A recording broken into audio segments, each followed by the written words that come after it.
How do I, is it all?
We are now 36 minutes until we see the Integrity crew pass the Apollo 13 distance record. And joining me on console, I have Julianne Gross, the Artemis curation lead. Thanks for joining me today.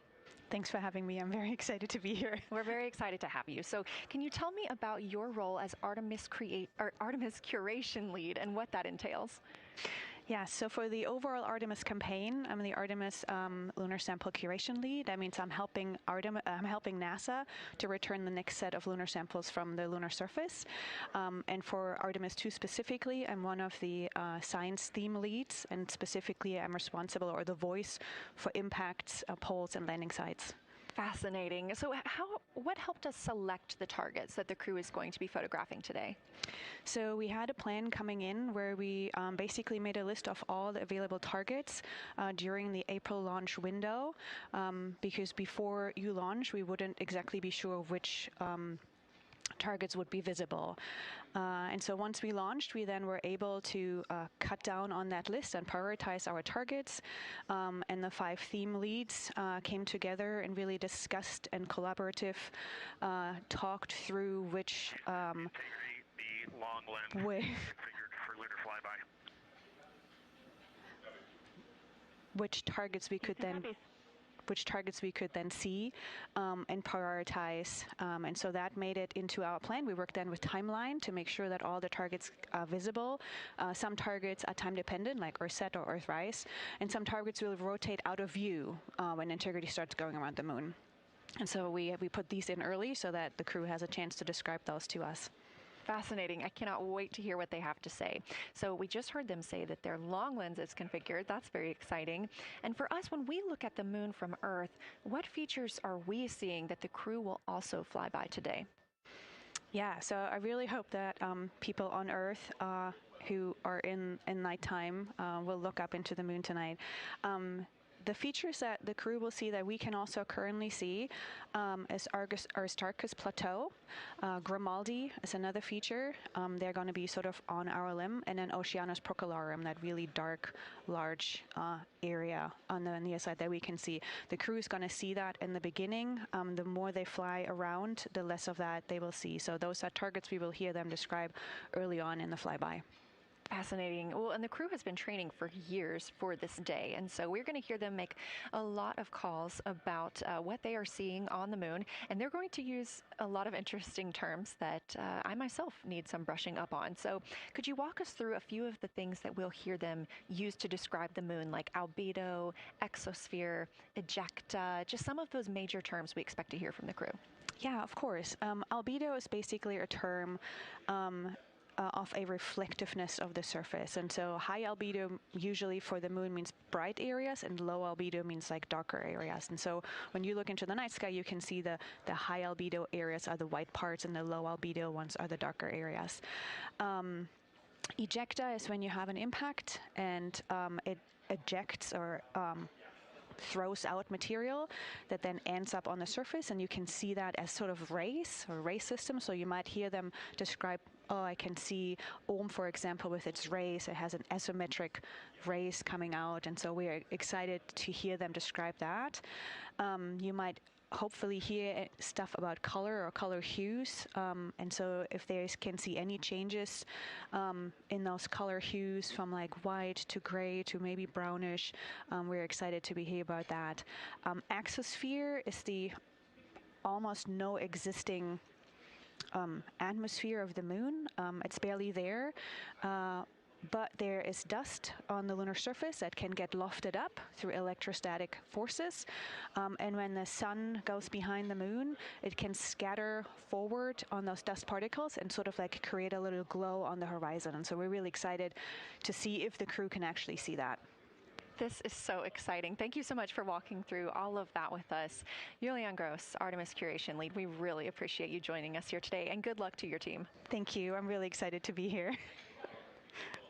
We are now MET 4 days, 18 hours, and 49 minutes into the flight of Orion. This view of the moon from the Orion spacecraft as we get closer and closer.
We're live here in Artemis Mission Control at Johnson Space Center in Houston, Texas, just about 32 minutes away until the crew surpasses the record set by Apollo 13 as the farthest astronauts to ever leave Earth. This view coming from a camera mounted on the tip of one of Orion's 4 solar arrays. Each array has a camera on its tip, and so we anticipate getting views throughout the lunar flyby. Of course, except during the point of loss of signal when the spacecraft flies behind the moon.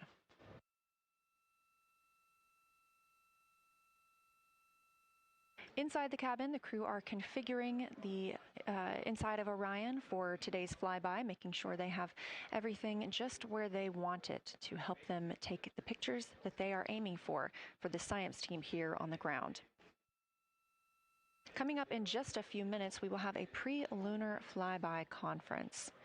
During that Lunar Flyby Science Crew Conference, our science officer here on console, Kelsey Young, will be speaking directly with the crew members about their targets, about their goals for today, what they expect to see, and what we are hoping to hear from them.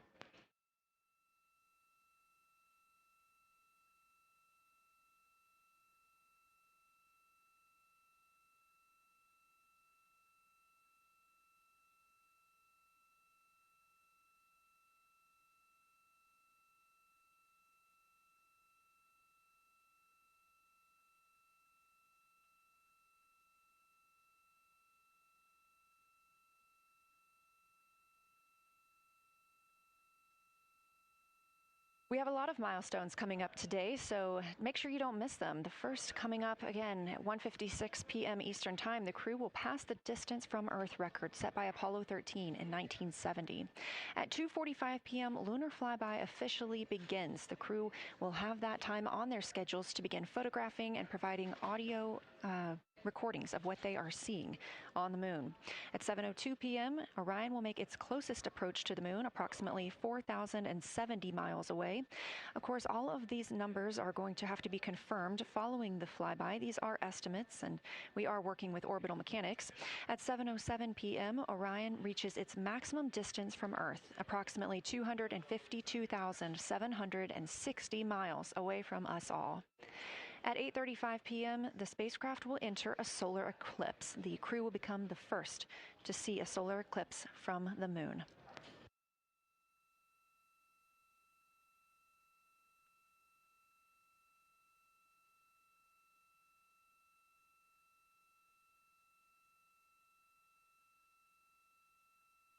Ahead of the official beginning of flyby today, Kelsey Young, Artemis Science Flight Operations Lead, will be conducting a pre-lunar flyby crew conference. She will give information on camera setup, remind the crew of their intended targets, answer questions from the astronauts, and more.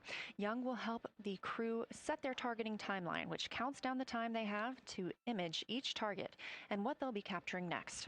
She'll also remind them that the ground team will be calling for science sit reps, also known as situation reports. Those are essentially call-downs to report what they've been observing. They'll continue to do this even through their LOS, their loss of signal, as those communications will come down later on after they reconnect with us on Earth.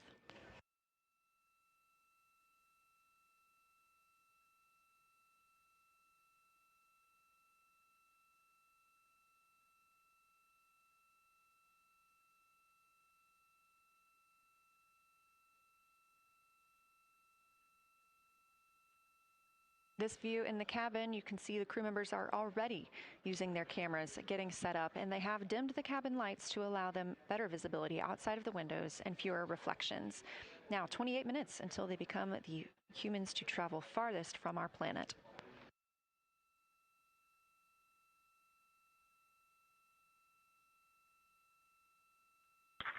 Houston Integrity, we are ready for the conference on your call.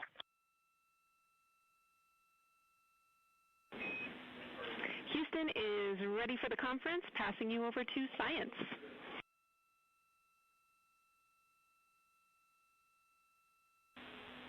Good morning, crew. This is Science. We couldn't be more excited for a full day of lunar and planetary observations today, the first one in over 54 years. How do you hear me?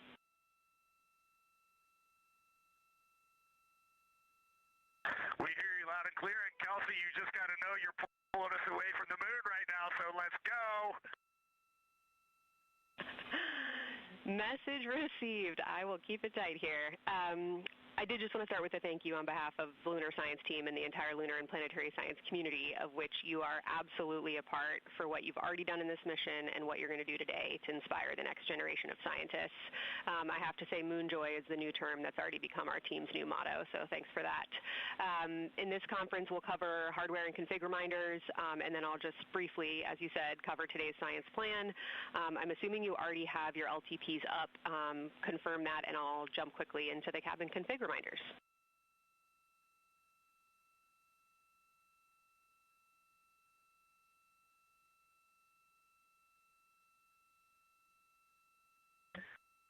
Okay, we have the LTP up just to give you a sit rep on board. You've got Reed and Christina on one PCD, and Ike has his own, and Jeremy has his own.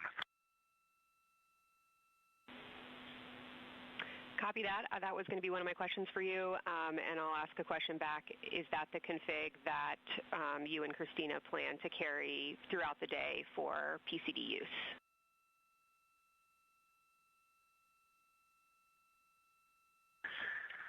Negative, Kelsey. Our plan for PCD use is we have run the power cables to Windows 2 and 3, and we are going to leave one PCD, the yellow PCD will be in window 2, and the green PCD will be in window 3, and we will do that the whole day, and then the red PCD will be a rover. Understood. Super helpful. Recommend when you guys switch in and out of PCDs to add your initials to your OneNote annotations, just so we can keep track of whose is who. And then given that you have 3 PCDs instead of 4, for the data transfer at the end of the day, recommend making a new subdirectory entitled For Science for your own photos, or with your initials, that we can keep track of which pictures came from which flashcards.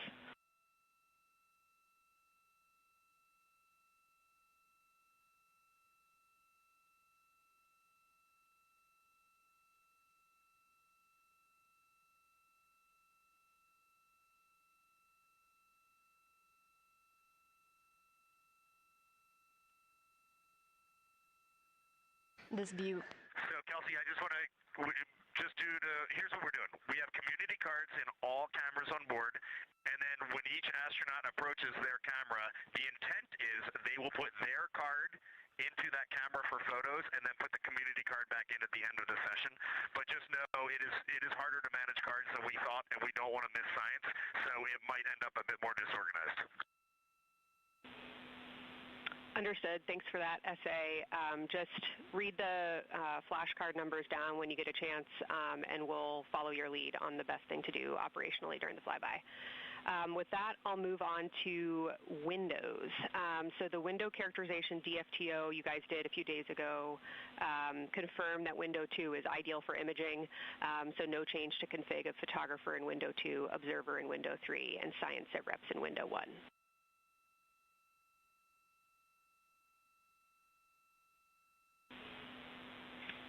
Coming up on the handover. Be back with you shortly. Hang on, Kelsey. The way we have it configured, tell us if this is going to be wrong.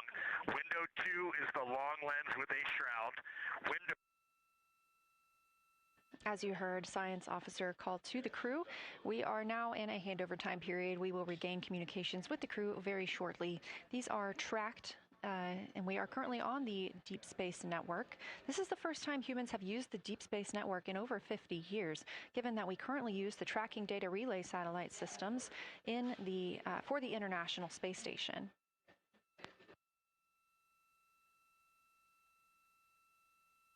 This view from Artemis Mission Control on the right is Kelsey Young. That's who you hear speaking with the crew. Young is the Artemis Science Flight Operations Lead, and we also look forward to speaking with her here today.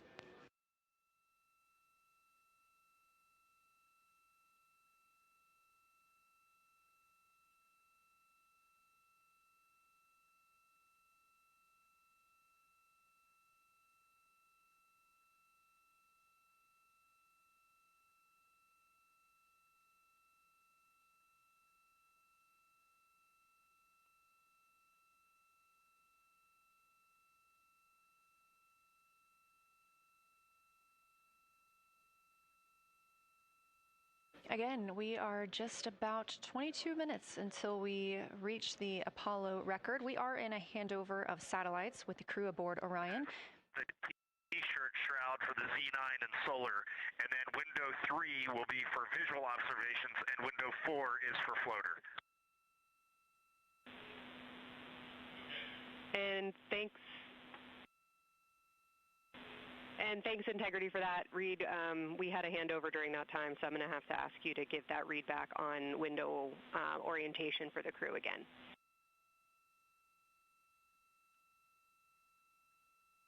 Okay, we are happy to change it, but the way we have it configured right now is window 1 has a T-shirt shroud for the Z9 for solar. Window 2 has the shroud for the long lens for both lunar and solar. Window 3 is for visual observations. Window 4 is for floater. And then the docking hatch window has had a great view, so we've done a lot of mapping through that as well. All right, copy all, Reed. A note just on the window 1 T-shirt shroud that you can remove that for the lunar observation block if you want that extra view for another floater, but defer to you guys on that. You are go to use the full 400 millimeter zoom on the long lens, but where possible, try to keep the end of the lens flush with the window to prevent imaging through the multiple window panes at an angle.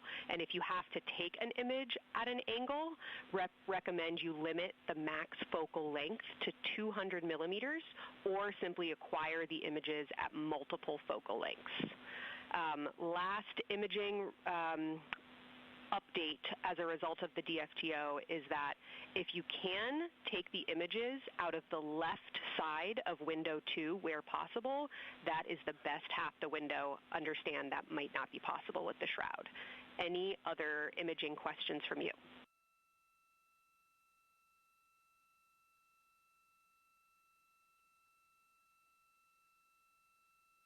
Okay, copy that.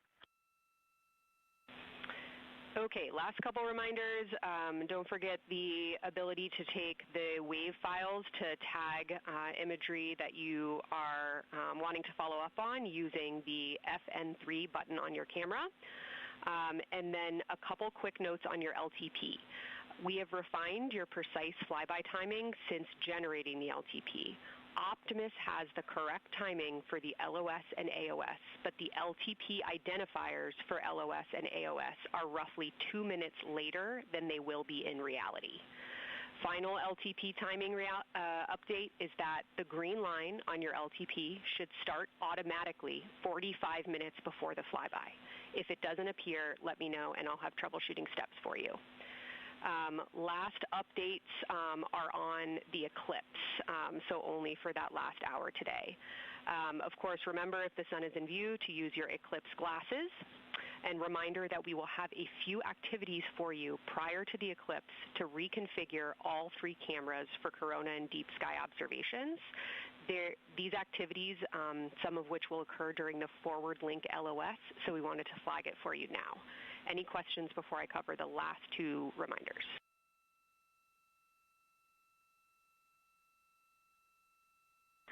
No, we have no questions on that. Last couple eclipse reminders, the sunset period and the first roughly 23 minutes of the eclipse will fall during that forward link LOS, but we'll still have a return link and we're still looking forward to your science sit reps and observations during that time. And I do have a reminder for you on your preferred starting config for the eclipse in terms of role responsibility. Let me know if you want me to read that up or if you guys have that in your minds already. And if no other questions on config, I'll give you a few science-focused reminders.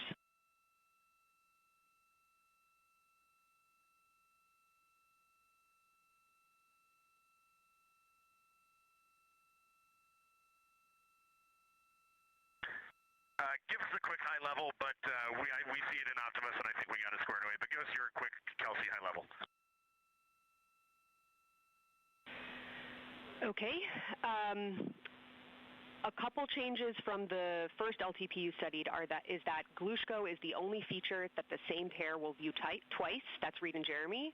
That's why that's the only target you see that is marked as 1 of 1 and 1 of 2 and 2 of 2.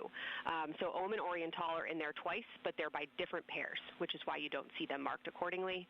A note from feedback on your observations so far over the last couple days, a reminder that if you note structure and texture as well as color and albedo, please note any correlation between the two, and also a reminder that negative observations are still valuable science. So a lack of color or a lack of structure associated with color is also valuable. A reminder also that your observations so far indicate it will likely take some time for your eyes to adjust. We especially heard that around your Terminator observations and your color observations. So reminder to know that your eye adaptation is going to kind of come in throughout your shift, and let us know when you start to see that nuance.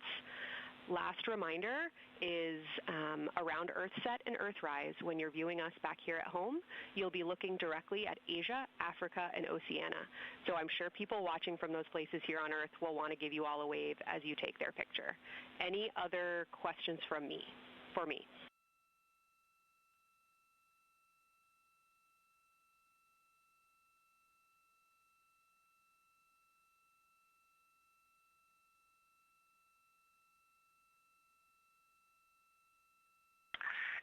Kelsey, hey, when you're talking window 2 left and right side, just can you say towards window 1 or towards window 3, and then we'll know that we are talking the same language? Absolutely. So I mean that the side of window 2 closest to window 3 is preferred for imaging.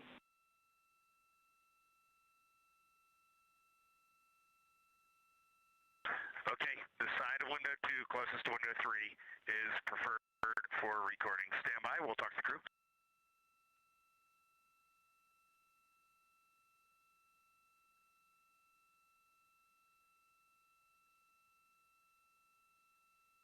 Again, we are in our pre-lunar flyby science conference with Kelsey Young.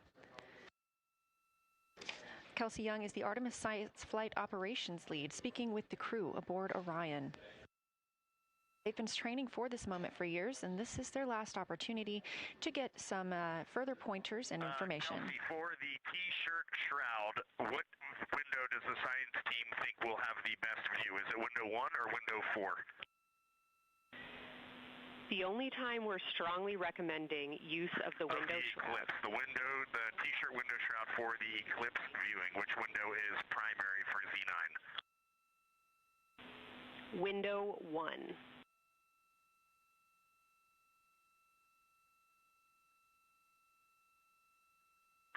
Okay, awesome. So we have got that all set up. And just to be 100% sure, window 1 is the most port window by the food warmer. Window 2 is right in front of seat 1. Window 3 is right in front of seat 2. And window 4 is on the starboard side by the side hatch. Do you agree with all that? We agree on the ground. Good readback.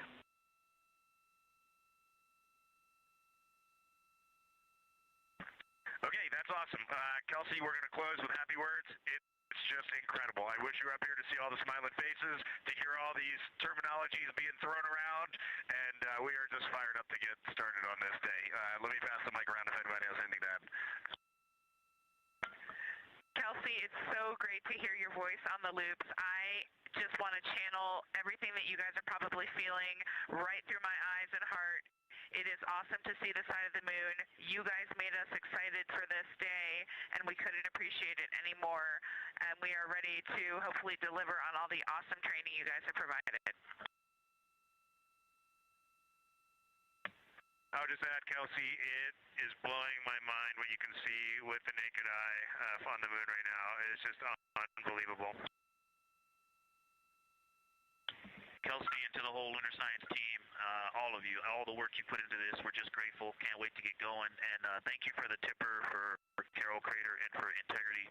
We can see them, and we've imaged them, and can even see with the naked eye. Quite impressive. Thank you so much. Beautiful words, you guys. Thanks so much. And I got video of the science team right now, and they are all absolutely buzzing. Looking forward to today.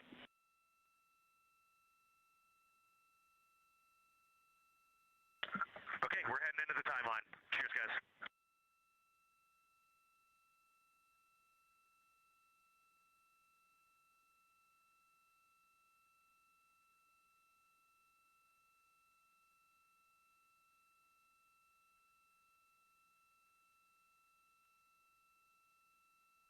Of the pre-lunar flyby science conference with Dr. Kelsey Young. Young has served as the Artemis Science Flight Operations Lead, getting the crew ready. And we're live in Artemis Mission Control in Houston, but we are not the only room monitoring today's flyby. As you heard Young mention, in this same building and just down the hall, a multidisciplinary lunar science team supports the Artemis II crew in real time, including experts in lunar geology, impact cratering, volcanism, polar science, imaging, and visualization. There are two integrated facilities, and the first is the SIR, which is what you have right here. That's the Science Evaluation Room. They are embedded within Mission Control to provide science input during live operations like what we see today. Additionally, and not pictured, we have the Science Mission Operations Room, a back room that processes data, evaluates imagery, and supports rapid analysis. Our science officer on console in Mission Control Houston serves as the primary interface between the science team and the flight controllers, ensuring science priorities are represented during mission execution. Again, today, that's Dr. Kelsey Young, who will be speaking with the crew during the time they're behind the moon We will be speaking with her once the crew is behind the moon and out of communication with Earth.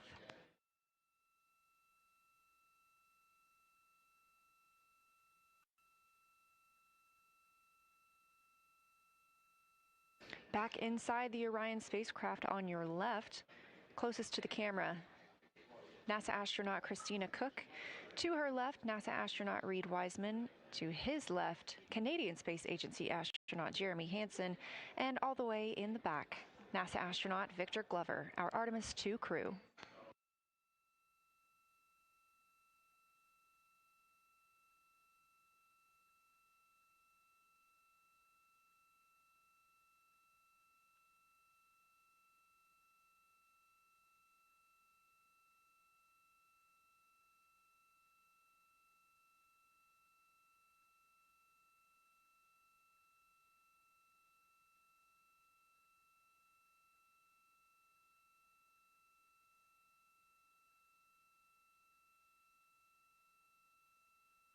We are now approaching 8 minutes until the crew surpasses the Apollo 13 record. Currently 12,599 miles away from the moon, 248,507 miles away from Earth.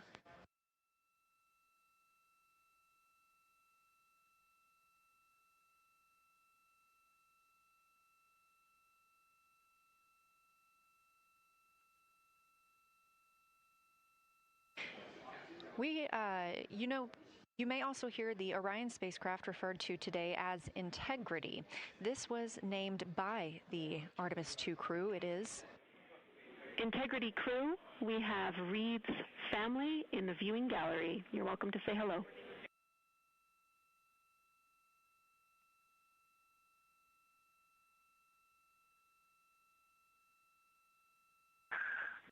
Well, whether you're being serious or you're kidding around, that is awesome to hear. Thanks, Jenny. And hello to Ellie and Katie. I don't know who else is there, but it's great to know that you're in mission control right now, following along. We are having a blast up here, and the view of the moon is absolutely amazing.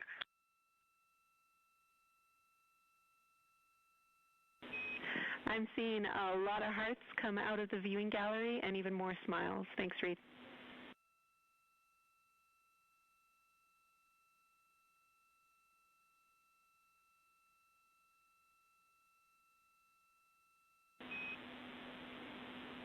Copy heart, copy bracelet.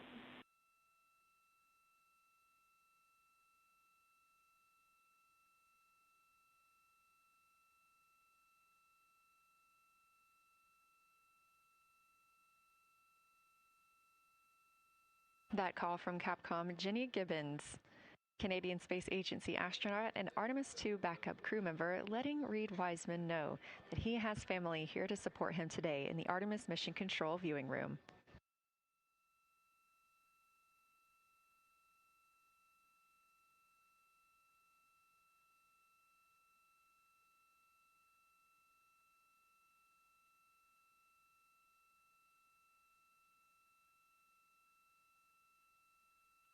As I was mentioning, we have the Orion spacecraft flying today. However, the Artemis crew members named their Orion spacecraft Integrity, so you will hear calls to this entire crew with the name Integrity. They say that the name Integrity embodies the foundation of trust, respect, candor, and humility across the crew and the many engineers, technicians, scientists, planners, and dreamers required for mission success.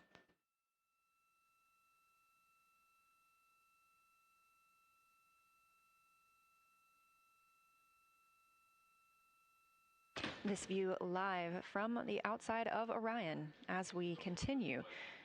Preparing for our lunar flyby, now less than 5 minutes from surpassing the record set by Apollo 13 astronauts for the farthest humans to travel from Earth. This will not be the farthest that Integrity travels today. They will continue until they reach approximately a distance of 252,760 miles. That would be about 4,105 miles farther than Apollo 13.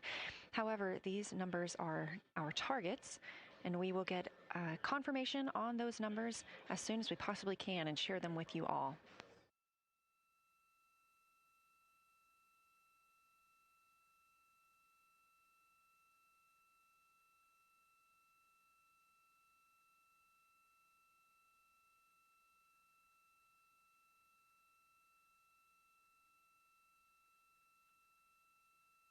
We've talked a little bit about what to expect from the crew, whether that's taking photos or making audio recordings. To get a little more detailed, Reed Wiseman and Jeremy Hansen will be up first to capture imagery and record audio on the portable computing devices. You hear those referred to as PCDs, while Victor and Christina serve as the support members.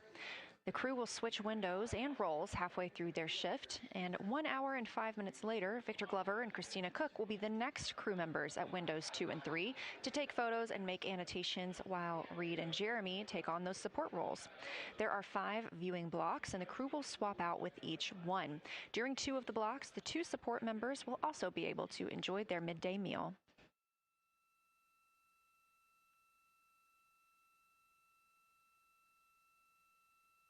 At least 3 times per block is a science sit rep. Again, situational report. This is partially an operational status, reporting back if they missed any targets or gotten any specific ones, if they have issues with their camera or any other operational items.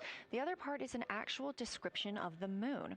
This task is done by one of the support team astronauts, so that's not the crew currently taking photos or making annotations, but they do have windows 1 and 4 that they can float up and provide that information from. If you watch the entirety of the flyby, you'll also notice the crew will be photographing some targets multiple times to get observations in different lighting conditions. This is due to Orion changing their location throughout the flyby.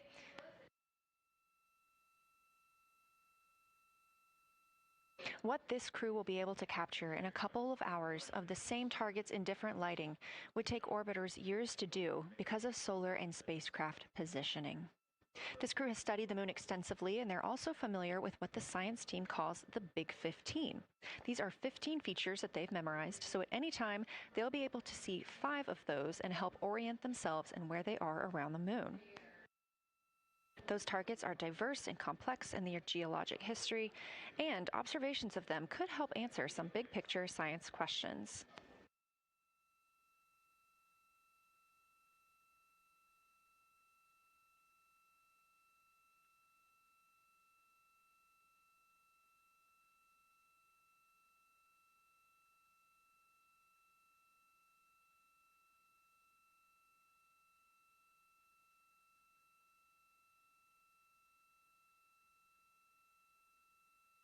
If you've been following the mission, you can see that the configuration of the cabin is a little bit different than what it looked like on launch day.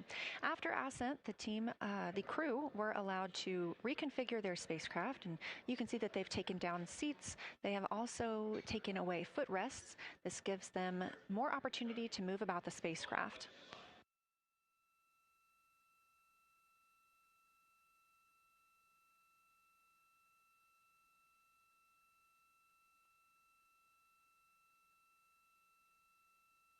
Orion itself has 330 cubic feet of habitable volume. That's about the size of 2 minivans and is 60% more cubic volume than the Apollo spacecraft. We are standing by for the Integrity crew aboard Orion to surpass the Apollo 13 record.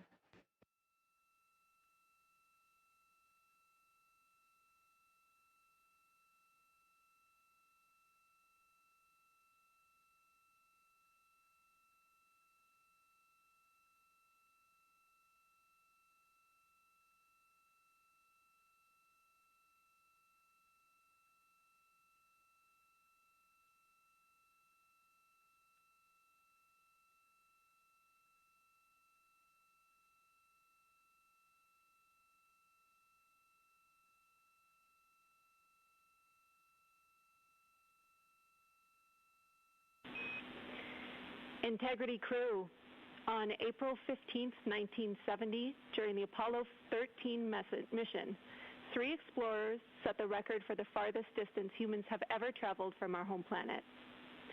At that time, over 55 years ago, Lovell, Swigert, and Hayes flew 248,655 statute miles away from Earth. Today, for all humanity, you're pushing beyond that frontier. Integrity, over to you.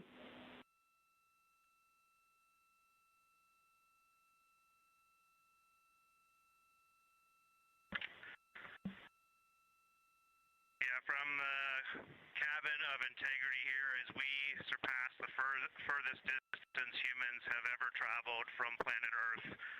We do so in honoring the extraordinary efforts and feats of our predecessors in human space exploration. We will continue our journey even further into space before Mother Earth succeeds in pulling us back to everything that we hold dear. But we most importantly choose this moment to challenge this generation and the next to make sure this record is not long-lived.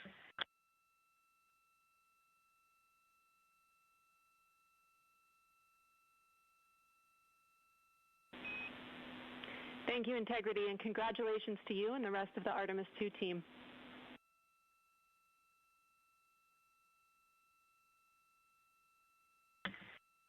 Thank you, Houston. We have a couple more things we'd like to take this moment for. Our science team helped us out with a couple of relatively fresh craters on the moon that have not been previously named, and our crew would like to propose a couple of potential names for those items or those areas. And we spent a bit of time this morning looking out the window, and we're able to see them now both with our naked eye and through the long lens, and so we feel this is a good time to send this down, and a special shout out to Kelsey for helping us with this. The first one we'd like to suggest is a named crater in honor of our great spacecraft Integrity. And so if you were to look at Orion on the far side and then draw a line straight up to Ohm on the far side, relatively in the middle is an unnamed crater, and we would like to suggest it be called Integrity in the future. And the second one, and especially meaningful for this crew, is a number of years ago we started this journey in our close-knit astronaut family, and we lost a loved one. And there's a feature in a really neat place on the moon, and it is on the near side, far side boundary. In fact, it's just on the near side of that boundary, and so at certain times of the moon's transit around Earth, we will be able to see this from Earth. And so we lost a loved one. Her name was Carol, the spouse of Reed, the mother of Katie and Ellie. And if you want to find this one, you look at Glushko, and it's just to the northwest of that, at the same latitude as Ohm, and it's a bright spot on the moon. And we would like to call it Carol, and you spell that C-A-R-R-O-L-L.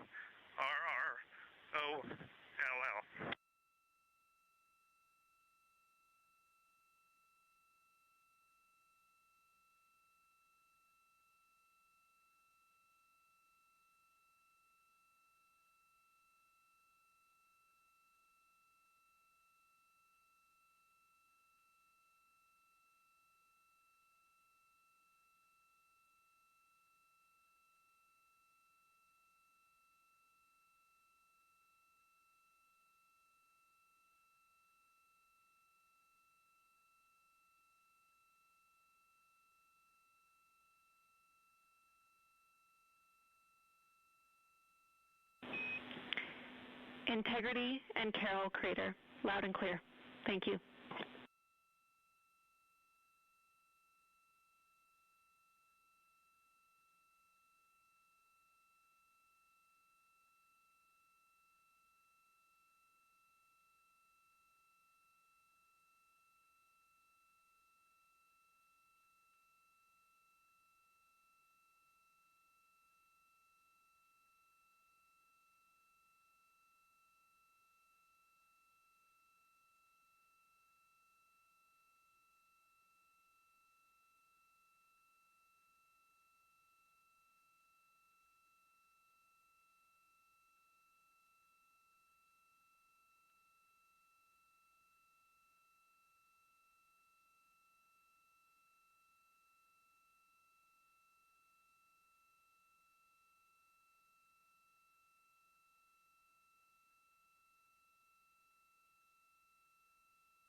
As the Artemis II crew passed the record set by Apollo 13 for the farthest humans to ever fly from Earth at 12:57 p.m. Central Time, 1:57 p.m. Eastern Time, Canadian Space Agency astronaut Jeremy Hansen shared. We're getting ourselves all put back together now, and we are going to dim the cabin lights and prepare for our science objectives ahead.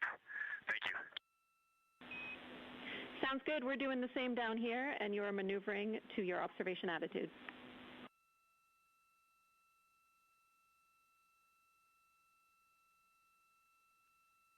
As we pass that Apollo 13 record of the furthest humans to ever fly from Earth at 12:57 p.m. Central Time, 1:57 p.m. Eastern Time, the Artemis II crew shared some poignant words, specifically Canadian Space Agency astronaut Jeremy Hansen.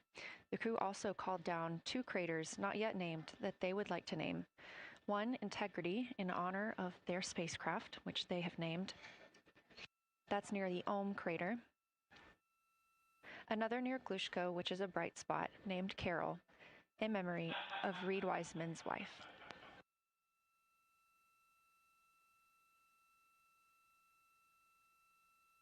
There was a moment of silence here in Mission Control Houston. And now the team and the Artemis II crew are ready to begin their lunar flyby.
We are 4 days, 19 hours, 31 minutes mission elapsed time of the flight of Artemis II, our 4 astronauts aboard Orion. Today is our lunar flyby day.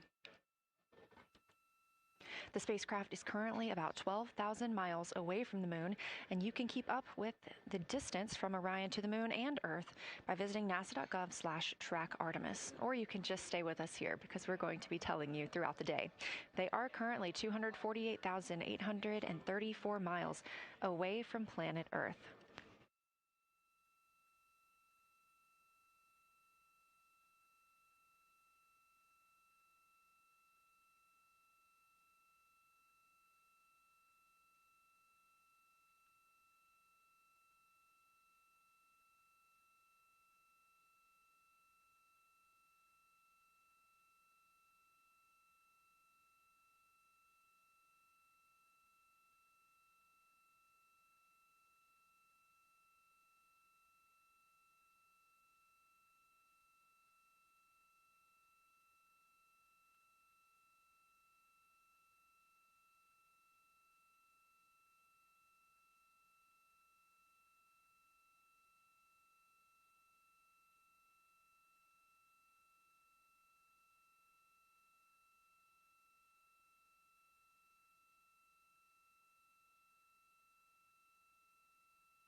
Coming up next on the crew's timeline today will be their cabin configuration portion.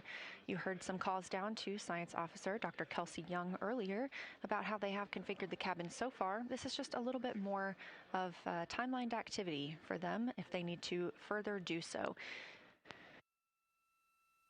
On flight day 3, the crew had time on their schedule allotted for configuring the spacecraft cabin for how they intended to arrange it today.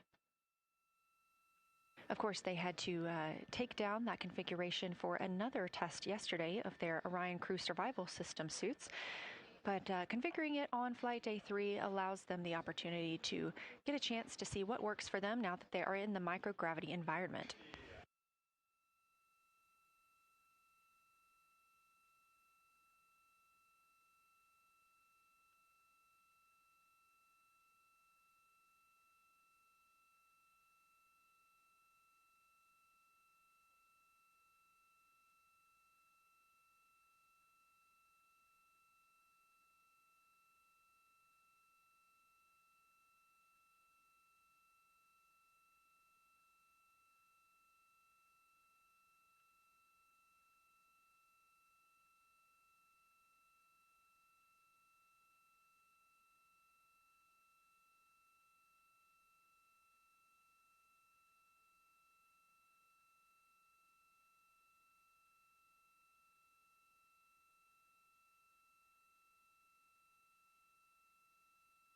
Again, the crew is about to begin their cabin configuration portion of their timeline, though they have been working that already, as well as potentially during their post-sleep period this morning. The official lunar flyby observations are slated to begin in just about 40 minutes. That's when we'll have the crew at the windows photographing the moon, as well as making calls down about what they are seeing.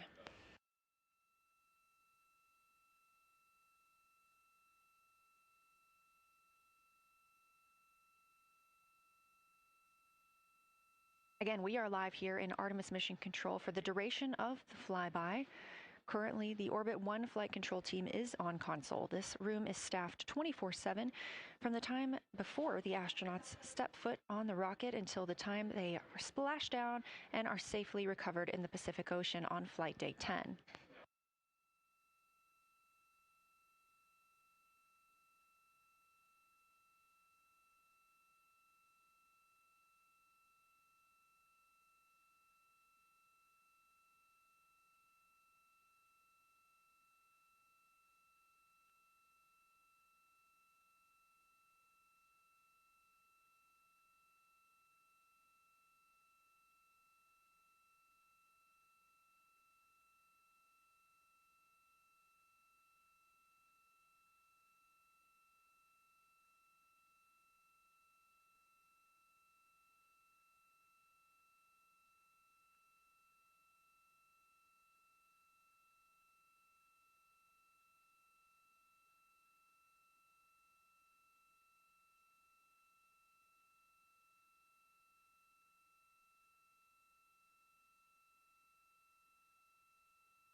Again, this is Artemis Mission Control here in Houston. We are now 11,777 miles away from the moon. We did pass the Apollo 13 record of farthest humans away from Earth at 12:57 p.m. Central Time, 1:57 p.m. Eastern Time. That distance, 248,655 statute miles from the Earth, continuing to be exceeded by the crew. They will reach their farthest distance from the Earth around 6:07 p.m. Central Time. At that time, they will be in an LOS, or a loss of signal, with us on Earth, as they'll be flying behind the moon.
As the crew gets into their cabin configuration preparations, we are joined by Dr. Sarah Noble, the Artemis Lunar Science Lead. Thanks for joining us here today. Yeah, it's quite a day.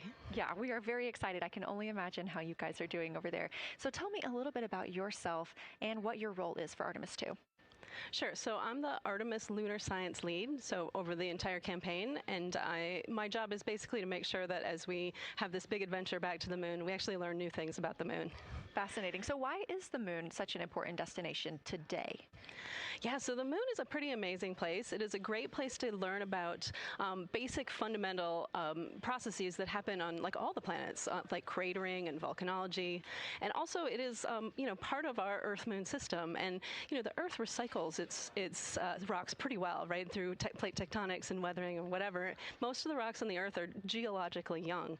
But on the moon, we have the entire record that goes back 4.5 billion years since we formed. And so if we really want to learn about what was happening in that period, like the moon is really the only place we can go. We're also thinking about going back to the moon, and we want to go to the lunar South Pole. So what makes that such an interesting destination? Yeah, the South Pole is cool, right? It's far away from the places we went during Apollo. It's different kinds of rocks there, some of the oldest rocks on the moon. It's also a place where we think there might be resources like water. There are craters that really never can see the sun because of the low sun angles there, and they get very cold. And we think that water and other things can build up in those craters, and so we're very interested to see what that might do for us. I'm very interested as well. So for some of our viewers who might be new to this, what does lunar science look like during an Artemis mission? Yeah, it's pretty exciting for us as we have sort of built this from scratch to try to understand how we can best use the crew to support our science. And so, we've developed a system. We've got a team in place. We've got a back room here in this building called the SIR, the Science Evaluation Room. And there's in fact a back room to that back room over in another building here at Johnson Space Center where we've got our teams of scientists working really hard. They're actually speaking to this room through our science officer. This is now the first time we've ever had a science officer in flight control room. So we're pretty excited about that. So we have a really voice out and up to the crew. I know, it's been so exciting to hear Dr. Kelsey Young speaking directly with the crew today, now so close to the moon. And we have a live view here of the science operation or the science evaluation room. So this is where the majority of your team is today. Is that right?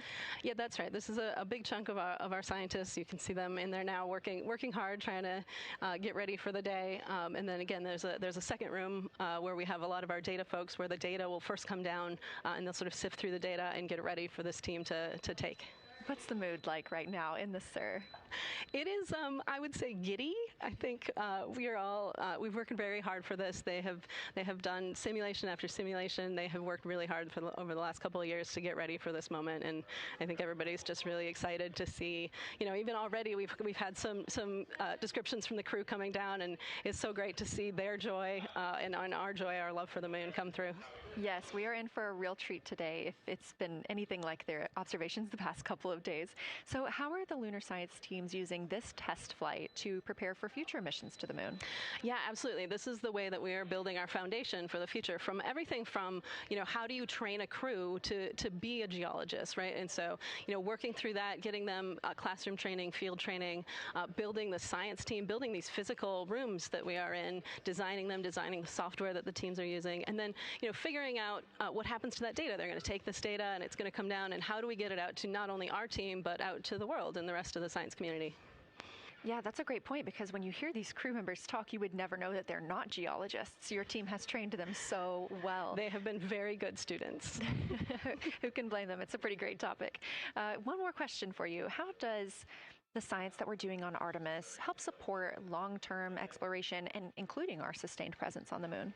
Yeah, you know what? We have a saying in the Science Mission Directorate that science enables exploration and exploration enables science, right? So you need the scientists because we are the ones who are the experts in, landing site and doing analysis of landing site and making sure we can find a good place to land, to understanding the properties of the soil so we can, design our systems to manage that, understanding the radiation environment, keeping our astronauts safe, all of these things, right? But, in return, you provide us with opportunities where now we're going to be able to collect this data and collect samples and deploy our instruments and all of that. So it's a symbiotic relationship. That makes perfect sense. Well, Dr. Sarah Noble, Artemis Lunar Science Lead, thank you so much for joining us here today. Best of luck to you and your team, and I hope that you get to enjoy today too. Thank you so much. We are now getting getting closer and closer to our lunar neighbor. This live view coming from the Orion spacecraft and a camera mounted on one of its solar array wings.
Houston, integrity for camera serial numbers.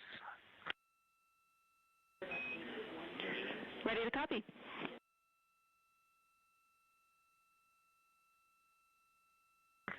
Hey Jenny, these are card numbers for the various positions. For the long lens on the D5, we will have individual cards. Victor's 1008, Jeremy 1019, Reed 1012, myself 1015. For the Z9, we will have one card that is dedicated for today, serial number 1007. For the cabin camera D5, we will have one dedicated card for today, serial number 1022.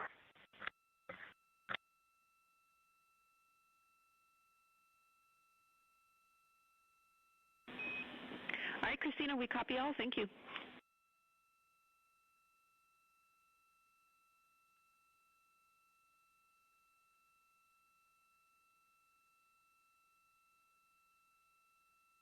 We just realized that we have Earth out window 1 and Moon out window 2, and Earth out window 4 and Moon out window 3, and it gives you the best idea of scale we have had yet. The Moon is about 3 to 4 times the size of the Earth, and it is almost full, and the Earth is just a small crescent out there. It's magnificent. I got a picture of it with the wide lens. Such a majestic view out here.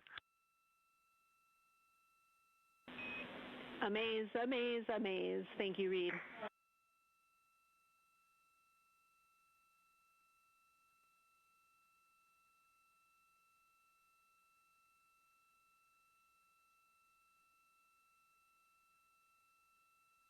Those are some of the communications we're excited most about today. Commander Reed Wiseman calling down their view right now. Obviously a little bit different than what we can see from this solar array camera.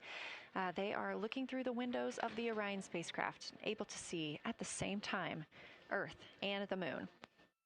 You also heard NASA astronaut Christina Cook calling down some of the cameras that they will be using today. The crew is in that cabin configuration portion, and we expect the lunar flyby observation period to start in just about 20 minutes.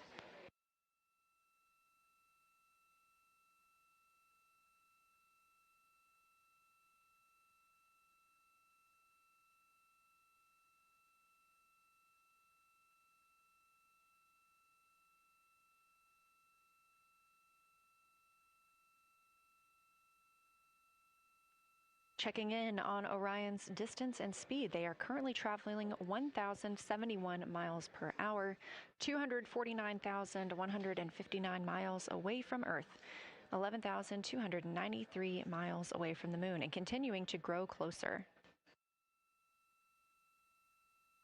At closest approach to the moon today, the spacecraft will be just about 4,070 miles away from the lunar surface.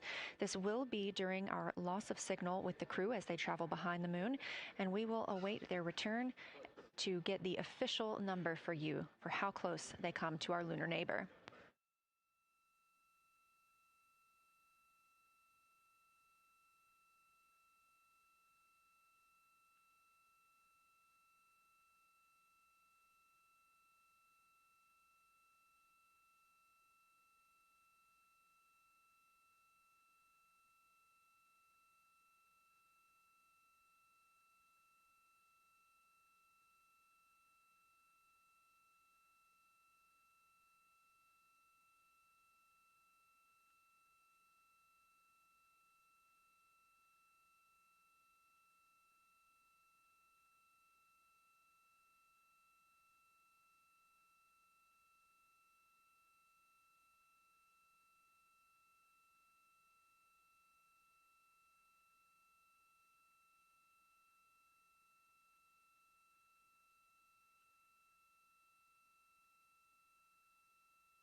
Inside the cabin today, the lunar targeting package is the primary tool guiding the crew observations and consists of two key components. The Lunar Geography Review helped the astronauts study major lunar features in advance and help learn how to orient themselves during the flyby. Because, of course, the moon is not actually labeled like it appears here when we look at this map.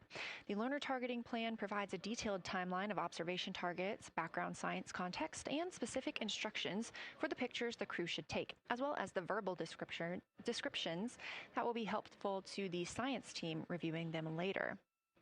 This is a screenshot from their lunar targeting package, and a screenshot specifically of that lunar. For attitude. Go ahead.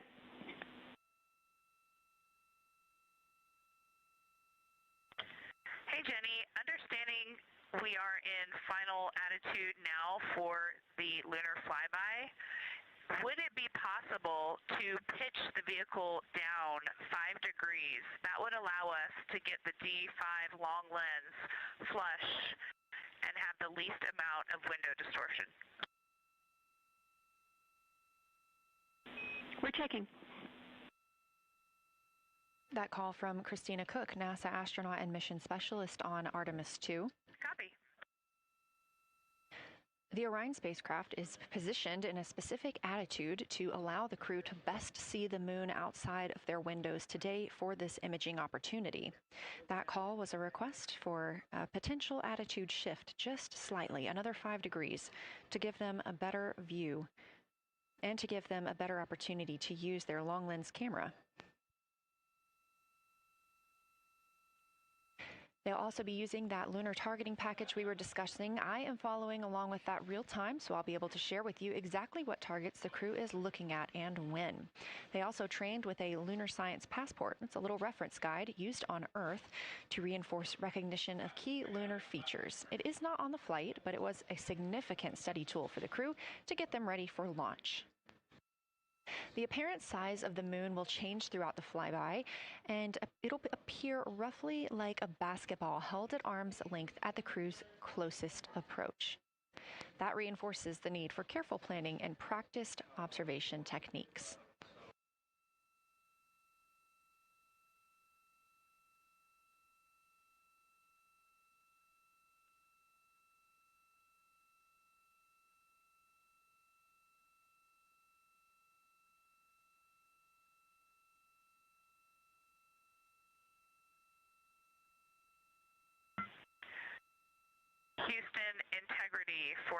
line. Go ahead.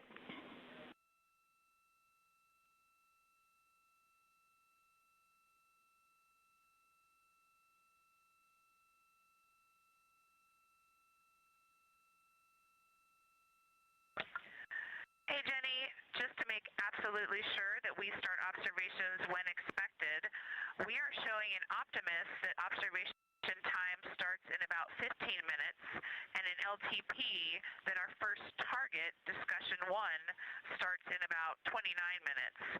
Can you confirm you'd like us to start discussion 1 in 29 minutes at 1900 GMT?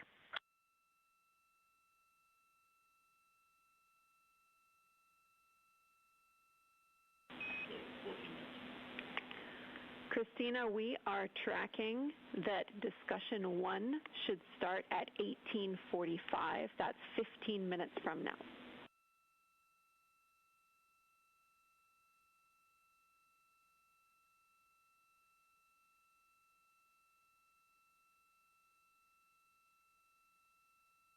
Okay, copy all. It may be a granularity issue with LTP, but understand that we start that observation in 15 minutes, and I bet when we get there, the green line in LTP will match the start of the white band for discussion 1. I think it's just a matter of the labeling and the granularity. Thanks for confirming. Copy, and we'll look into that a little bit more on our side as well.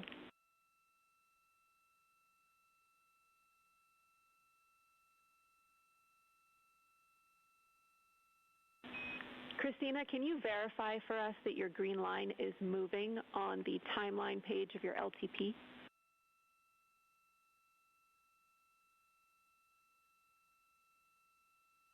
Affirm.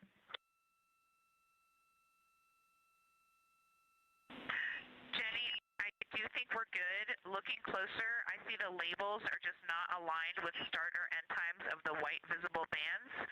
It fully makes sense now, so I think we are all set. We'll look forward to starting some observations in about 13 minutes. Copy. Thanks, Christina.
As you heard discussed, we are expecting the crew's observation time period to start in about 10 minutes.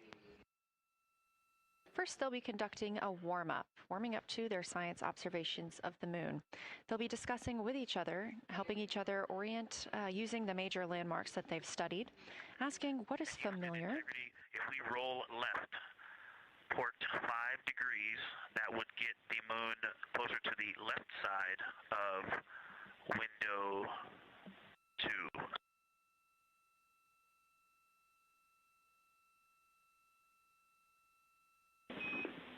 Copy, Victor. We'd like to know if it's pitch and roll or one or the other.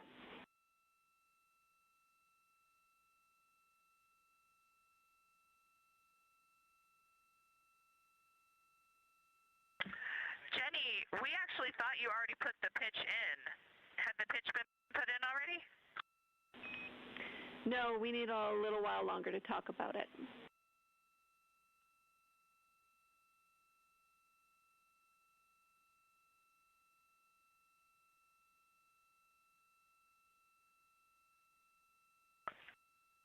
So Jenny, I guess what's happening is just as our orbit's changing, where it is in the window is changing, so maybe these fancy little adjustments aren't worth it. It's going to continue to move in the window. Or is the spacecraft going to keep the moon at the same point of the window if we adjust the attitude? I assume the previous.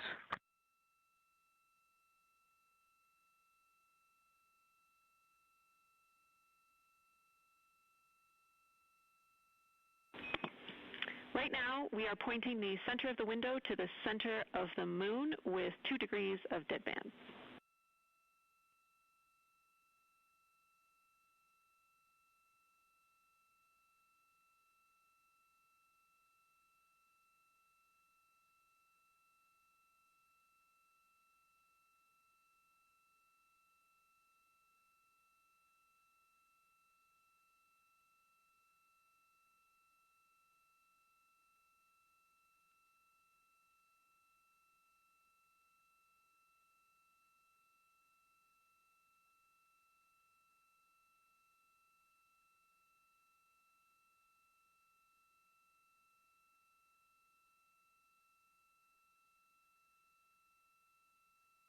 The conversation you hear happening now between the astronauts aboard Orion and Artemis Mission Control here at Johnson Space Center in Houston, Texas. They are in the center of your screen, seated at the CAPCOM, or Capsule Communicator Console. That's Jenny Gibbons, Canadian Space Agency astronaut, and Artemis II backup. She was also the lead CAPCOM for Expedition 63 aboard the International Space Station.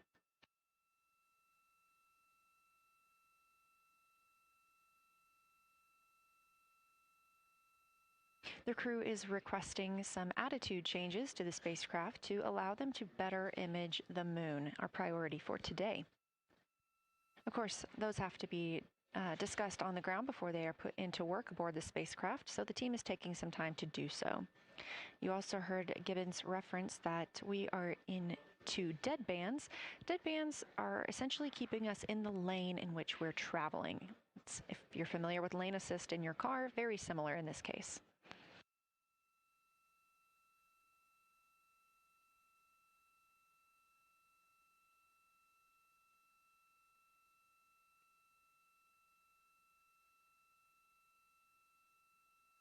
We are now 10,870 miles away from the moon, traveling 1,066 miles per hour and 249,390 miles away from Earth.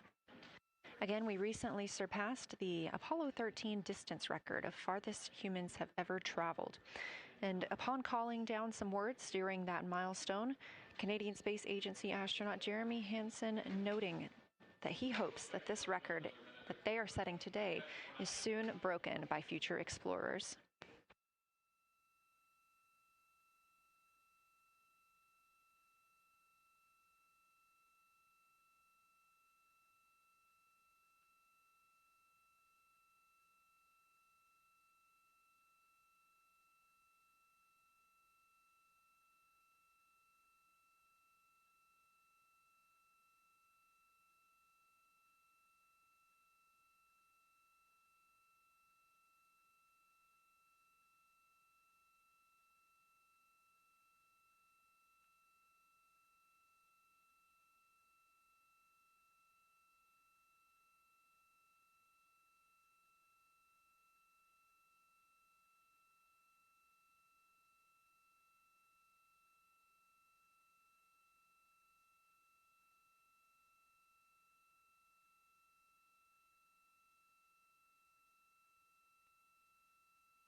This is Artemis Mission Control. We are standing by for the beginning of Lunar Flyby.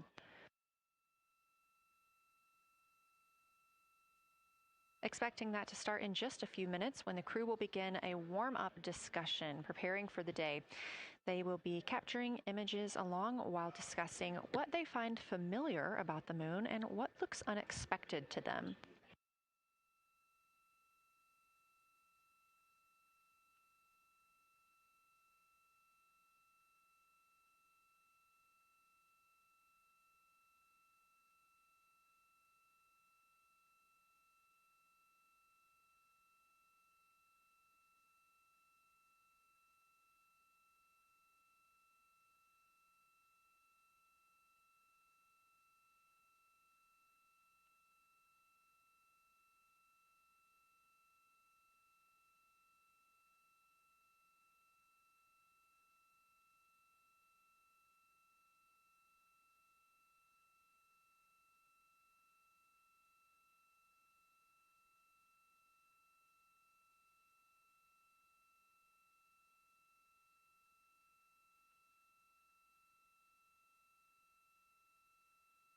Again, just minutes away from the official start of Lunar Flyby, or when it is timelined for the crew. We are currently 10,726 miles away from the moon. This view on the left side of your screen coming from the camera on one of Orion's solar arrays.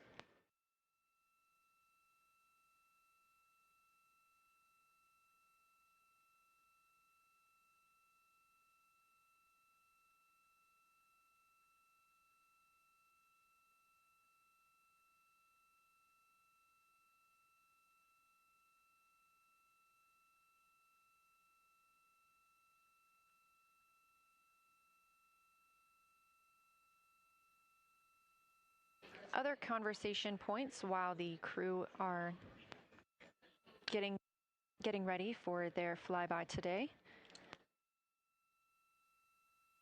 They'll be looking to orient themselves using major landmarks and annotating their observations along with their discussion. They'll have 10 minutes for that warm-up discussion.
Houston integrity.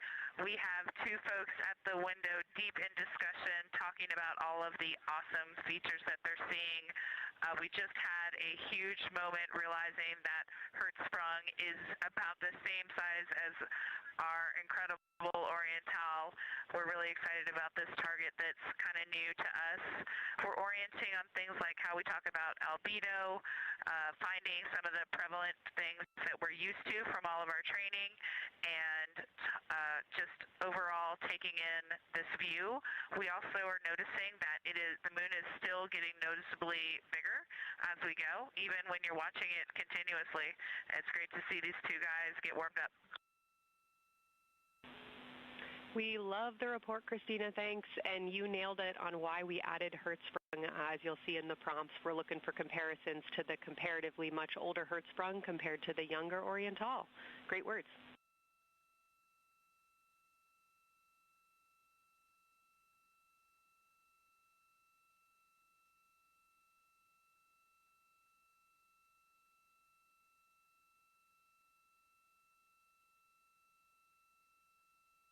This is Artemis Mission Control. That was the voice of Dr. Kelsey Young speaking with the astronauts aboard Orion as they begin their observation period and lunar flyby. NASA astronaut Christina Cook reporting their view of Hertzsprung Basin. The team here is looking for centered images of the basin at a full zoom, and they're hoping that the astronauts can image and describe the inner and outer rings. This is considered a degraded basin with a floor, rings, and ejecta compared to a younger Oriental basin.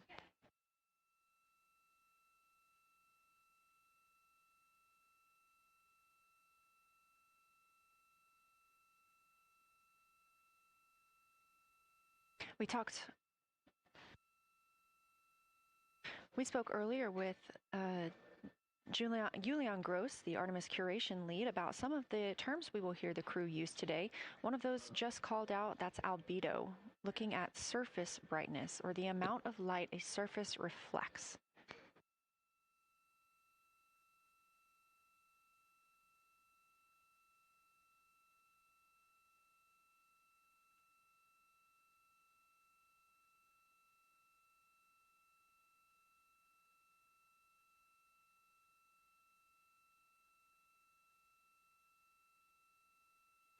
A few more terms that we hope to hear today during the crew's sit-reps or situation reports include embaying. This refers to one feature that surrounds another. That usually is a higher relief feature. Houston Integrity, one report from the crew at the windows. We can actually see the moon and Earth at the same time right now. It's interesting because the Earth looks way brighter, so the Earth itself seems to have a much higher albedo than the moon. We think this is independent of our eyes focusing because, of course, the Earth is much smaller than the moon in our view, so you could think that your eyes focus for the darker sky, and that it means that it only has apparent brightness more than the moon, but since we're seeing both in the same view, we do think that this can be inferred as the Earth as a whole has a higher albedo.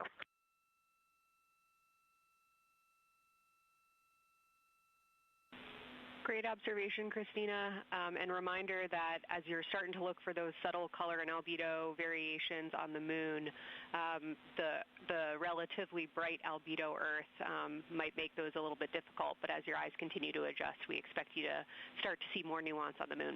Thanks.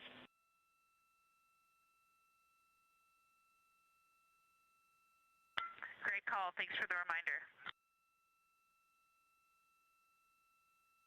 We're all going to be experts in lunar terminology by the end of the day. Another one we expect to hear is mare. These are dark regions paved or filled by volcanic deposits. You also can hear them called seas, oceans, lakes, or marshes, or other bodies of water.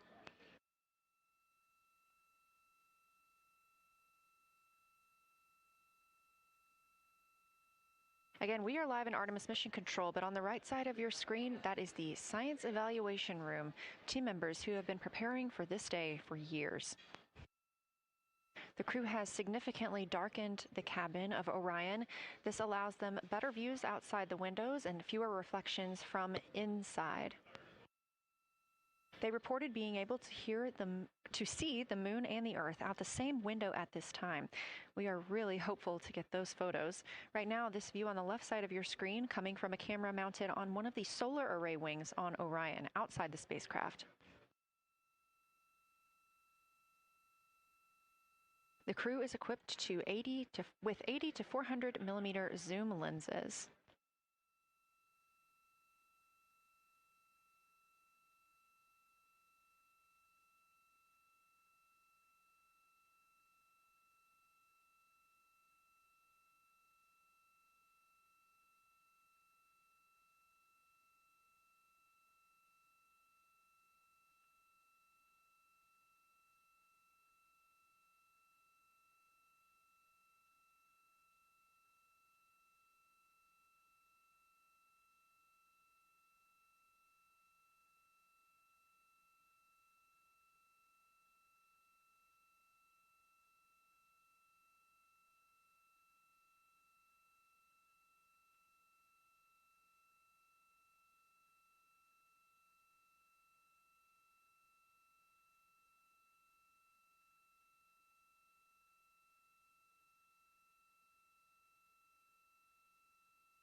The team continues their warm-up discussion. I should say the crew members aboard Orion continue their warm-up discussion. However, they are about to be prompted to move on to discussion number 2, which is near side and far side.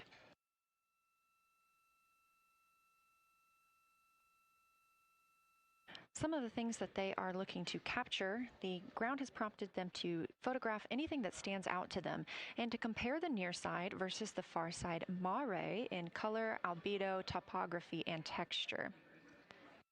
They also want the crew to compare the appearance of rayed craters in the near side mare versus in the far side highlands. Of course, a reminder that some of the items that the crew, or some of the landmarks the crew are seeing today, is the first time that humans have ever laid eyes on those portions of the moon.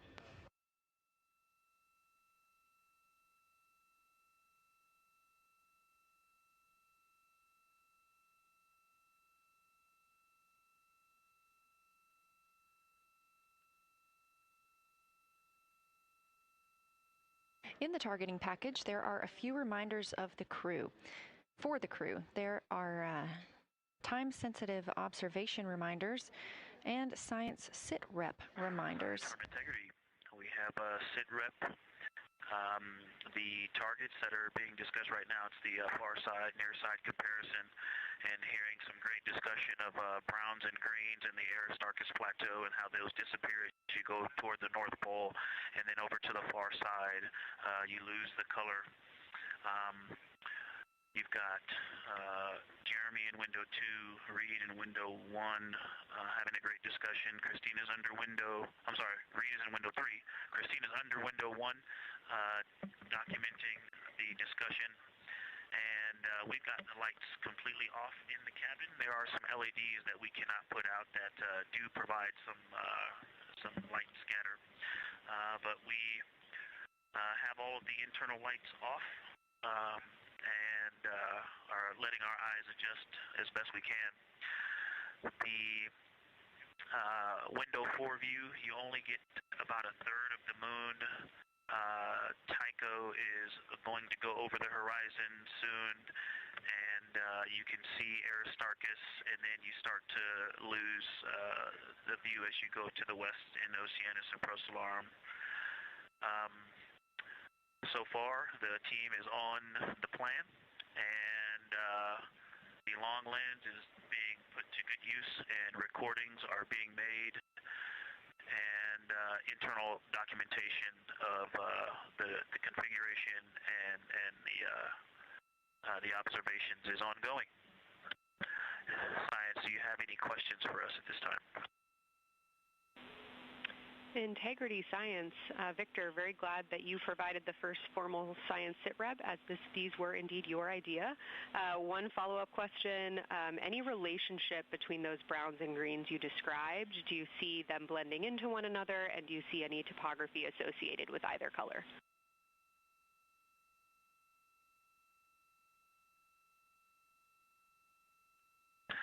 I don't want to bother the window team. I just heard that, overheard that, and so I'm sorry I don't have that detail yet. I will eavesdrop and see if I can pick that up. I will try to answer that at some point. I also heard a comparison of the albedo in Aristarchus, that crater, the very high albedo spot you can see on the near side. There is a feature called, I believe, Burgess alpha, that is equally or maybe higher albedo.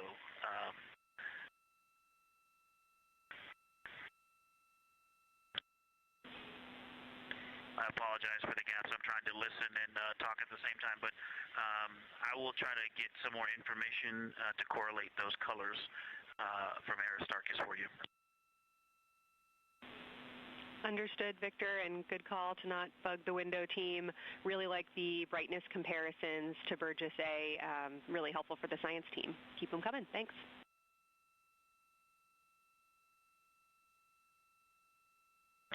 I also heard a discussion about the albedo of Grimaldi being a 10, and how many of us, when we were a little further away, saw that as the darkest albedo, and that the bigger mare off to the west, sorry, to the east was still dark, but maybe a 7, 8. We still think that, but you are seeing color variation, albedo variation inside of Grimaldi as well, and that even on the west side there's still a very dark part of it. But it is still the darkest. It is just not as uniform as it looked when we were farther away. We're starting to differentiate the striations of albedo inside of Grimaldi. Copy all, Victor, and you read our mind. Superlatives like darkest, biggest are really, really helpful for us, so keep those coming.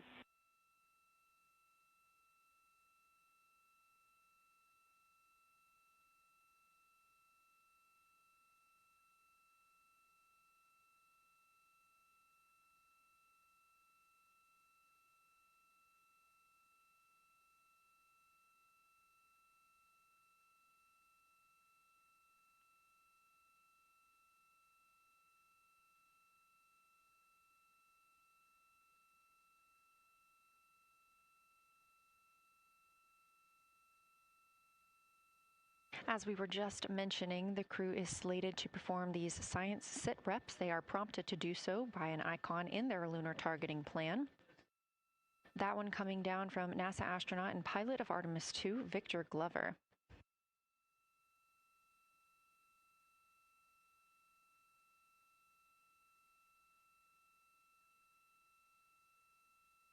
As we discussed, the Capcom is usually the only person in the room speaking with the crew, the capsule communicator. However, today, the science officer, Dr. Kelsey Young, she is the Artemis Science Flight Operations Lead, is speaking with the crew during the flyby to ask any questions that the team may have.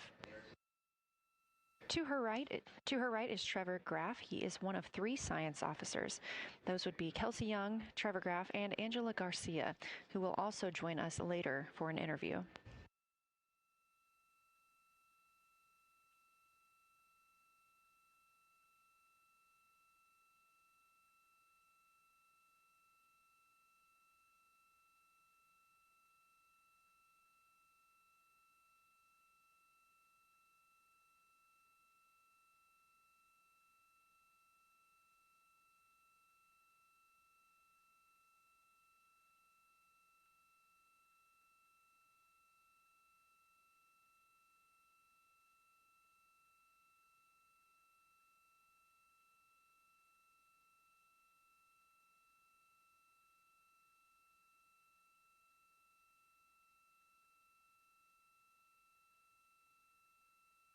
And Houston Integrity Science Integrity was able to get a view out of window 1, which is a beautiful view. I can see the entire moon that they're looking at.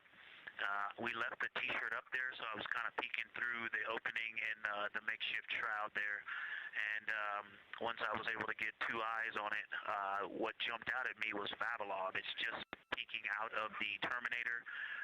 It's clear of the Terminator now, but it just really jumps out because it's still got the low light, the low sun angle. And so where the, Vavilov has that impact over the top of another crater, where the 2 craters intersect on the eastern edge. So on the side closest to Oriental, where the 2 crater rings intersect, the shadow there is the highest peak in the interior of Vavilov, and so you can see that terrain is, there's some real variation in the terrain there, that there's a nice peak where those peaks intersect, where those rings intersect, and we'll get a picture of that.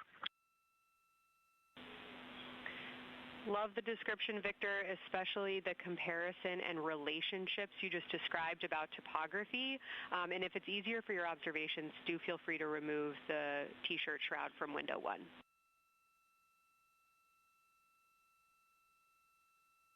Yeah, absolutely, we will do. Thank you.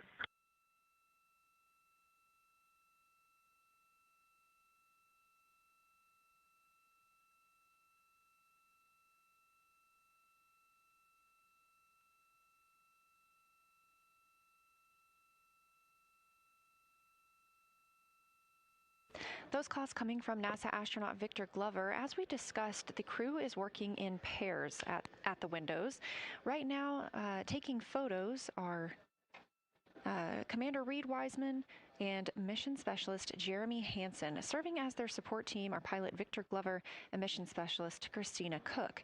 You're hearing those calls from Victor Glover as he is on that support team, and he is tasked with providing the science sit reps, while the two crew photographing and making annotations of the moon are in Windows 2 and 3. Windows 1 and 4 are available for the support crew to fly up to, obviously look at the moon themselves, and provide these science situational reports. The view on your screen is part of the lunar targeting package, and it's something that the crew can reference as they are flying by, but this is an animation.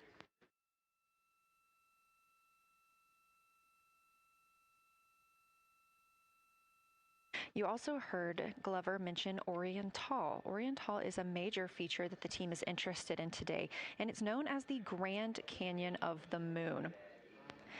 Until this mission, the Oriental Basin had never been seen in sunlight by human eyes.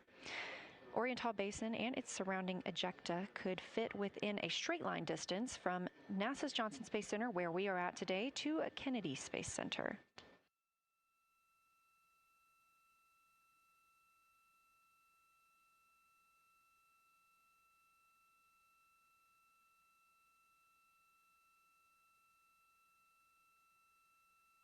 This a live view in Artemis Mission Control in Houston, Texas, where the teams are monitoring all systems, not just for today's flyby, but on the spacecraft themselves. Again, this is a test flight, our very first flight of humans on the Orion spacecraft.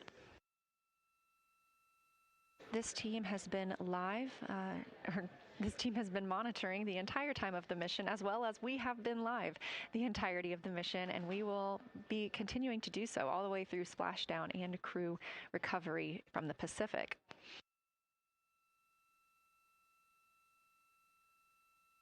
This is a visualization from ARROW, the Artemis Real-Time Orbit website that you can also access at any time by visiting nasa.gov/track-Artemis, showing us that we are now under 10,000 miles from the moon, 9,948 to be specific, and continuing to count down.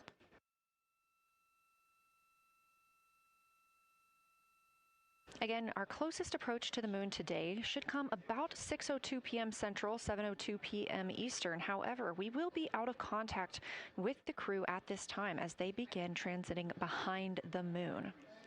At that time of closest approach, the distance from Orion to the lunar surface will be about 4,070 miles. Of course, these are estimates at this time, and we'll be sure to provide you with the official numbers once that closest approach has been reached.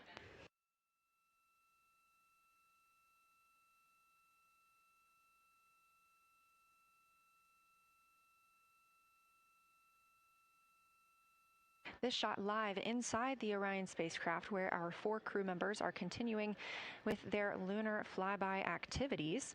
They have just begun those activities really about 20 minutes ago, so we've got several hours of moon view opportunities. This is still a live view inside that capsule. However, you can see just how dark they have turned down the lights. Actually, they've turned them all the way off. There are a few LEDs that they cannot power off, but turning down these lights gives them better views outside of the spacecraft's windows while they photograph the moon. This also prevents any reflections from inside the spacecraft bouncing up on the windows and interfering with their photography.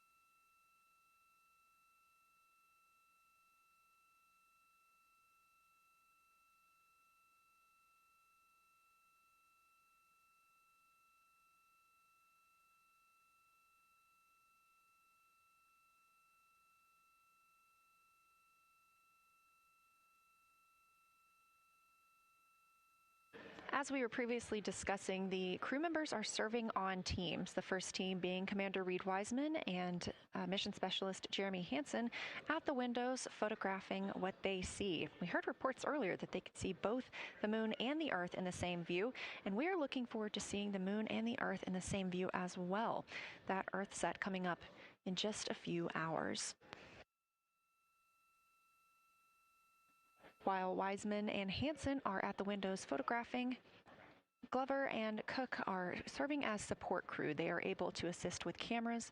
They are also providing those situation reports, letting us know how the team is working inside the spacecraft, what they're seeing, and how they're feeling about it. Those first blocks of teams will last about an hour, and the crew members are approaching the halfway point into their first observation block. A reminder, we have 5 of those blocks today. So they're approaching this halfway point, during which the crew at the window will switch roles. One will begin taking pictures, and the other will be making annotations on their PCD, that's portable computing device. Both of those crew members at the windows are recording audio of what they see. They are putting on headsets and recording audio into their portable computing devices. Obviously, we are not hearing this right now. This is going to be sent down to the science team, and they will be able to analyze that at a later time. What we are hearing, though, and will continue to hear, are those science sit reps a few times every block. Once this block is complete, about 40 minutes from now, we will have the teams switch. That means pilot Victor Glover and... Science integrity, looking out of window 1. I think I may have misreported earlier saying that it was Tycho going over the horizon. That was Copernicus I was referring to. Apologies. It was Copernicus is what is farthest bounding to the east, and that is now like on the horizon or just past it. And Korolev is now a few degrees from going over the horizon. And then, next it'll be Aristarchus Plateau. And so on the west, we are getting a much better view of the Terminator. Looks like we have about 80% illumination of the moon. And Vavilov and 1 Vavilov diameter to the west is where the Terminator is right now. And so other features are starting to peek out there. The center of the illuminated part of the moon is to the lower part is Oriental, and just around Oriental, a lot of light structure is starting to show up. A lot of high albedo, similar to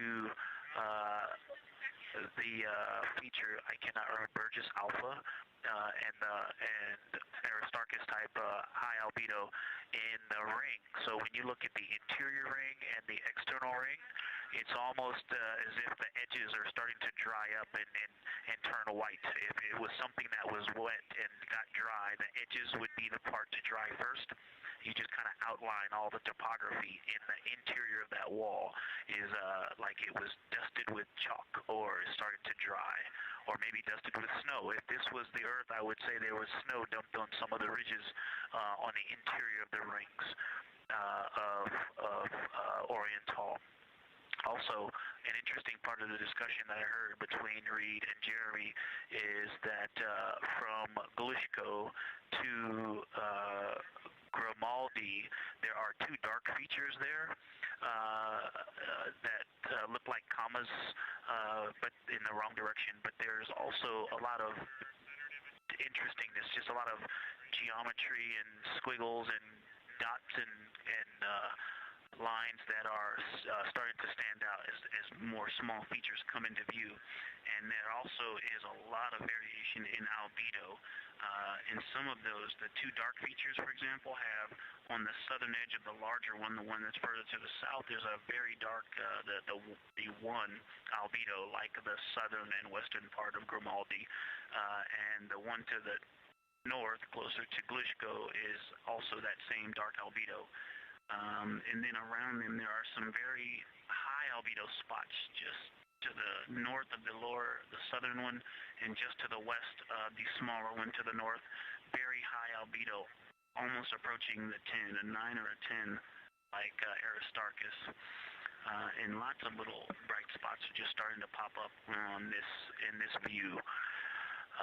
To the north, as you look up at the North Pole, there is a very distinct crater with a lot of a very defined central peak that is also 3 in albedo, and all of that area past it, going to the horizon, gets lighter and lighter, and is very, very high albedo. And I will go look and find the name of that feature if I can look that up.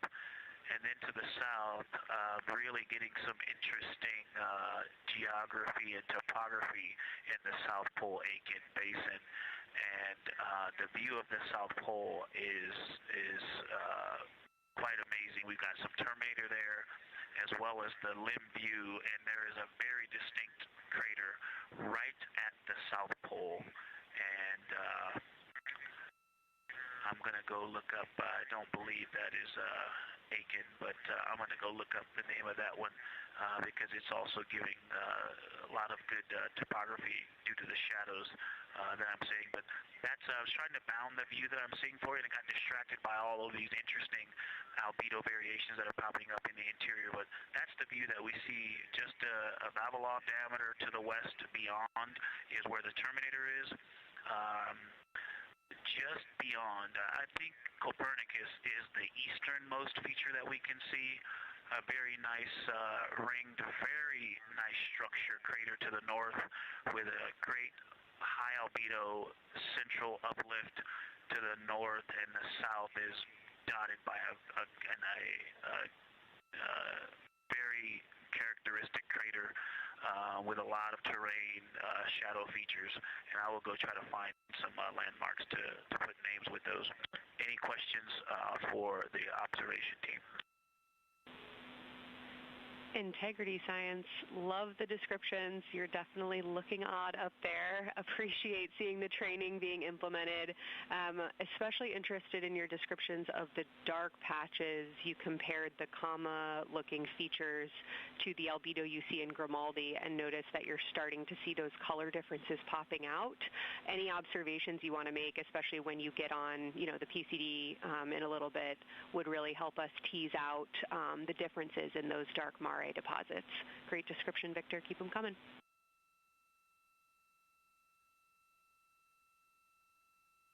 Absolutely will do, and I know you've got descriptions on both of the window observers right now as well. Keep them coming.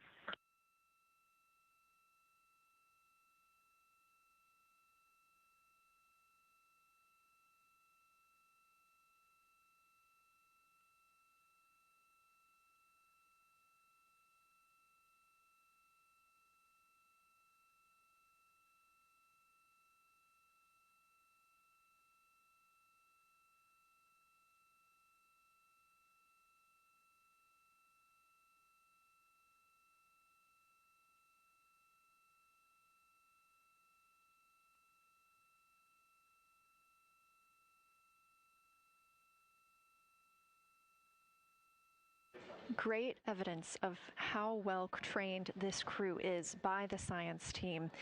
NASA astronaut and pilot of the Artemis II mission, Victor Glover, calling down a situation report, noting several different features on the moon and such descriptions, even saying that it looks like snow on some of the peaks. Obviously, we do not expect that to be snow, but referencing that as some of the lighting on how it looks to the Artemis II crew from their current position.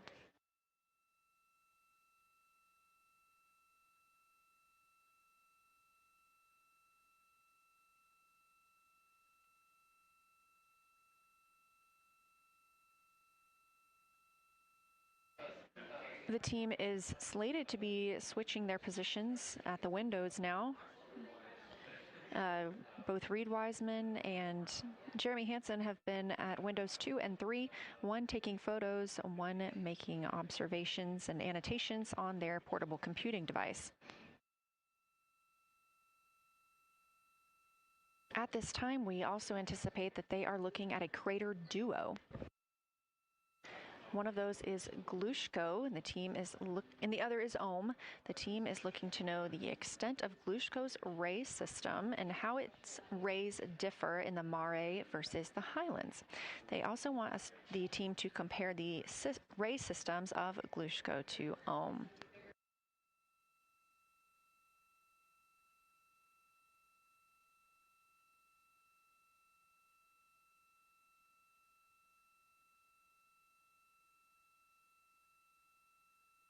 Ohm is considered a young crater.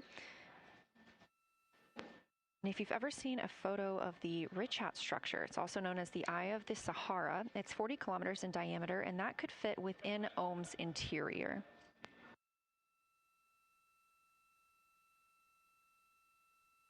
The team is specifically interested in descriptions of that ray visibility, including the color, albedo. Remember, albedo is the brightness or the surface reflection, and the reach.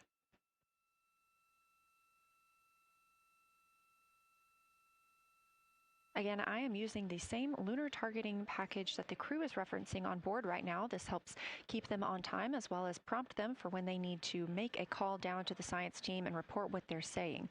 It also gives them reminders of when they need to swap positions at the windows. Additionally, I'm using the Artemis II Lunar Science Passport developed by Amber Turner and the Artemis II Lunar Science team. Now, this passport did not fly with the crew, but they used it extensively as a study guide here on Earth. So a lot of the descriptions and comparisons you hear today are developed directly by the science team.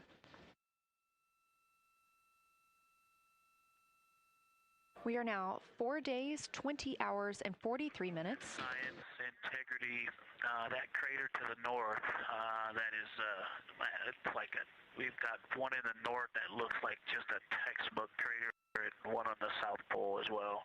The one on the north, I think, is Pythagoras. And what I wanted to highlight about that is it is either a very distinct central uplift or just a very defined area of high albedo.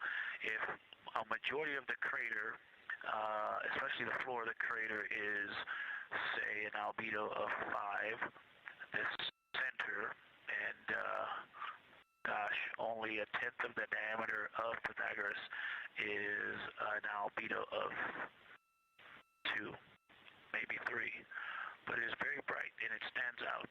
And then between that crater and the actual, what is the horizon from here, there seems to be another crater right on the horizon, and right on the edge of that is another patch of that albedo. It seems to be between the two craters. It's hard to tell from this grazing angle, but there is another spot just further north beyond Pythagoras.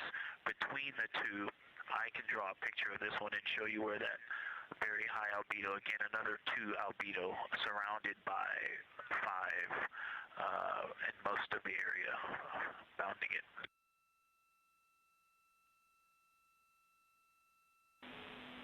Integrity science, thanks for that. We agree with the Pythagoras assessment. And as a follow-up to your previous report, the SIR had questions about topography comparisons between the North Pole and the South Pole of the Moon, if you're willing to provide words on that.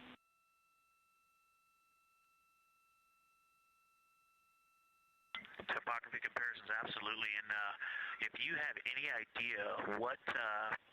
if you draw a line between Pythagoras and the western edge of the outer defined ring of Oriental, it intersects a beautiful textbook crater on the south.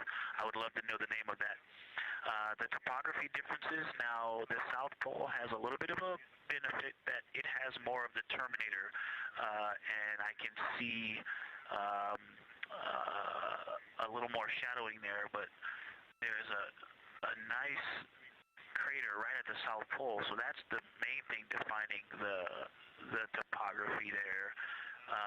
Seems to be quite a bit of elevation change. I can see some very jagged shadows, a 90-degree just to the west of that crater at the South Pole. I can see a very distinct change in the shadow directions, indicating, I don't know, a very high wall or a very deep canyon just to the west of that. And in the north, it seems to be that from sort of the edge of the mare that's dark, which is maybe 1 Pythagoras diameter south. If you draw a ring about that, maybe the top 7 degrees of the moon, and just draw a ring around that, the near side is an albedo of 5 and looks quite smooth from here. And then along the same edge of the mare, the edge of the mare that kind of Grimaldi's just outside of, Glushko is just outside of, Carroll Crater is just outside of, and you start to see the stark differences between the darker 7/8 and the 5s and 6s, the 4s and 5s. If you follow that line up to the north, that line is also where the change in topography happens at the North Pole. The line defining the light and dark on the edge of the mare that you can see from Earth. Draw that line, roughly the midpoint of all that, straight to the North Pole. And on the side facing the Earth, you see smoother topography and dotted by Pythagoras and its next door neighbor crater. And then on the far side, you see a lot more cratering and a lot more topography. And again, the far side has the benefit of a little Terminator there, but I am seeing a variation in the topography. It seems to be more jagged and a more challenging place to find a place to land and to even traverse in the south. All around the South Pole, and at the North Pole, it seems to be it would be more challenging to translate on the far side of the North Pole compared to the near side of the North Pole around Pythagoras. Copy all, Victor. You really help paint a contextual picture of what you're looking at. We really appreciate the way that you're guiding us into the areas you're seeing by drawing comparisons between recognizable features. Thanks for that.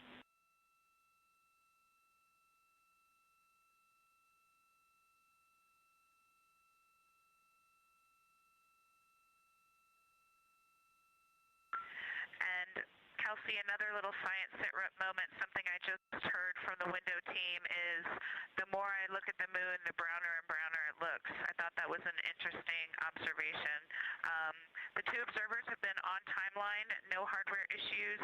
They did start to talk a little bit about another feature that you'll hear more about on the recordings that they call the handprint. That was at the end of their Glushko and before they moved into their current target. They thought that was worth chatting a little bit more about. And they're preparing to switch after this. Houston copies and concurs.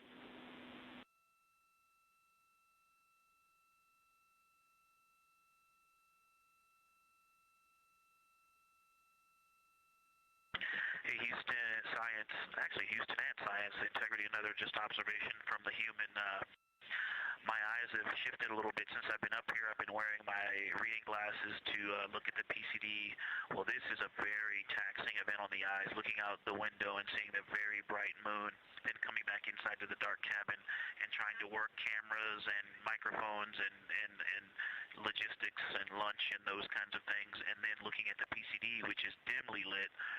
It's just been an exercise. It is a difficult thing to manage it. I'm up and down on the glasses and then having to wait as my eyes adjust when I come back in. As soon as I look back into the cabin from looking out the window, I can feel my eyes adjusting, and I just have to work through it as they adjust.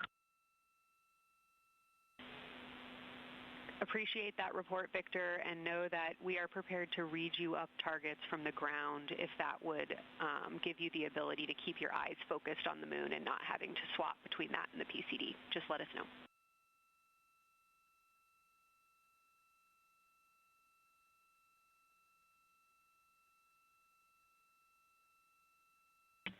Yeah, we appreciate that, Science, and we will also do that for the window teams, and we'll back each other up that way as well. But we appreciate that. We may take you up on that. Thanks.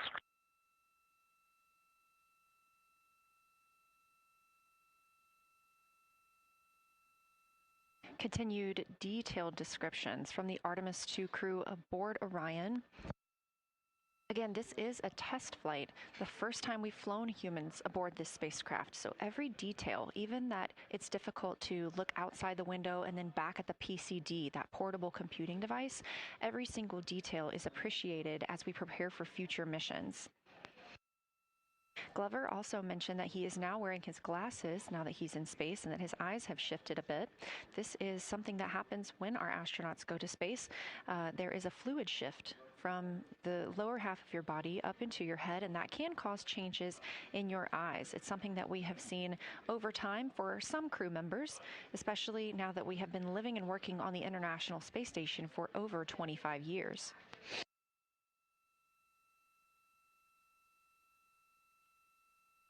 Again, it's clear that these Artemis II astronauts have undergone extensive lunar science training, including classroom instruction, fieldwork, and high-fidelity simulations. Training expeditions even took place in analog environments like the Icelandic Highlands and the Kemasassen impact crater in Labrador, where crews practiced identifying and describing geologic features under varying conditions.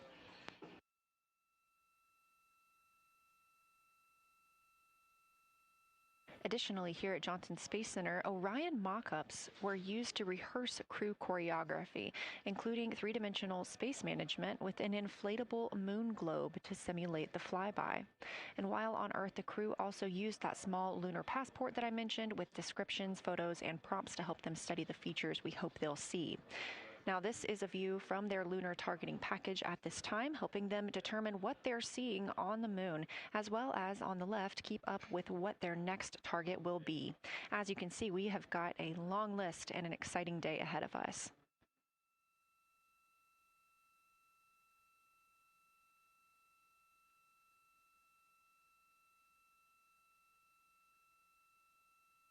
It's now been 4 days, 20 hours, and 53 minutes since Orion launched atop the Space Launch System rocket from Kennedy Space Center in Florida with our 4 crew members aboard.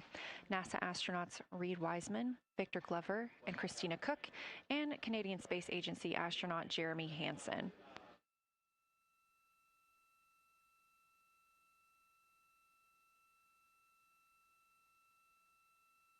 The Artemis II crew passed a major milestone today when they passed the Apollo 13 distance record at 12:57 p.m. Central, 1:57 p.m. Eastern. That Apollo 13 distance record was 248,655 statute miles from Earth. And Houston, another observation, whole moon. When you look at the moon, something I've never seen in photographs before but is very apparent, all the really bright new craters. Some of them are super tiny. Most of them are pretty small. There's a couple that really stand out, obviously. And what it really looks like is like a lampshade with tiny pinprick holes and the light shining through. They are so bright compared to the rest of the moon. We copy, Christina. Thank you. Looks like you guys might be doing it, but remind you to swap positions at the window and take your SD cards with you. We're loving everything that you're calling down, so keep it up.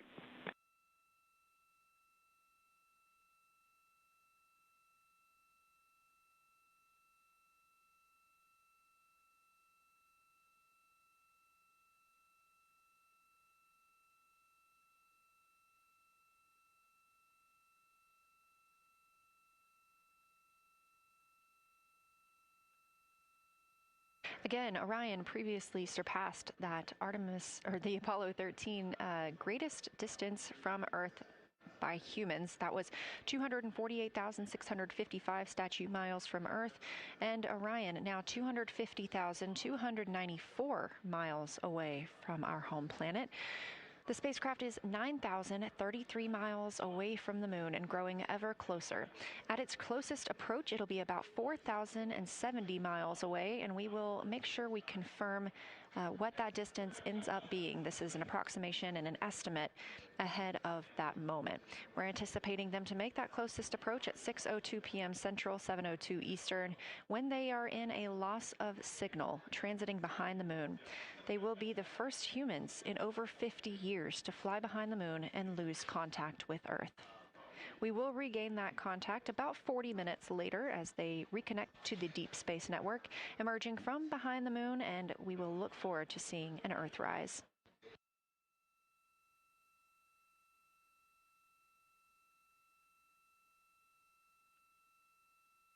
Again, the crew is currently in their position swap portion on their timeline.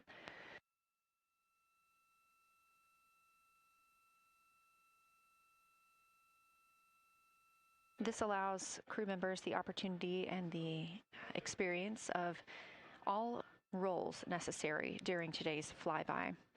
Right now, those two crew members at the window have swap positions.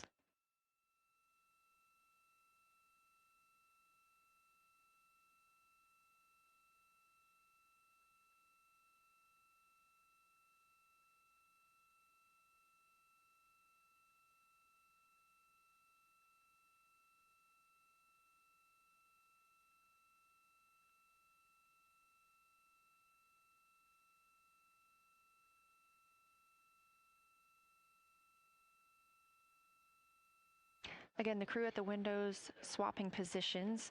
Right now, that crew is Commander Reed Wiseman and Mission Specialist Jeremy Hansen, while Victor Glover and Christina Cook serve as their support flyby crew members.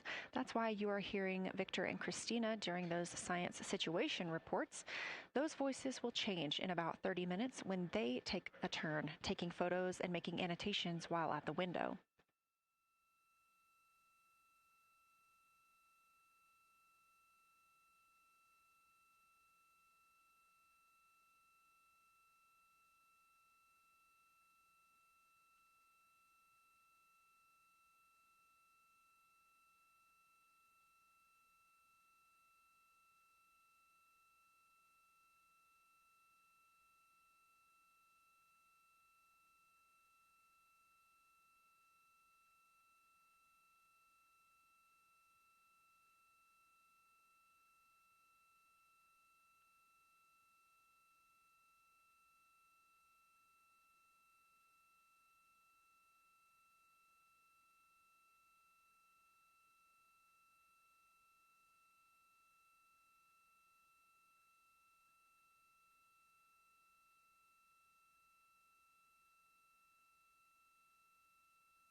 Houston, integrity. I wanted to provide an observation or a little bit of descriptive nature on something that we saw on the first day we had good moon views. This was when we saw more of the near side, and the ground helped me out with identifying Mare Imbrium. Mare Imbrium, when you have the western limb also in view, looks completely different than the normal view we have of the near side. It is the most striking feature of the western limb view that we had. And the mountain chains that form its eastern side are very prominent, but they actually stand out more than I'm used to seeing even on the western side, and the whole thing just feels like a big bump. It actually looks like a large healing wound with a high albedo forming the mountain chain around the impact basin. And I just don't think I had enough chance to describe how striking it was on that western limb view as we were coming in a couple days ago. Christina, science, absolutely love that, especially since that's a feature that all of us here on Earth can observe from home. So I'm sure tonight everyone's going to be going out and looking for evidence of that beautiful topography you just said. Thanks for those words.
The view on your screen coming from Orion, a camera mounted on the spacecraft's solar array wing. Toward the right of your screen, the near side is the hemisphere we see from Earth. That is identifiable by those dark splotches, which are ancient lava flows. Science integrity. A question and a comment. Question is it possible that we're seeing a Schrodinger basin from this vantage point in the Terminator at the South Pole? And the comment is the rays coming out of are less distinct. We are not seeing the bright rays coming out of it, but the sort of 9 o'clock wedge that is formed by the change in albedo from the interior portion that is to the northeast to the surrounding lighter mare that's 270 degrees to the west. That 90 is very distinct and interior. You got some great descriptions from the two at the window about the colors in there, but in that darker part, in that wedge, you've got some really interesting color, even though the rays, the distinct difference in the albedo almost look like rays, but it's not the rays coming out, it's the just change in that albedo. Integrity science, that is very intriguing, those color rays coming out of rather than sort of albedo. And as answer to your question, we do not think you can see Schrodinger. It's in darkness as of now. But thanks for that description, and it sounds like the pair at the window's got great descriptions that we're definitely going to dive into tonight.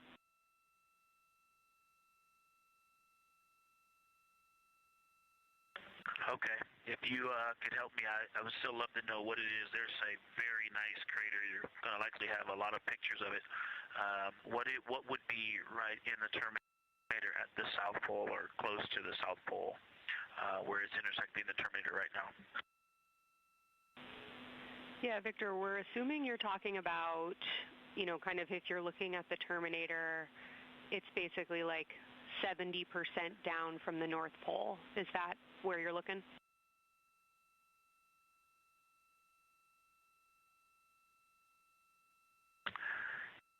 Contact, yes, that is where I'm looking.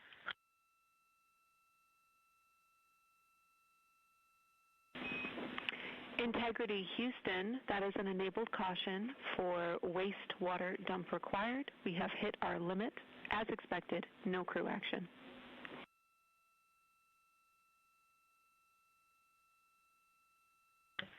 Copy, no crew action.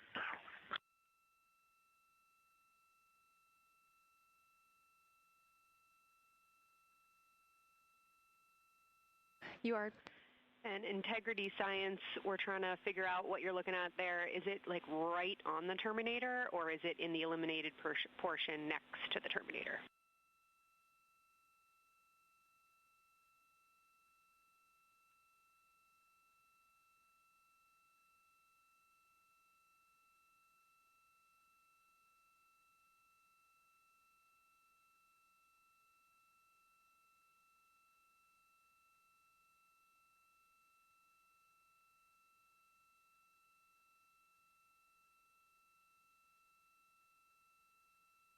While we wait for a response from the crew, the Terminator is that difference between day and night, or brightness and darkness that you see on the moon. We see this from the International Space Station as well, looking down at Earth. And science from integrity, excuse my space orientation adaptation. If you draw a line between Glushko through the center of Oriental, and then another line from Glushko through the southern tangent of Oriental, that line would almost perfectly intersect tangentially the crater that I'm talking about, and it is on the Terminator. So yeah, I think I'm not looking at the South Pole. I was a little twisted. That line description was really helpful. I have eyes on the SIR right now, and they are actively discussing lunar geography. We will be back with you shortly.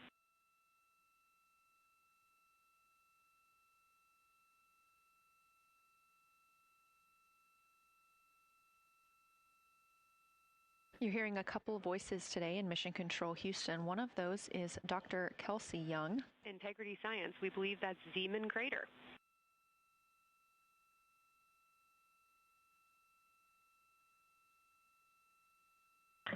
I floated away from the speaker. Say it again, please. We believe that that is Zeeman Crater.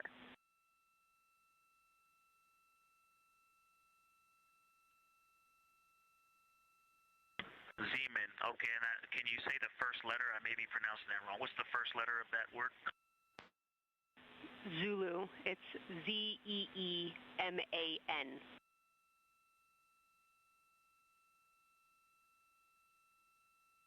Copy.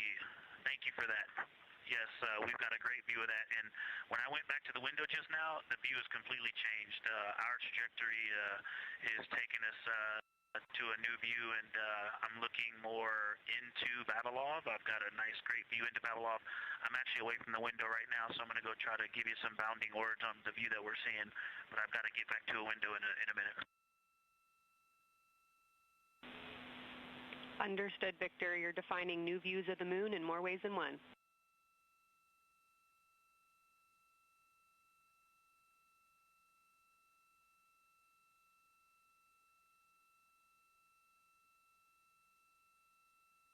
Again, when you hear calls down to science or from science, that's Dr. Kelsey Young, the Artemis Science Flight Operations Lead here at a console in Mission Control. You also hear communications with the crew from Canadian Space Agency astronaut Jenny Gibbons. She is the Capcom for today. She is a backup Artemis 2 crew member. Those calls from pilot Victor Glover asking about a feature he was seeing, specifically a crater on the moon. Meanwhile, the team here in the science evaluation room was actively working together to determine which feature he was describing.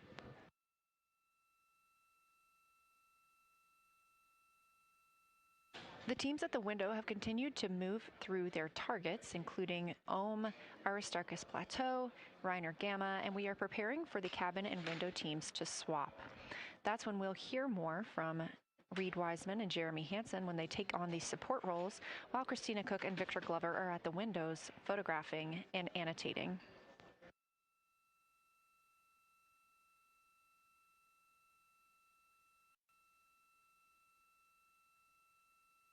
As we briefly mentioned, if you look towards the right side of the moon, essentially,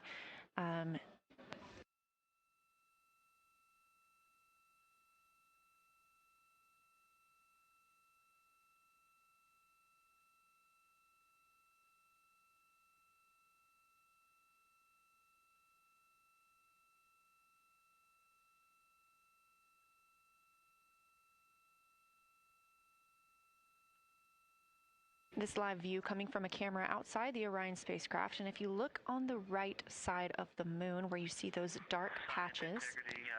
Wow, yeah, I wish I had some more time to just sit here and describe what I'm seeing, but the Terminator right now is just fantastic. It is the most rugged that I've seen it. From a lighting perspective, there are little islands. There are islands of terrain out there that are completely surrounded by darkness, which indicates some real variation in terrain. Up to the north, there is a very nice double crater. It looks like a snowman sitting there, in the 5-10 degrees below the pole in the Terminator.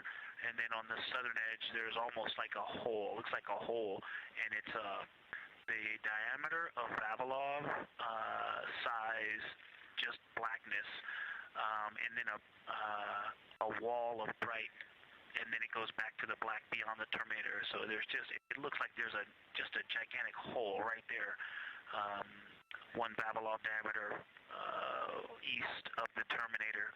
And as you go south, the Terminator is not a nice smooth arc. It's just jagged. There's almost a 110-degree turn in the shadow as opposed to the nice smooth arc, again indicating some really interesting variations. And I'm sure we'll get some photos of that. And then one of the craters further to the south of Vavilov, maybe halfway down to the South Pole, is not only looks like just a deep hole, and then there's like 2 island rays pointing off to the west and north, that indicate very high ridges and very deep canyons coming up out of that crater. So again, just some really interesting visual illusions going on with the shadows there. Like I said, there look to be islands out beyond the Terminator because some of the things, maybe even a Vavilov diameter into the Terminator are catching sunlight on the peaks up to the north and to the south. It's very, very interesting to see. Integrity science, oh my gosh, that was an amazing picture you just painted. I glanced over at the SIR video and I literally saw fist pumps in the air. Those types of observations are things that humans are uniquely able to contribute, and you just really brought us along with you, so thanks for that.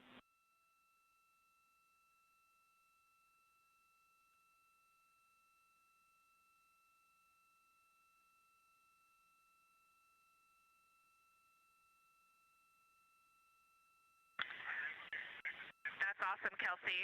Did you get a sit rep updating you on a slight change in logistics for PCD use? Christina, this is Houston. We did not, but we will take it now.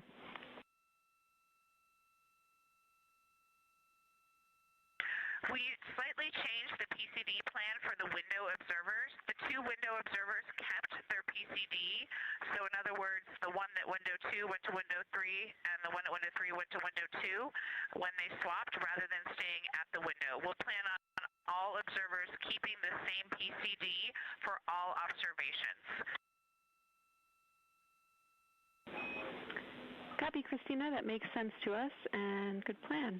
We are coming up here on a cabin and window team swap. Let me know when you're ready for a quick vehicle status.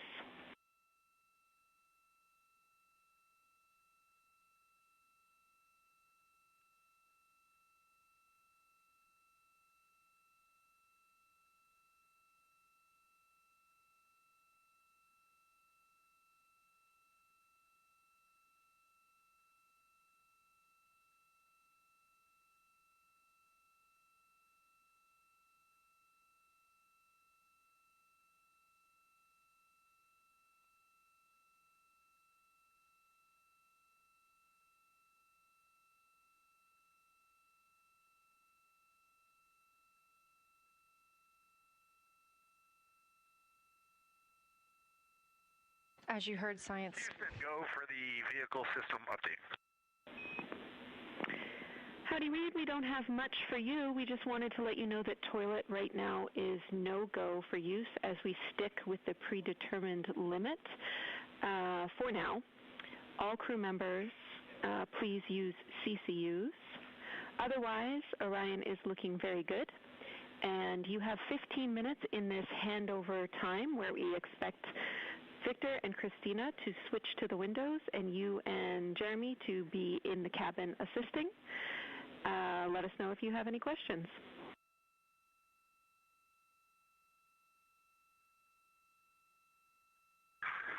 No questions at all, and they're in the swap right now. The first thing I'll tell you, I floated up to the docking hatch window and just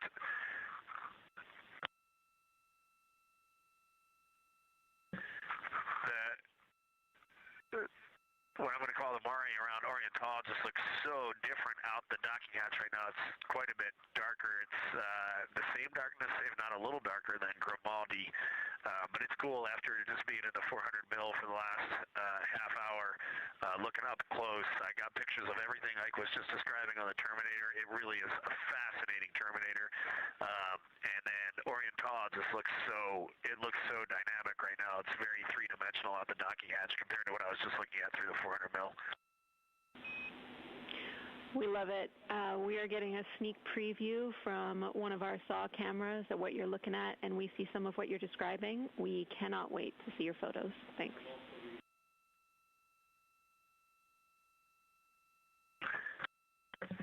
Yeah, Jenny, I wish you had some longer lenses on the solar array so you could see the whole moon, but man, it is, or the up-close moon, not the whole moon, but it is just fascinating here. It's so cool.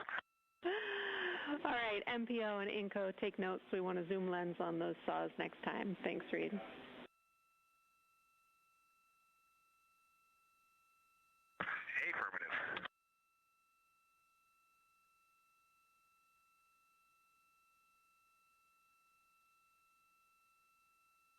As the crew gets ready to switch positions from the window crew going back to the support crew and the support crew flying up to the windows. This view inside the room, Capcom Jenny Gibbons speaking with the crew, Canadian Space Agency astronaut. The crew has continued to provide excellent descriptions of what they are seeing on the lunar surface. In this picture, or in this live view actually, from Orion and a camera mounted on its solar array wing, if you look at the dark portion on the right side of the screen, those are visible from Earth. That's considered the near side. Those are ancient lava flows from a time early in the moon's history when it was volcanically active. And if you look towards the left, there's that dark, large crater that appears to the left of those lava flows. That's Orion's Hall Basin. It's about 600 miles wide, and it straddles the moon's near and far side. And this mission is the first time that humans have ever been able to see this with their eyes in the daylight. Again, you hear conversation about that Terminator. You have a great view of that as well. That's the difference between light and darkness on the moon. Victor Glover explaining that as a very jagged looking Terminator due to the peaks that they're seeing and the craters that they're seeing as they prepare to cross over the far side.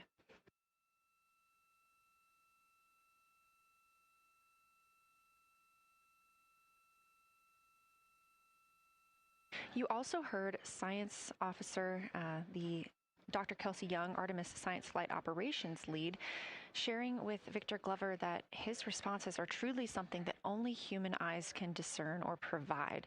So we've previously discussed how having humans observing the moon on this mission is being combined with lunar robotic data to help us maximize what we know about the moon. So part of that data comes from the Lunar Reconnaissance Orbiter, or LRO. This orbiter provides the robotic foundation that makes Artemis II lunar science possible. LRO has been orbiting the moon for 17 years, which makes it the longest operated lunar orbiter in history. And it's also the only American spacecraft dedicated specifically to lunar science and exploration.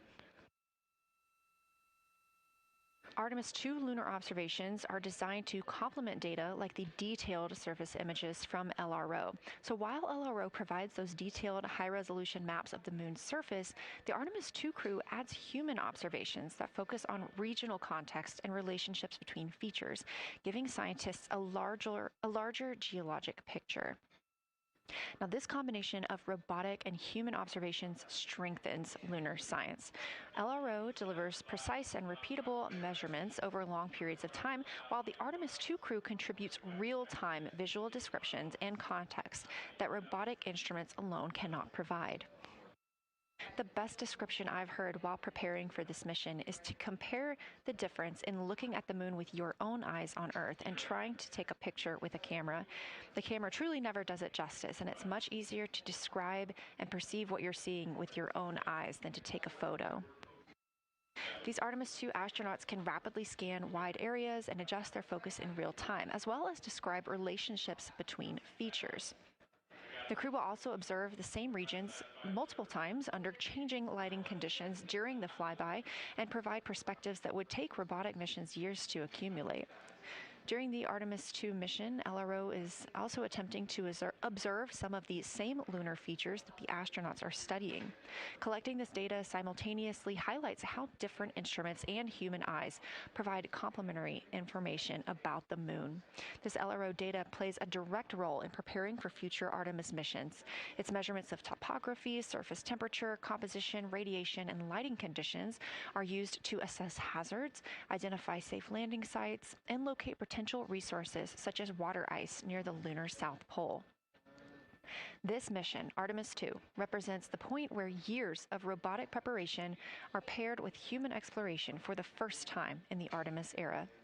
So together, LRO, the Lunar Reconnaissance Orbiter, and Artemis II are demonstrating how NASA moves from mapping the moon robotically to exploring it with humans. We are laying the groundwork for future Artemis missions and sustained lunar operations. A check-in with Orion. We are now 4 days, 21 hours, and 22 minutes into the flight of Artemis II. our crew aboard the Orion spacecraft. We are now 8,153 miles away from the moon, 250,742 miles away from Earth. The spacecraft is traveling at 1,030 miles per hour.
The professional science update giver is now in seat 2. That is where Victor is, and Christina is nestling into seat 1 with the long lens, and we're just getting ourselves oriented here.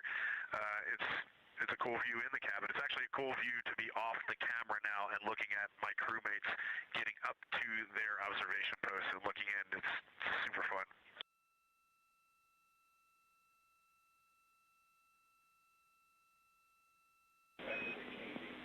Copy, I'll read. We like it.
As we heard confirmation from NASA astronaut and commander of Artemis 2, Reed Wiseman, they are now switching positions of the support teams and the observation teams. So initially, Reed Wiseman and Jeremy Hansen were at windows 2 and 3 in the Orion spacecraft, taking photos and making annotations in their PCDs, portable computing devices. They were also giving audible descriptions into their PCDs, wearing headsets with microphones and providing recordings that the science team will be able to listen to later. We were hearing from NASA astronauts Christina Cook and Victor Glover as they made observations as part of the support team. Now, as these teams are swapping, we anticipate hearing more from Reed and Jeremy as they'll be on the support team, while Victor and Christina will be at the windows taking photos and making annotations.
the science team if they can mark this time. I just covered up window 4 to block out the ambient light from a very bright planet Earth. And it'll be interesting to see if in the data Victor and Christina see any differences from me and Jeremy with that window blocked. It's a lot darker in the cabin now.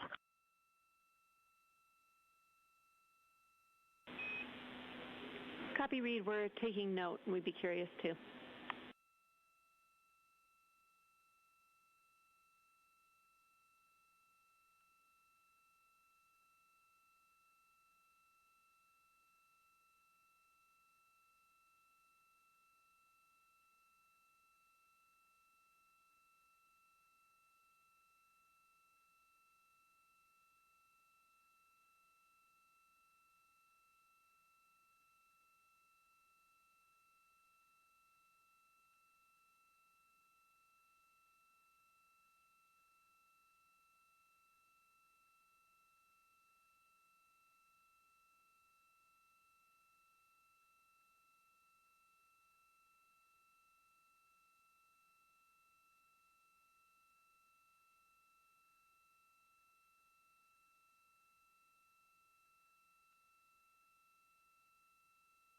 We are live in the Artemis mission control room during the lunar flyby of the Artemis 2 crew, the first humans to fly by the moon in over 50 years.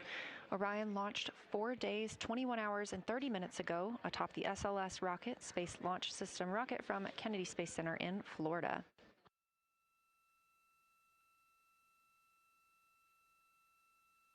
Our 4 crew members inside the spacecraft are transitioning their positions. The cabin and window teams have swapped.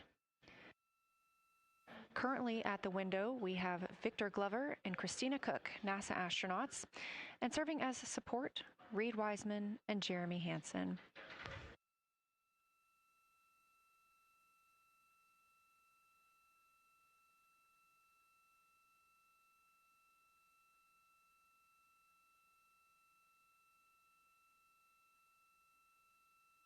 For our crews at the window, they are using handheld Nikons with an 80 to 400 millimeter zoom lens. There are also GoPros on each of the solar arrays on Orion, and that's where this view is coming from right now.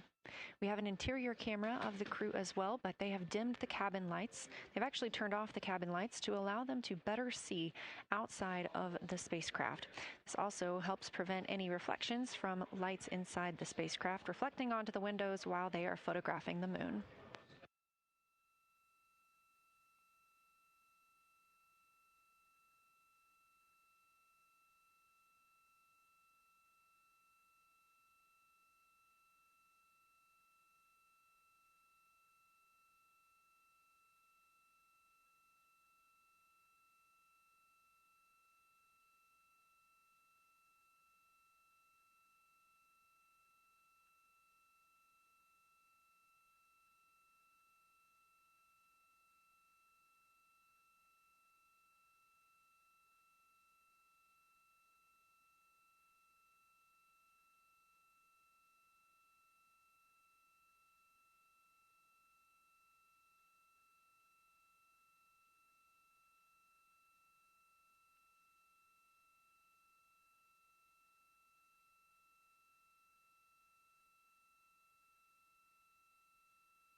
We talked a little bit about the views and the cameras being used on the Orion spacecraft. And again, we do have GoPros on the tip of each solar array wing. Now, the bandwidth is a little bit limited because having a crew on board, we do have to downlink a lot more data. That includes their environmental control and life support system. We are not the only data, this view that you see, coming down from the spacecraft, and so we do rely on sharing some of that with the other flight controllers in mission control. This helps the team monitor all systems aboard the spacecraft and ensure the safety of our astronauts.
We are standing by for a situation report from the crew aboard the spacecraft. They've been imaging the whole moon.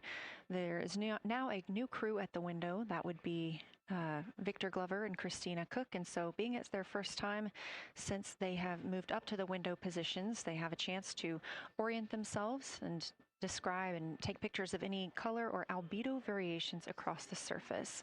Reminder, albedo is the brightness or reflectiveness. Integrity science for a science sit rep when you're ready.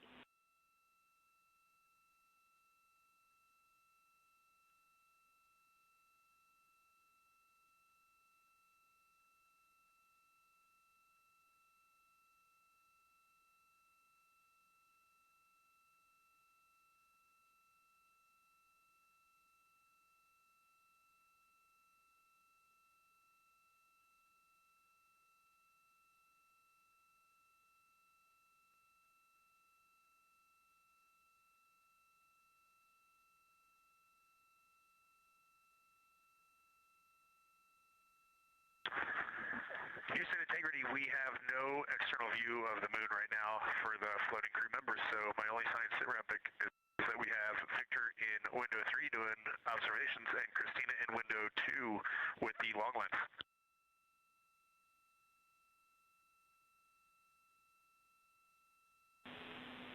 Integrity, we copy. Are the shrouds still on windows 1 and 4? And if so, would you consider trying to get a view through one of those windows?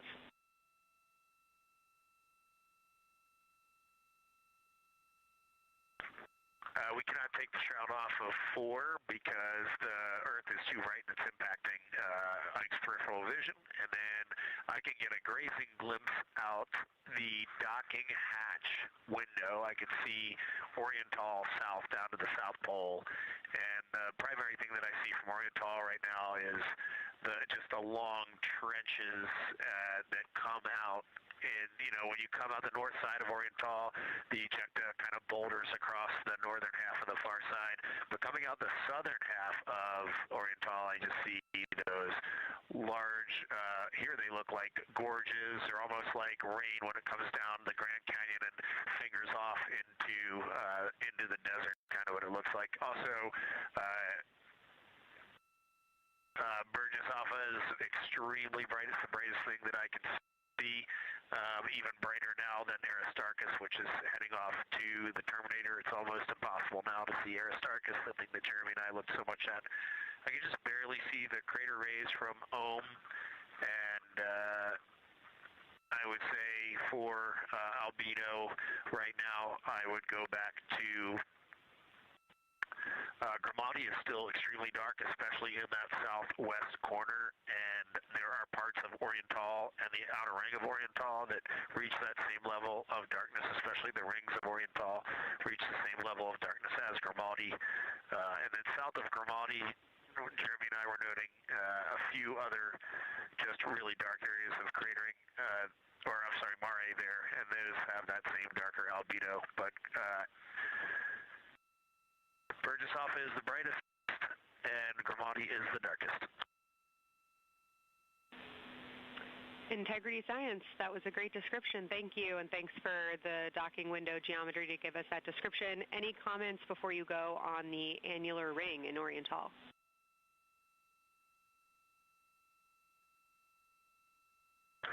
The annular ring, which I think everybody kind of describes as like a pair of lips or a kiss on the far side of the moon from here, is very circular in nature. The northern part of it is wider, darker. The southern part is much lighter. It is very neat looking, and but it is far more circular than I remember it looking in our training. The darkness of the northern side of the annular ring is the same darkness from here out this docking hatch window as the center mare in Oriental. Not quite as dark as Grimaldi, but it is probably only because dust and lunar regolith has kind of impacted over time. Reed, that's exactly what we were looking for. Thanks so much. You have heart hands coming out of the SIR.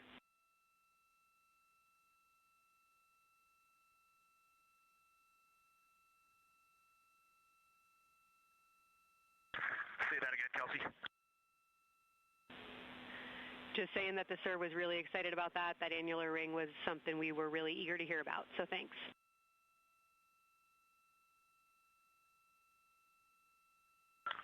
Yep, you bet. And now Victor and Christina are moving on to Oriental. I got them situated over there a little bit late.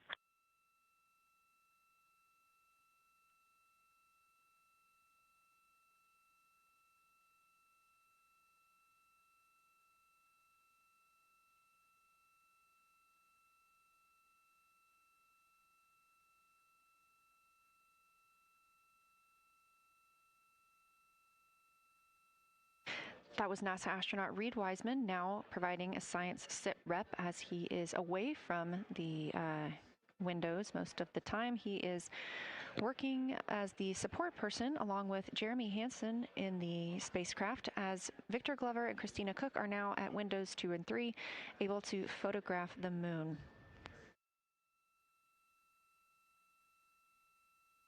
Christina and Victor are also providing recorded information to their portable computing devices, that's their PCDs, and the science team will have access to that at a later time. They will then review it and compile all of this data to help further our understanding of the moon. One of the items you heard mentioned was Oriental Basin. This has been a very exciting opportunity for the crew. They have all been very excited about seeing Oriental, as well as the science team has been looking forward to it. It is known as the Grand Canyon of the Moon, as we discussed earlier.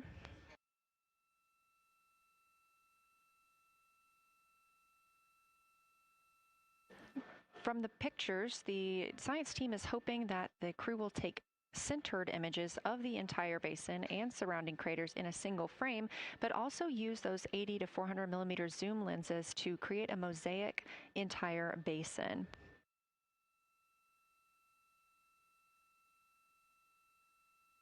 With their unaided eyes, the science team is hoping the crew will describe southern dark annular ring, which you heard Reed just describing, as well as any color, albedo, texture, or topography across the mare patches and ring mountains. Science team reports that the observations will be used to study the geologic evolution of the youngest lunar basin and to inform formation hypotheses for the annular ring.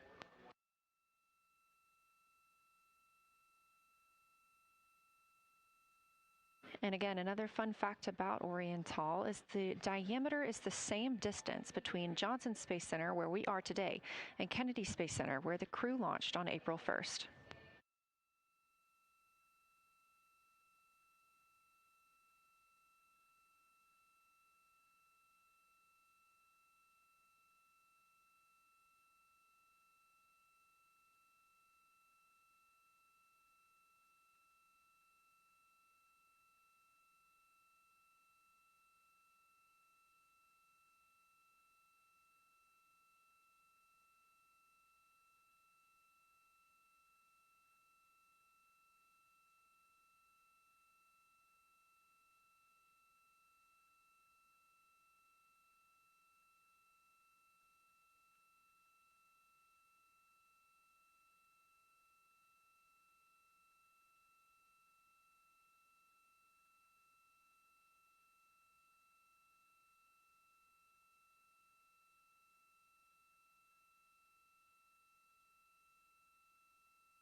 This live view from the Orion spacecraft on the Artemis 2 mission, now 7,373 miles away from the moon, 251,130 miles from Earth.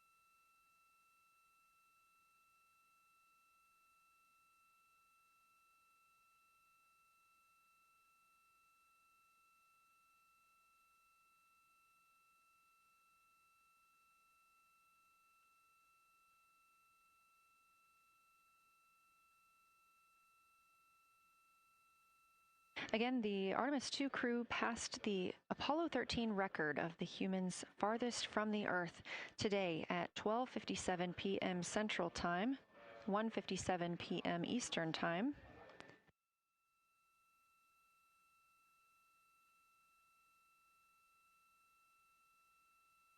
That distance set by Apollo 13 was 248,655 statute miles. We have clearly passed that, and we expect to pass that by about 4,105 miles. That will be when the spacecraft reaches its farthest distance from the Earth. It could be around 252,760 miles, but again, these are approximations and our targets, and we will make sure to report back the final numbers once we have them.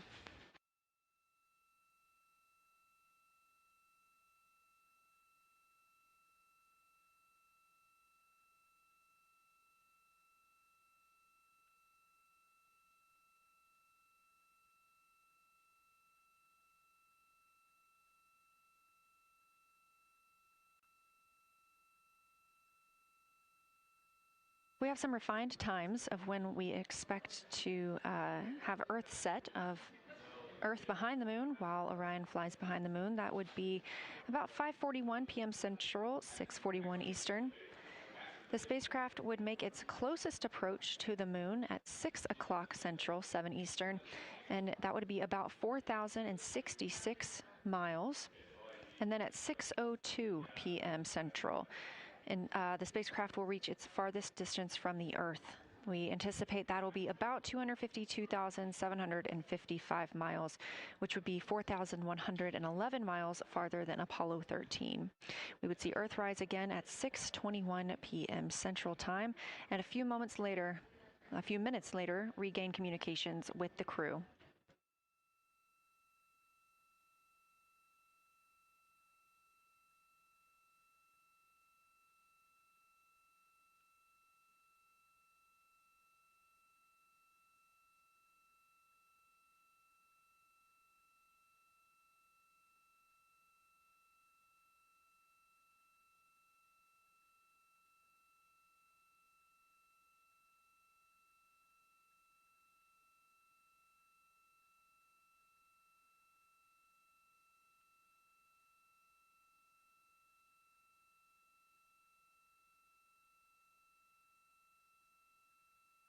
Currently aboard Orion, Victor Glover and Christina Cook are the two team members conducting lunar flyby observations, meaning they are using the Nikon cameras to photograph the moon, and their PCD, or the portable computing device, to conduct annotations. They are both recording information that will be downlinked to the science crew, and tomorrow morning the science team will have a conference with the team while the information is so fresh. They'll be speaking with the crew about their observations and their data collection.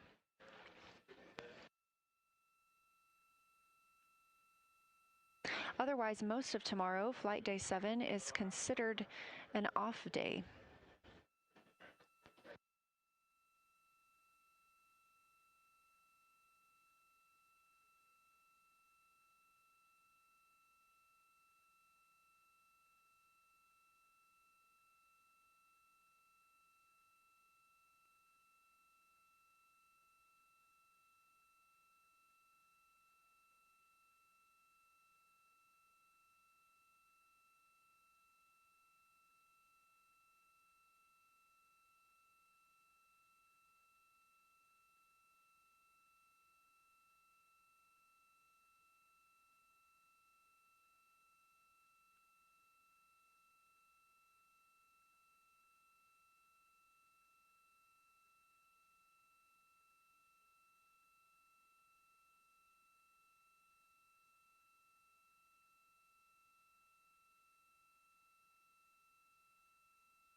We are on flight day 6 of the Artemis 2 mission, the first time in more than 50 years that humans will observe the moon directly, providing a critical opportunity to practice how lunar science will be conducted during future Artemis missions.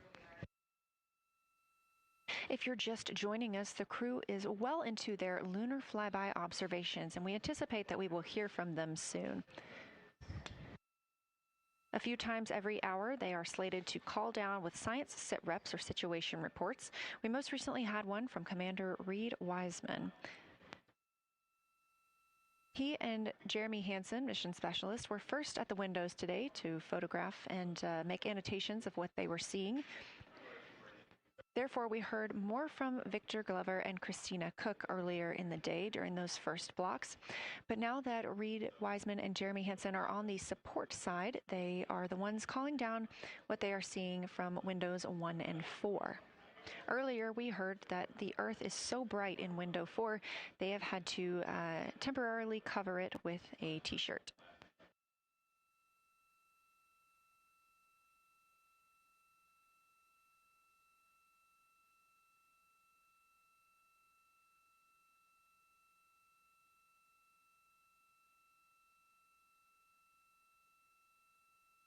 The moon preserves a near-continuous record of solar system history that has been erased on Earth because the moon doesn't have an atmosphere. So things that we experience on Earth, like weather or plate tectonics, don't really apply. So the lunar surface retains evidence of ancient impacts, volcanism, and solar activity that scientists can study today. And studying the moon helps scientists understand how planets formed and evolved, how the moon influenced our own planet Earth's history, and how the sun shaped conditions across the inner solar system.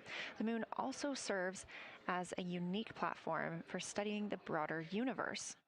Artemis science is designed around questions best answered by humans, working alongside robotic systems, combining decades of robotic lunar data with real-time judgment, context, and adaptability that only humans can provide. This mission, Artemis 2, is serving as a proving ground for lunar science operations, which allows NASA to test how science is planned, executed, and supported during a crewed deep space mission ahead of our future Artemis flights.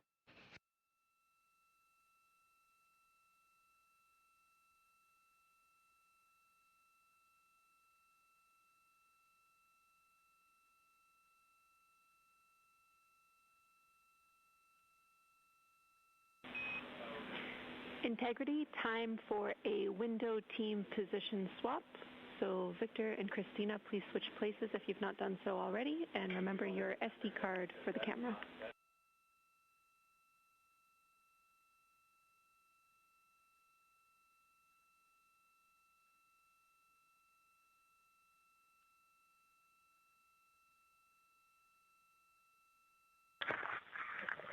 We're in the swap right now. They're wrapping up their last comments, and they'll switch over and change cards from the long lens. Copy.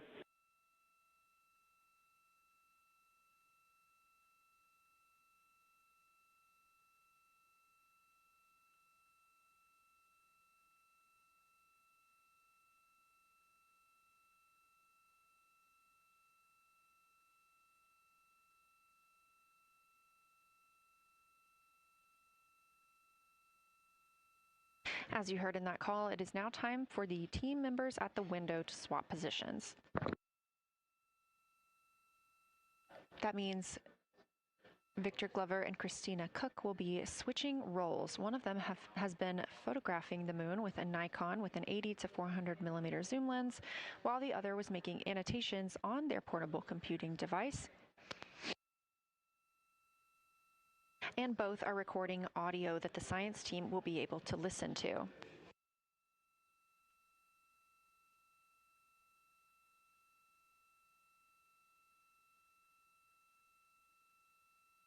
We are now 2 hours and 10 minutes until we expect to lose signal with the spacecraft as they fly behind the moon. And the next target for the crew is considered a crew choice event. They have the option to focus on any regions or patterns or features that interest them. The science team has asked the crew to capture pictures that illustrate their choice, as well as at different zoom levels, and to describe why those certain features or regions caught their eye.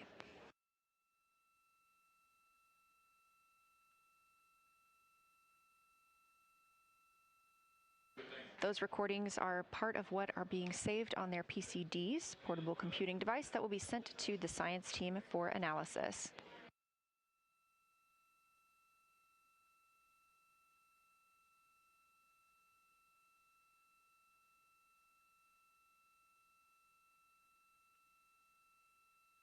The crew has been allotted 8 minutes for this crew choice event, and it's also a time for a scheduled sit rep or situation report. So we expect to hear them calling down what they are seeing soon.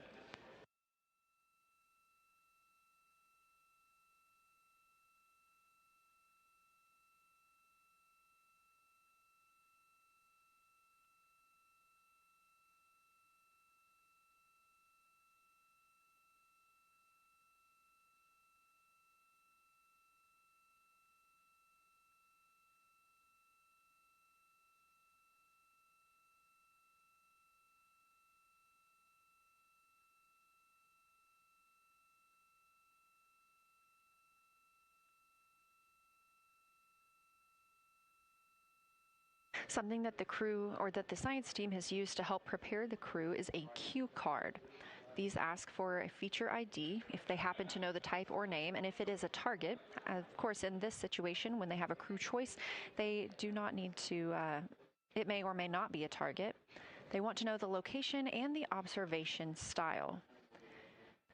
They've also asked for the geometry of what's being captured, the size, shape, boundary, and preservation, as well as the color and shadow, so the color tone, the albedo, that reflection or brightness, and any shadows or illumination. Next, they're interested in structure and texture. That includes slopes, structures, and textures, of course, and geologic relations, like association to other features, any contact to those features, and of course, their thoughts, impressions, or interpretations. They are interested even in emotions and excitement that the crew may be having.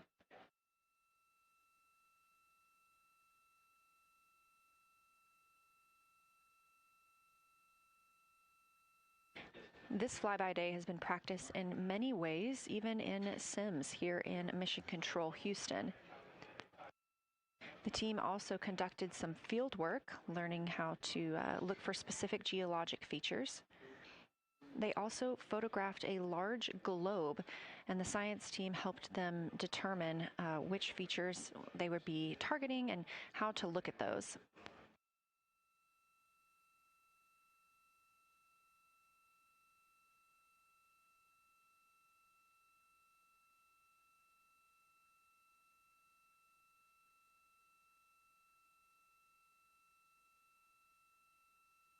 We have a few more minutes that the crew would be photographing their crew choice. Again, this is NASA astronauts Victor Glover and Christina Cook at the windows.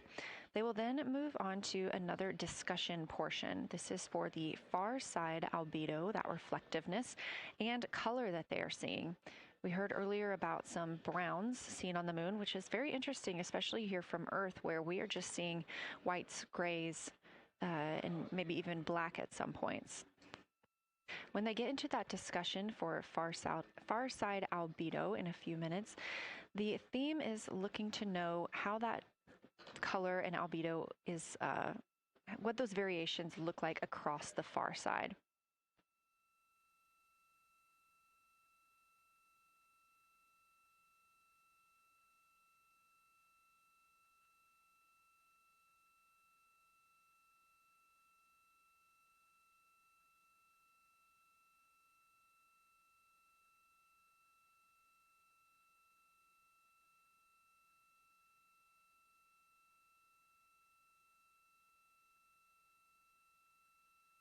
On the right side of your screen, the Science Evaluation Room, or SIR, where team members are looking real time at what the crew is seeing. And even earlier, we're... Houston Integrity, you ready for a science zero? We'll take it.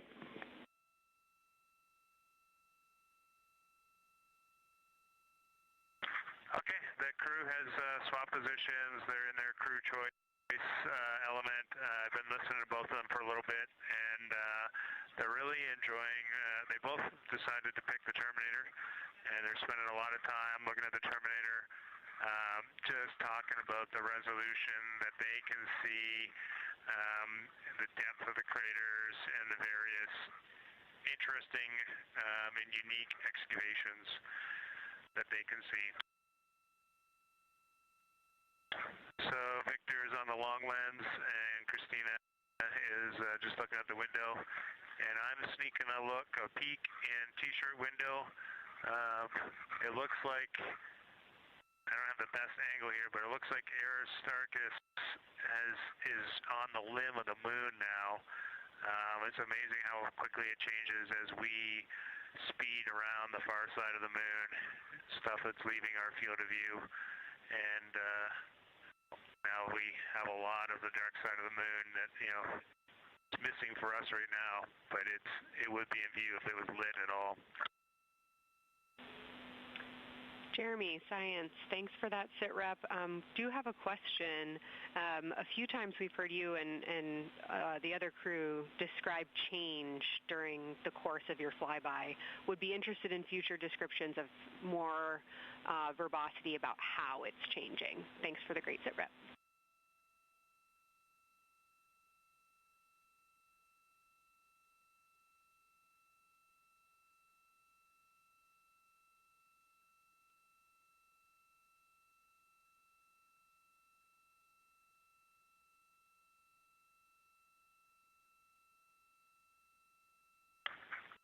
Yeah, Kelsey, sounds good. We are definitely keeping an eye on that.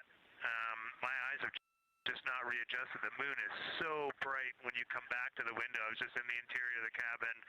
I've come back to T-shirt window, and it's just overwhelming brightness, and my viewing angle is a bit challenging, so I won't be able to give you great observations from this window. But I will talk about something that I was talking a lot about in my recordings earlier, which was we've been talking about some shades, and so we have obviously the dark and the light gray, and then we've talked about naming some colors, a brownish hue and a greenish hue. And I'll tell you, like right now, Aristarchus, the plateau is hard for me to see from this window, but that had greenish hues to me and was very unique. I didn't see anything like that anywhere else on this side of the moon. And then I see a lot of these, what I would call brownish hue areas. There's a number of them.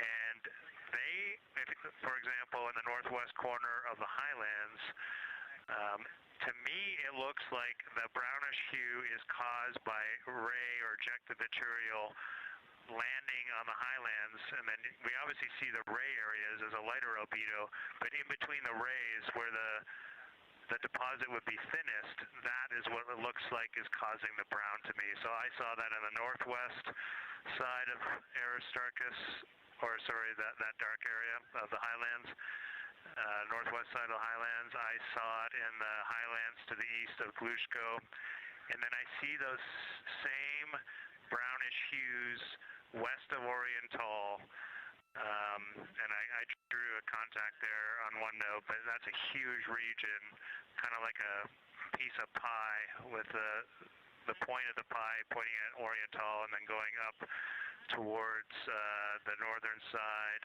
of Hertzsprung. And that is an area that just looks like that brownish albedo. That was fantastic, Jeremy. We had heard rumors of the green and brown hues, and so you really read my mind on asking about those. Understand they likely didn't have any contact with each other the way that you described them, but please correct me if I misunderstood that. And then last thing, I'll make the same offer we made to Victor earlier. If it would be helpful for us to verbalize any targets so you can stay at the windows and keep your eyes adjusted to the moon, please let us know.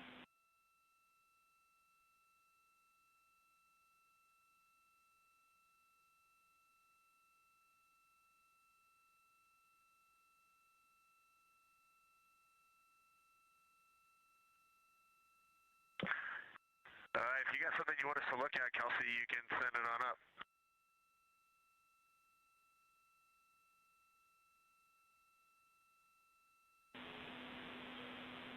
Definitely not looking to interrupt your flow, Reed and Jeremy, only offering assistance if you guys want to keep your eyes off of the PCDs.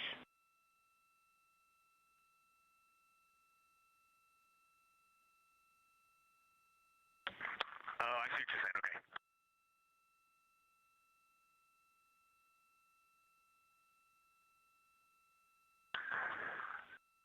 Not really science related, and we definitely learned this at Apollo, but the thing that is just most fascinating, I think, to me and Victor right now is even as rugged as the far side looks, when you look at Oriental and Ohm, it's rugged, but man, when you look at the Terminator, it is just like impossibly rugged, and it reminds you that the whole far side is that way, and just the Terminator is really bringing out the shadows and the hills and the valleys, and it is just, it's unbelievable. It's like no surface of the Terminator is not marked by meteor impact, and it's just, it is very impressive to look at that, and you realize that that is true across the whole far side. You just can't see it due to sun illumination right now.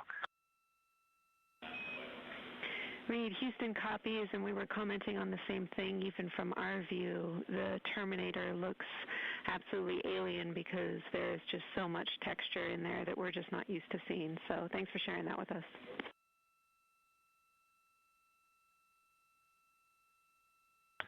There's also, I don't know the name of it, coming out the south-southwest of Oriental, right on the southern Terminator, is just a massive crater.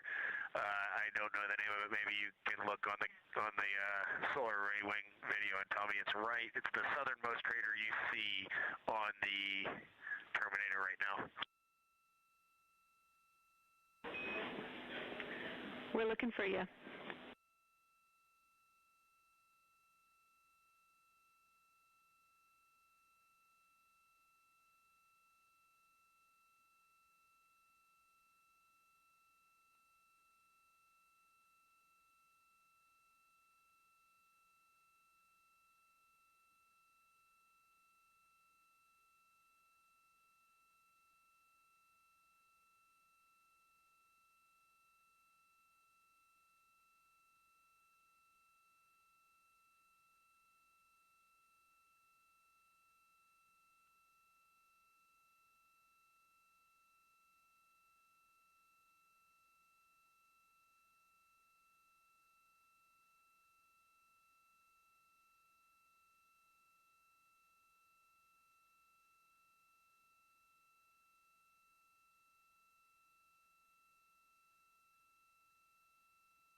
We're loving that picture. Thanks for showing us.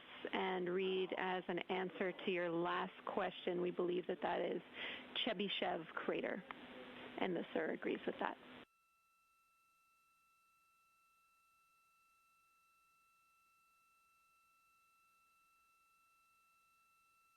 Okay, that picture I was just showing you is an 8X iPhone out the docking hatch for the high grazing angle. It's just amazing. We love it. Thank you.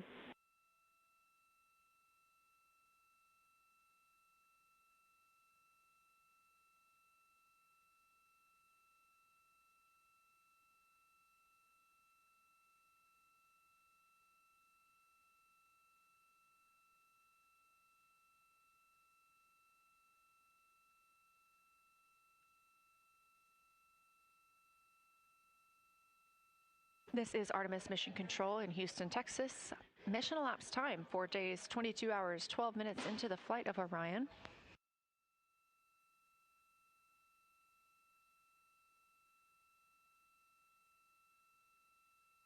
This is Lunar Flyby Day for the crew aboard the spacecraft. Reed Wiseman, Victor Glover, Christina Cook, and Jeremy Hansen are now the farthest people to have ever traveled from Earth.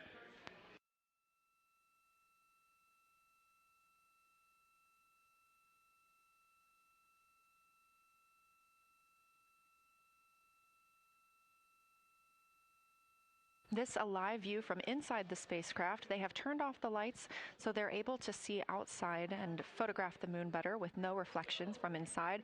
And for a very brief moment there. Integrity Science, thanks for those iPhone views. It's helpful to see what you're seeing.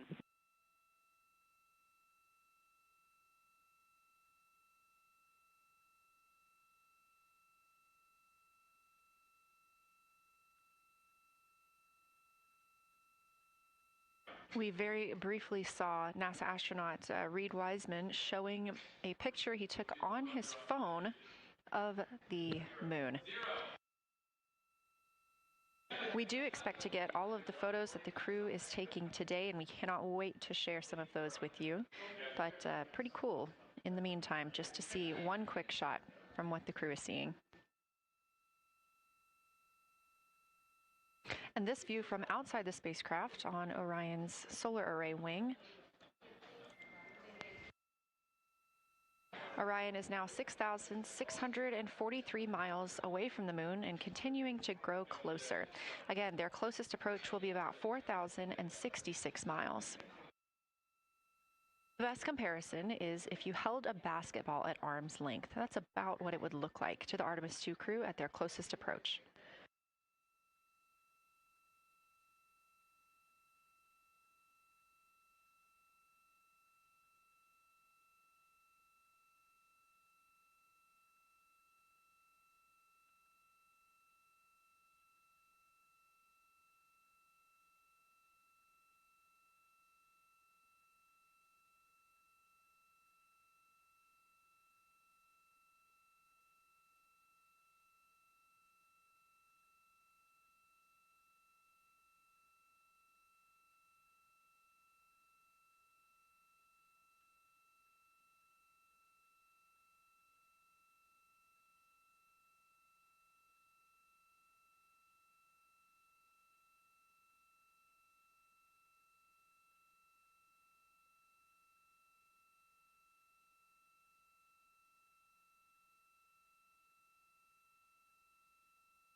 This view showing at the very top, a camera coming from Orion, continuing their flyby of the moon. We have 3 more flyby observation blocks after the completion of this one. Down on the bottom left of your screen, that's the SIR, the Science Evaluation Room, where team members are continuing to work through all of the targets that the crew is photographing today, and they've helped identify some of the craters and some of the other items that the crew has seen on the moon's surface. Down on the right is Artemis Mission Control here in Houston. Those 2 rooms down at the bottom are just down the hall from each other.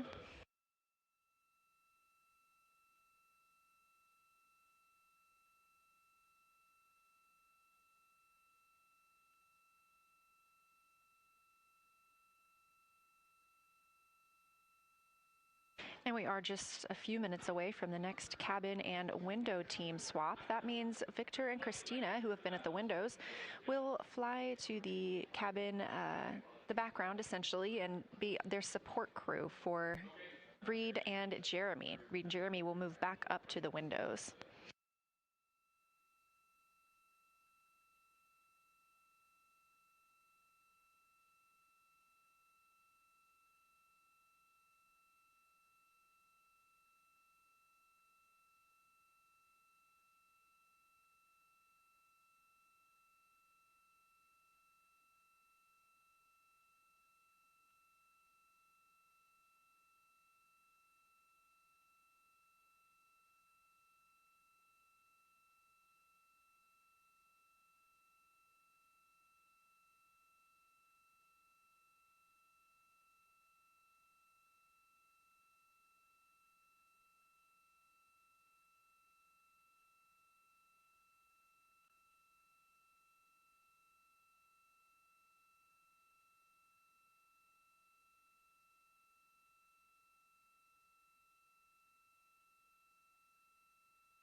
The crew is continuing their discussion portion of the flyby in the lunar targeting package, where it says far side albedo/color. They are looking, the science team is looking to get a good understanding of what the crew can see on the far side at this point, and its brightness as well as any colors. We did hear earlier Canadian Space Agency astronaut Jeremy Hansen reporting that they could even see browns and even greens on the moon.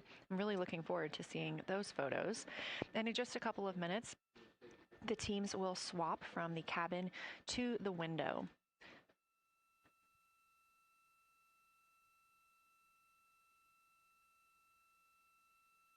Another rundown of just how this flyby is choreographed inside the spacecraft today. So these activities have been timelined, and there are these 5 blocks of time during which the crew is going to be observing the moon from Orion's windows.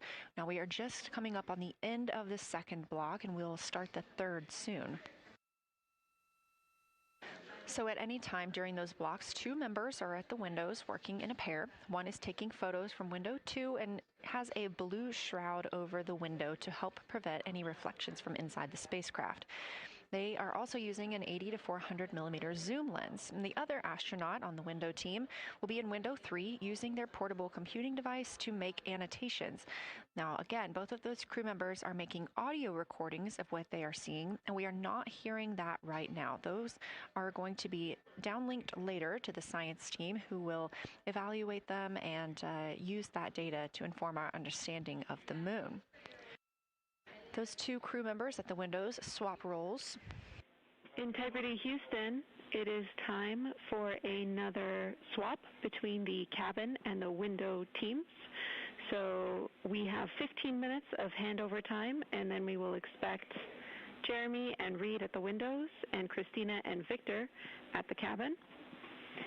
I have no new vehicle updates for you, but I do have a photo location for some photos on Ike's PCD, and I want to let you know that Jeremy's family have arrived in the viewing gallery.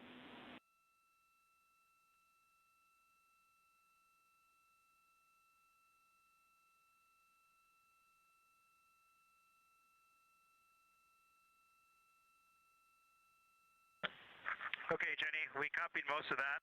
The only thing we're missing is what you meant about the photo location on Victor's PCD. And hello to my family. I think that must be Catherine and Devin that are there. And I'm glad they made it into the viewing room. And we copy, it's time for crew swap. The A team's coming out of the windows and the B team's going in. Okay, copy. All I meant to pass for Victor's PCD is that there are some late load photos that were requested that are now in his favorite photos folder. And you're exactly right. We have Catherine and Devin here. They give you a big wave, and they're super excited and happy to see part of what you're seeing.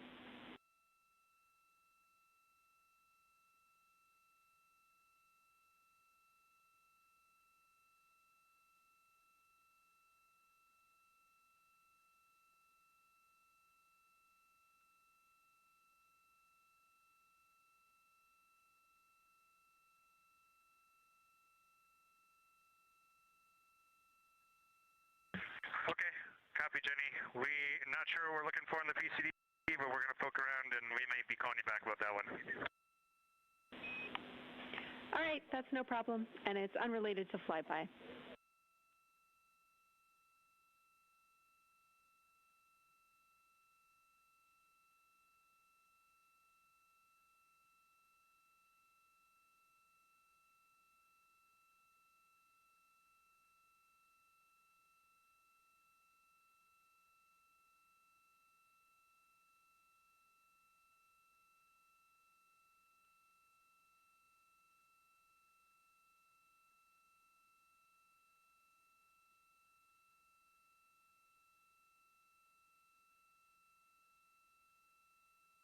This is Artemis Mission Control here at Johnson Space Center in Houston, Texas. And as you just heard, Capcom, or Capsule Communicator Jenny Gibbons, Canadian Space Agency astronaut and Artemis 2 crew backup, relaying to the teams in Orion that it is time for a swap from the cabin to the window teams.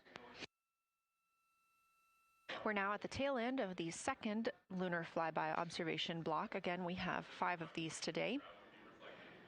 Most recently, Victor Glover and Christina Cook were at the windows photographing and making annotations, while Reed Wiseman and Jeremy Hansen were in the cabin providing support, whether that is SD card help, but also science sit reps calling down any situation reports for what they are seeing on the moon or anything about the vehicle status. With that call to make a swap, Reed and Jeremy will be back at the windows, making observations for what they see at the moon and taking photos.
Again, you're watching live coverage of NASA's Artemis 2. What's to come, but something that's really awesome up here is we now have the moon and the Earth in window 3 simultaneously, and the moon is a gibbous, and the Earth is a crescent. And I'm guessing in about 45 minutes we'll have 2 identical crescents as we change our position in the universe. That is pretty darn cool. Thank you.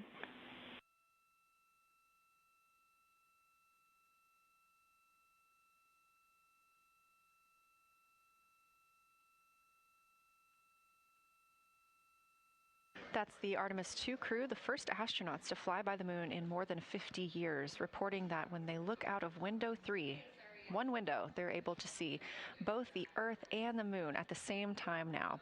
Now, obviously, our view is from a camera on the solar array wing pointed at the moon, and we hope to see that view of both the Earth and the moon soon.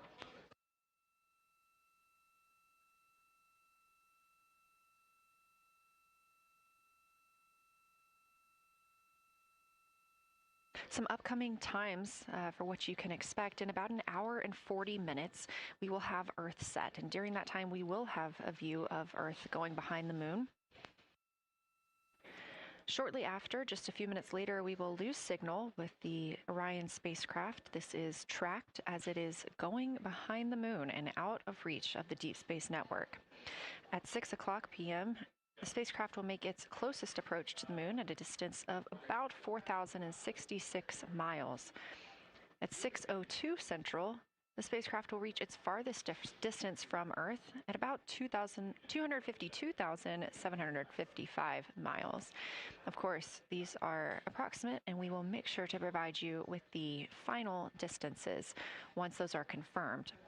At 6:21 p.m., we will have Earthrise from the Orion spacecraft, but we will not have communications with the spacecraft until 6:25 p.m. Central, when we expect to acquire signal with them after they've emerged from behind the moon.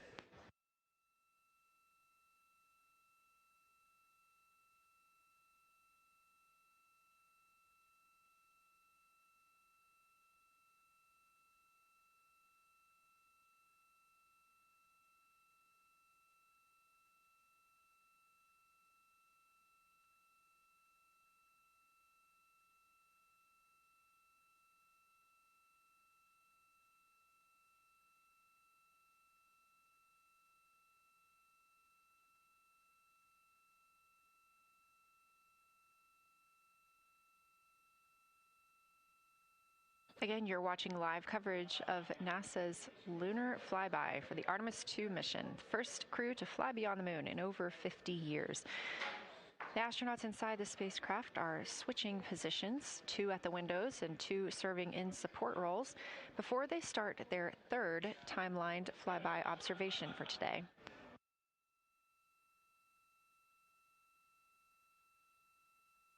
We've heard great calls from the crew so far describing what they're seeing, all well trained by the science team here on the ground.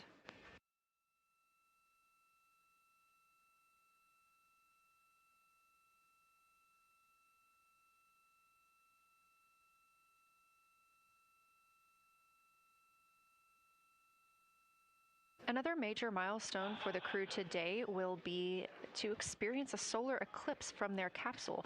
No one on Earth will experience this solar eclipse. To the astronauts, this will look a lot like a total solar eclipse on Earth, except the moon will be huge compared to the sun. Whereas if you're standing on Earth and looking at a solar eclipse, the moon and the sun appear to be about the same size in the sky. As the moon begins to cover and then uncover the sun, the astronauts will see a partial solar eclipse, so that's before and after totality, and during that time frame they will have to wear eclipse glasses so they can safely view this phase. They also intend to capture images of the sun's corona during the eclipse. This is a rare glimpse at the innermost corona that will only be captured by the astronauts' cameras.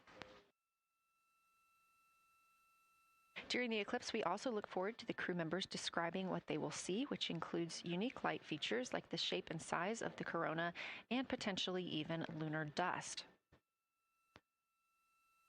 At the same time, Venus, Saturn, Mars, and Mercury will be near the sun, so they may be able to identify what part of the sky they're looking at. This can help train future Artemis astronauts on what part of the sky they're seeing, which is useful knowledge in challenging situations when they may need to rely on that information instead of instruments for navigation and orientation. That eclipse window will last about an hour, and it'll happen near the end of the day today, closer to 7:35 p.m. Central, 8:35 Eastern.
As you can see in this live view from Orion, the spacecraft is maneuvering around the moon, and the views of the moon have changed since we started our broadcast.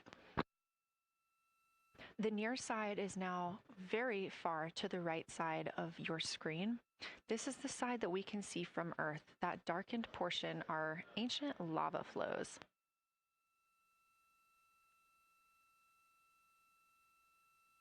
The crater down towards the bottom of the moon is Orion, and this is a crater that was previously never seen before by human eyes until this mission.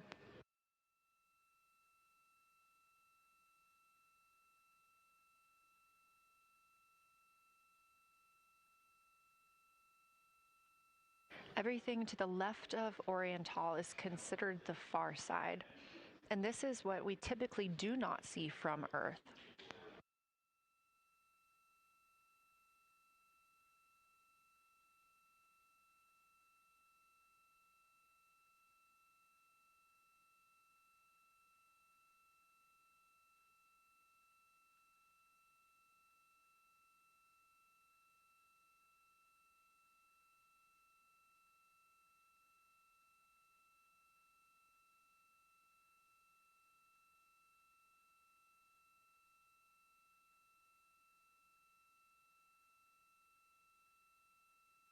And just a reminder about this view, this is coming from a GoPro camera mounted on the tip of one of Orion's 4 solar arrays.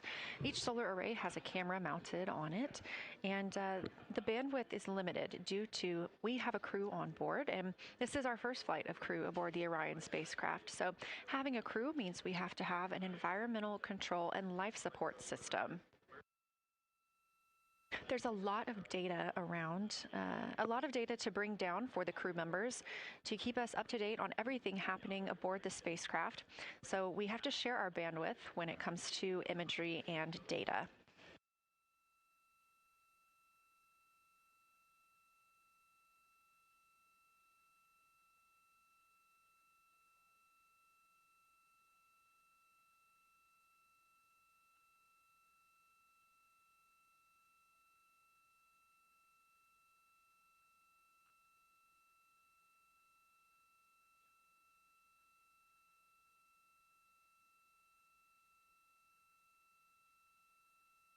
Inside the Orion spacecraft, the astronauts have completed their cabin and window team swap, meaning we have moved into the next block of lunar flyby observations. Jeremy Hansen and Reed Wiseman are now back at the windows, taking photos and making annotations. About halfway through this block, they will switch positions at the windows and will be prompted by the ground to do so.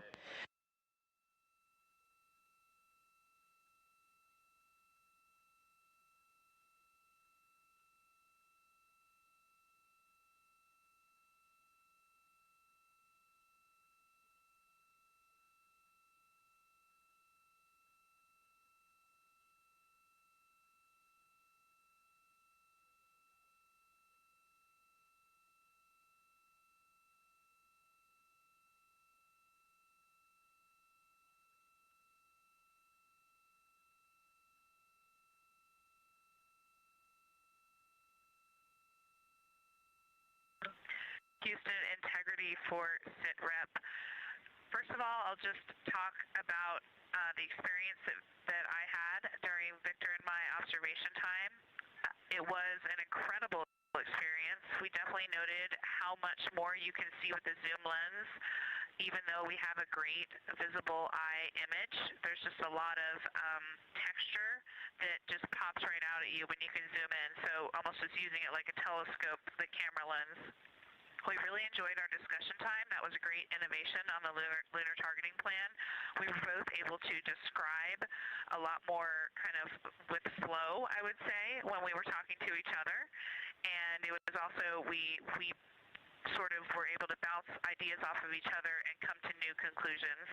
We had, I think, a very successful talking through of some contacts between different color areas, both in the mare and in the highlands, and we identified some really unique texture areas as well. At one point, towards the end of the images of my time in window 3, I just had an overwhelming sense of being moved by looking at the moon. It lasted just a second or two, and I actually couldn't even make it happen again.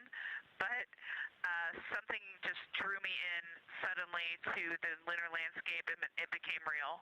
And the truth is, the moon really is its own body in the universe. It's not just a poster in the sky that goes by. It is a real place. And when we have that perspective and we compare it to our home of the Earth, it just reminds us how much we have in common. Everything we need, the Earth provides, and that in and of itself is somewhat of a miracle, and one that you can't truly know until you've had the perspective of the other. I'll switch into some logistics stuff.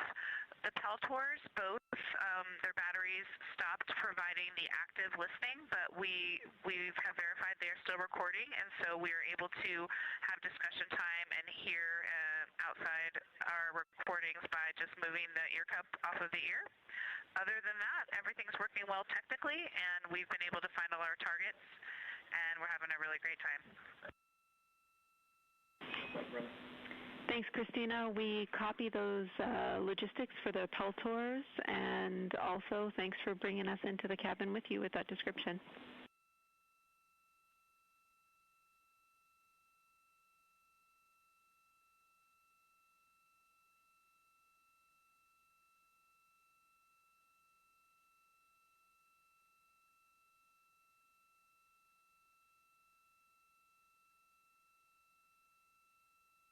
Right on time. NASA astronaut Christina Cook, a mission specialist for Artemis 2, calling down a science a situation report. Good news, reporting that she and her teammates have been able to capture all targets that were listed.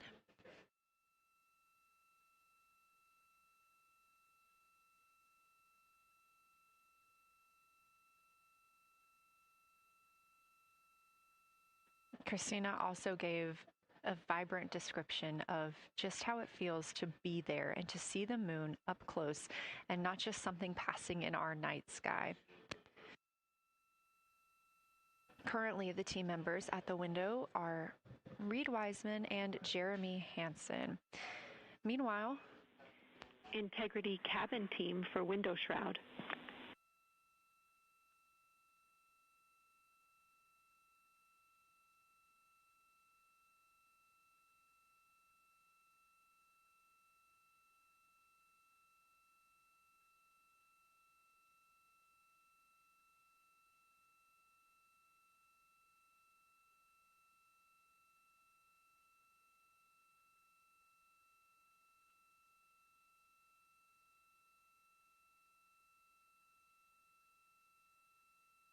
We're listening. Go ahead, Jenny. Hey, Victor, we have a temperature constraint on the windows, and the shroud might be getting us close, so we just want to check on the state of window 4's shroud, whether you believe it's still necessary because maybe things have changed with our viewing, and if so, we would like to request to have the shroud removed.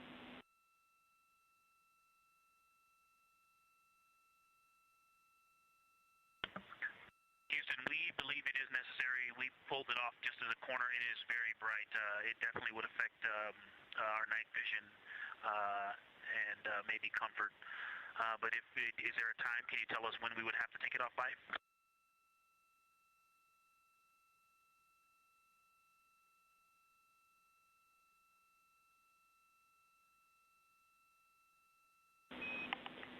Unfortunately, since it's been on for a while, we are going to have to request that the shroud is removed, and we can recommend something that could block the light but just create a bit of distance between the window and whatever is covering it. Something like a t-shirt would do the trick and help.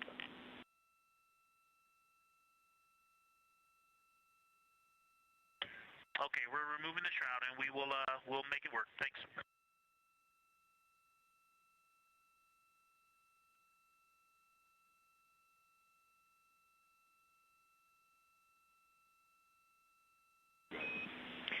Thank you, Victor. We know it's pretty bright in there now with that window uncovered. We will also offer that airflow on the window would be helpful. So if you want, you can also retrieve the condensation hose, which should be friction fit onto one of the diffusers, and that on the window would also help.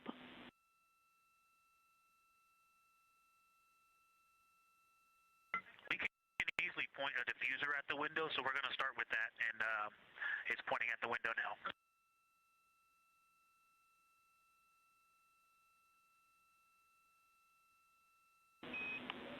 Okay, we'll take that, Victor. Thank you. Please keep us updated.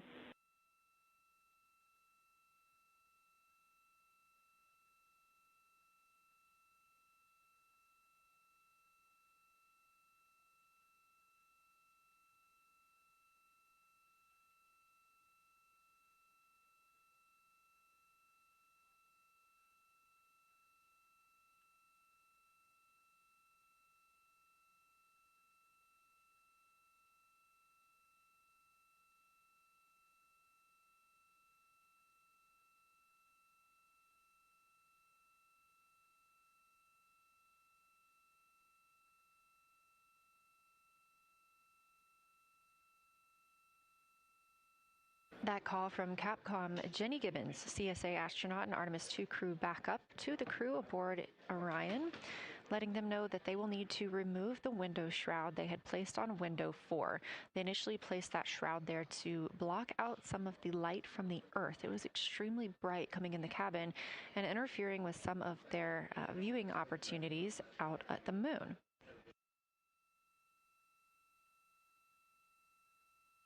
This was a request from ground teams to ensure that they are protecting other systems, and the crew has been offered the opportunity to use something else to cover the window.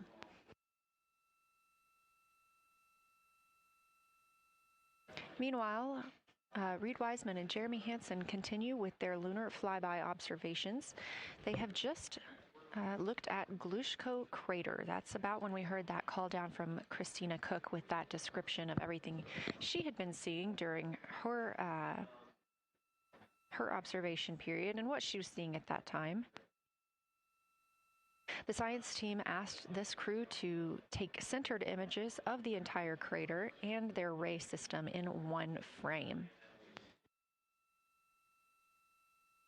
They're also interested in knowing the brightness, texture, and extent of Glushko's rays and how they differ in the mare, or that sea area, versus the highlands. Glushko is considered a young lunar crater, and these observations can help understand material properties of those craters.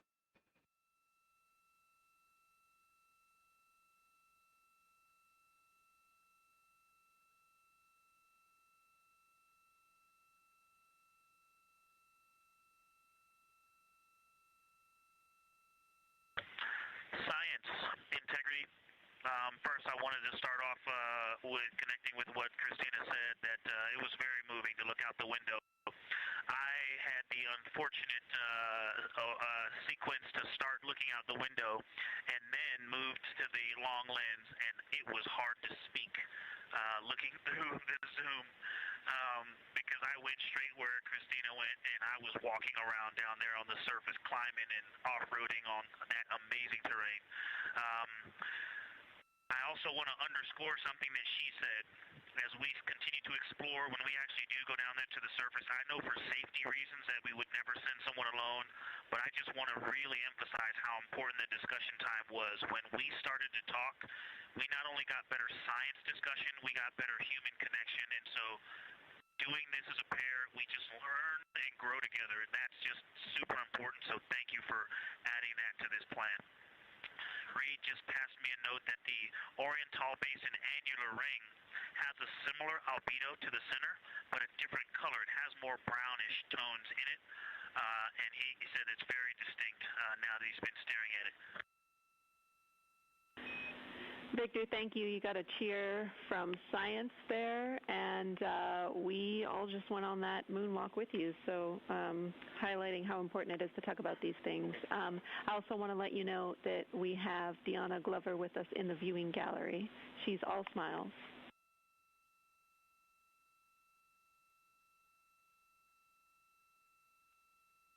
Well, you just got a bunch of cheers up here. Hey, babe. I love you from the moon. We love that we got a hey babe too, and we also have one of your lovely daughters here watching you guys work.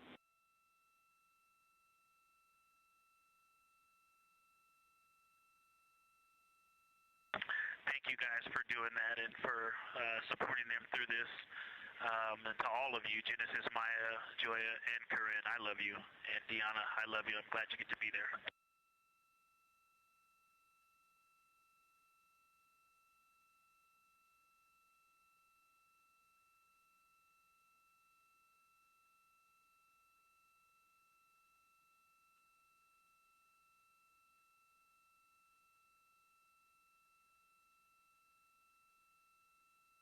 We've had some really sweet words from the crew members aboard Orion today, as their families have been able to filter in and out of the viewing room here at Artemis Mission Control at Johnson Space Center in Houston. Victor Glover also giving a great science sit rep and just a description of how it must feel if you were down on the lunar surface while he was looking through that 80 to 400 millimeter zoom lens. He also expressed how important it was to be able to talk through that real time with Christina Cook and stress the importance of that on future missions, that it not only made their discussions better, but also more human. Glover and Cook are in the support roles right now, not taking photos or making annotations at the windows, but they are also encouraged to have their midday meal at this time. For lunch today, those two crew members have options of beef ravioli, salmon, butternut squash, sweet and savory kale, pickled beets, cherry blueberry cobbler, tuna noodle casserole, tomatoes and artichokes, broccoli, and chocolate peanut butter bar.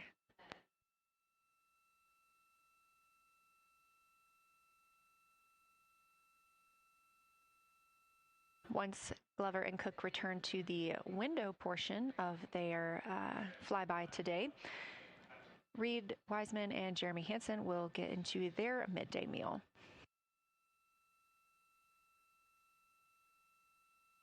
Again, this is the third of 5 scheduled blocks for our lunar viewing today, and if you were watching at the start of the broadcast, you can definitely tell the difference in the distance from the moon. We are now 5,518 miles away from the lunar surface, and again, expecting the crew to get about 4,066 miles away. They are currently 252,050 miles away from Earth, and every mile is a new record, having surpassed the Apollo 13 milestone for furthest distance earlier today.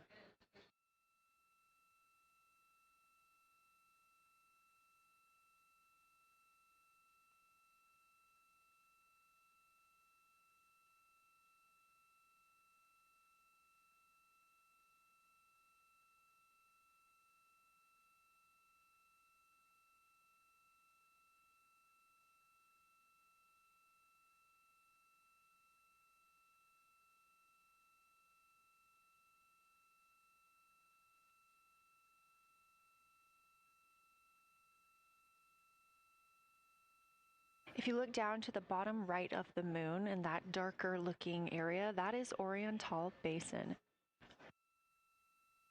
We have continued to lose views of the near side. It is just barely visible over towards the bottom right side of your screen. And then you'll also hear later about that Terminator. That's the line between light and darkness while on the moon. It is really exposing some of those craters at this time.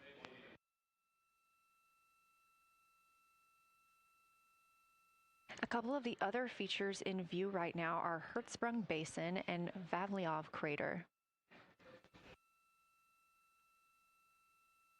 Hertzsprung Basin is nearer to the center of the moon, closer to that Terminator line right now, and Vavilov Crater is just on the outskirts of it, closer again to the Terminator.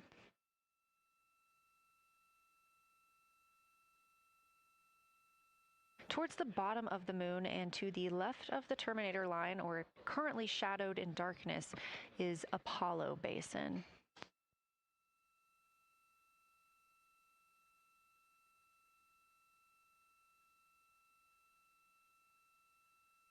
Science from integrity.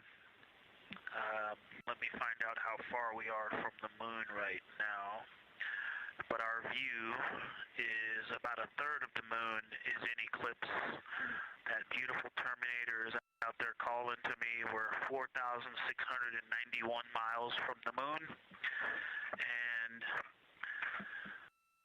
what looked like in the Terminator, about a third of the way up from the southernmost part of the Terminator, looked like a dinosaur print if one was running to the northwest. Now is clearly a crater with a bunch of craters around it. And that Terminator, I can only see about half of it. I'm looking through the docking hatch window right now because we have the Z9 in window 1. But that Terminator has moved.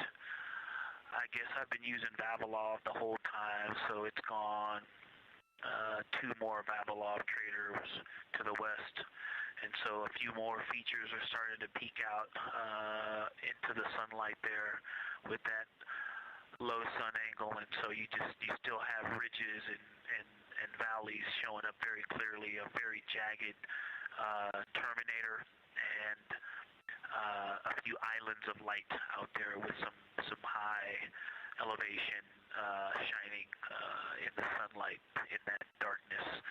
And on the eastern side of the moon,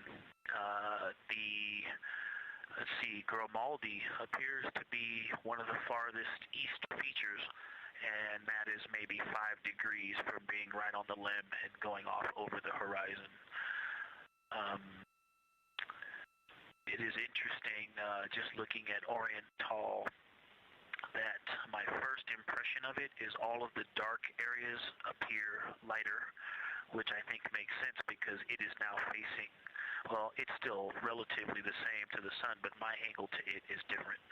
So I'm looking at it from a little more, even further to the side as we pass it.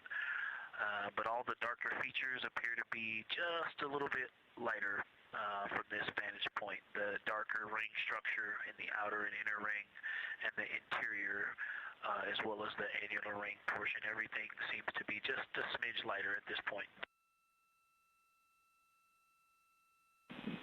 Thanks for that description, Ike. Any additional words you can provide on Oriental would be wonderful, as that is such a high priority target for us. And while I have you, as we get closer to target 15, which is the Terminator target, if you can find Zeeman crater again that you were looking at earlier, everything to your left of Zeeman would be getting into the South Pole Aiken area to help you orient yourself.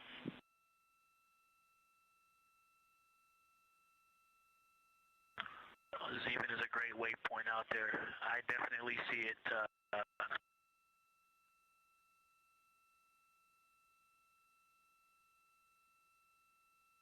Yeah, Zeeman is very easy to find, and that is awesome. Thank you for pointing that out. Feel free to do that as often as you think of things.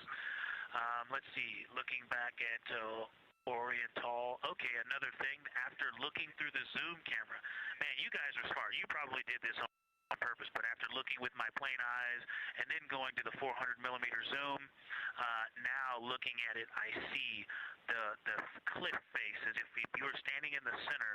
That inner and outer ring have definitely some real terrain to them, and now I can see that as terrain. Now that I look at it even with my naked eye, I can tell that there's a lot of elevation and that, like I said, a cliff face on that eastern edge where all the darker deposits are. And it's just the scale now. Looking at it from far away before, it seemed like flat with color painted on it, but now that I look at it, I can definitely see that there is, different depositional characteristics, and so the darker is some other material, but there's also some shadowing going on because of the cliff face that is a part of that crater wall.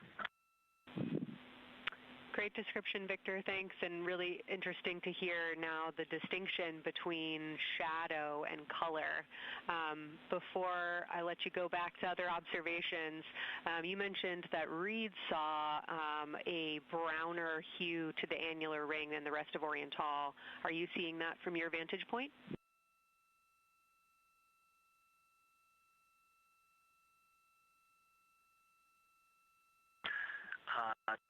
The way that I'm looking at Oriental, again, I'm still in the docking hatch window. There's like a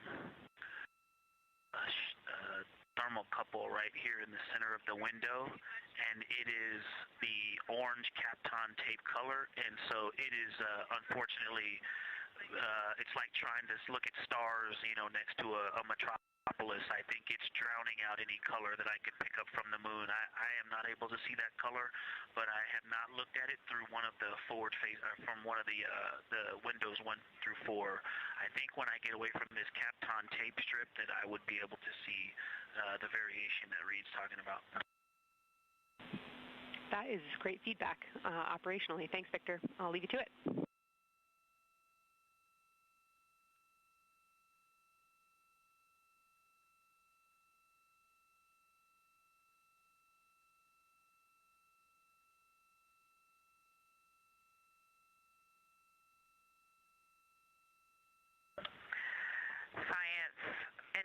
Integrity with a question from the window team.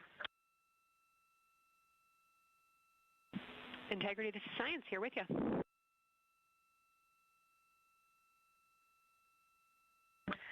Yes, they have a question to help inform a theory that they're sort of tossing back and forth. What is older, the Mare seas of the near side or Oriental?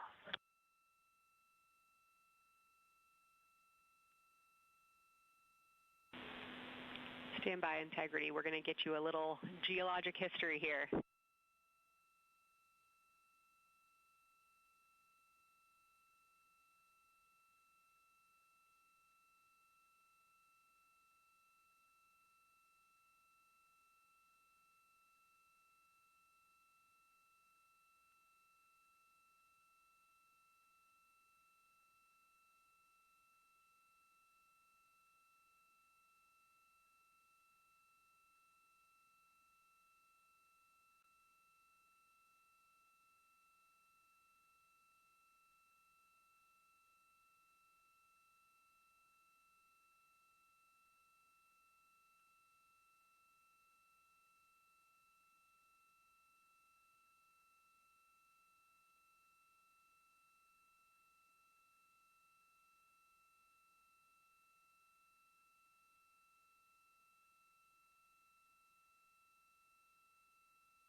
Integrity Science back with you for some lunar volcanism when you're ready.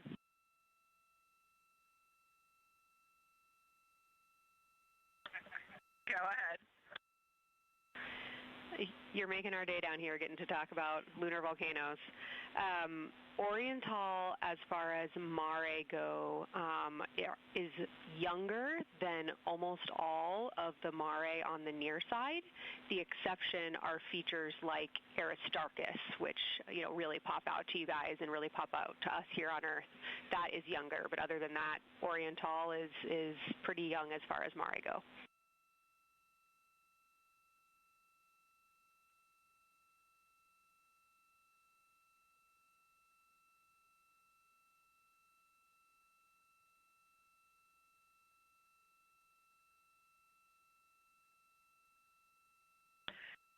And Kelsey, thanks for that. We love lunar volcanism too. How about when the actual crater was formed?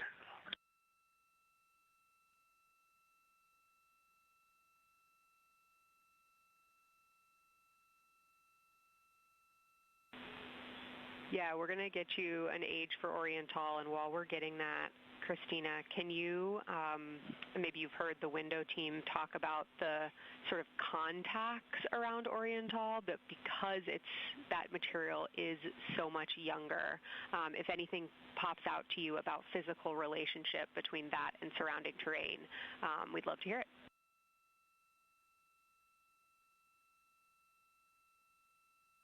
Yeah, definitely. They are discussing a contact relationship that could explain some of the color that they're seeing in certain areas. And so it was really about the ejecta of the creation of the basin and understanding the superposition of its ejecta and Mare on the near side or other features. So thank you. We'll take the insight when you have it.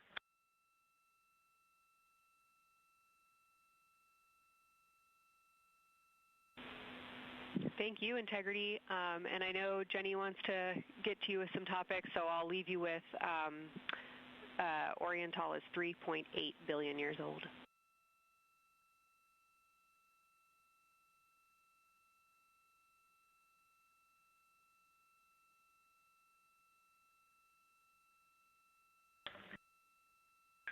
Copy that. So that's on the older side. The actual basin is very old. Correct, as is the case with a lot of mare. Typically the big basin formed and then the, volcanic eruption was able to punch through the crust where it was weakened by that basin formation.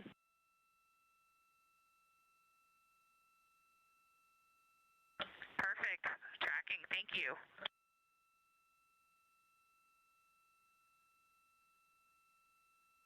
NASA astronaut Christina Cook calling down some questions to the science team on console. The voice you're hearing with those answers is Dr. Kelsey Young.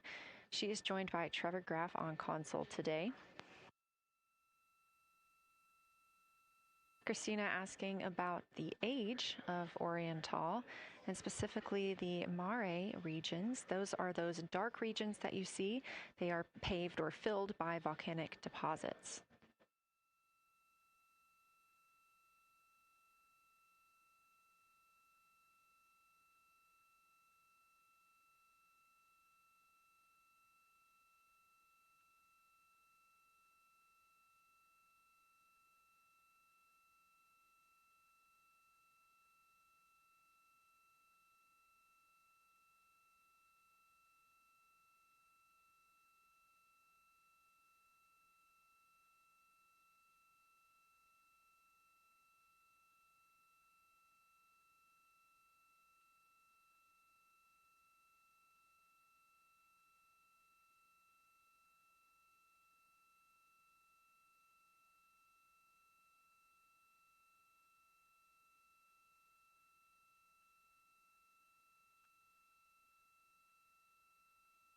Better answer.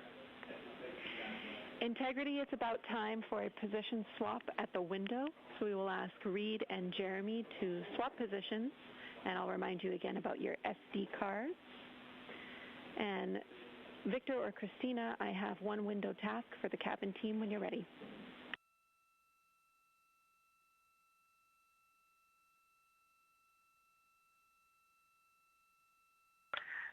They are swapping and I'm ready. All right, Tina, we found a way that we can reinstall the shroud on the window. We understand it's pretty darn bright compared to everything that you're looking at. So in order to reinstall it, we will ask that you retrieve the condensation hose and you install it on a friction fit on the cabin air outlet port. That's right by one of your diffusers. You're going to point that little condensation hose such that the air is flowing over the window pane. Let me know when you're ready for the stowage location.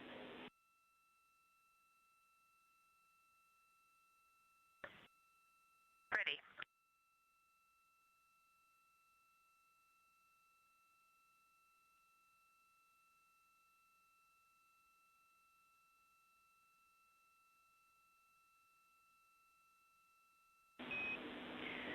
Christina, the hose is in locker A1.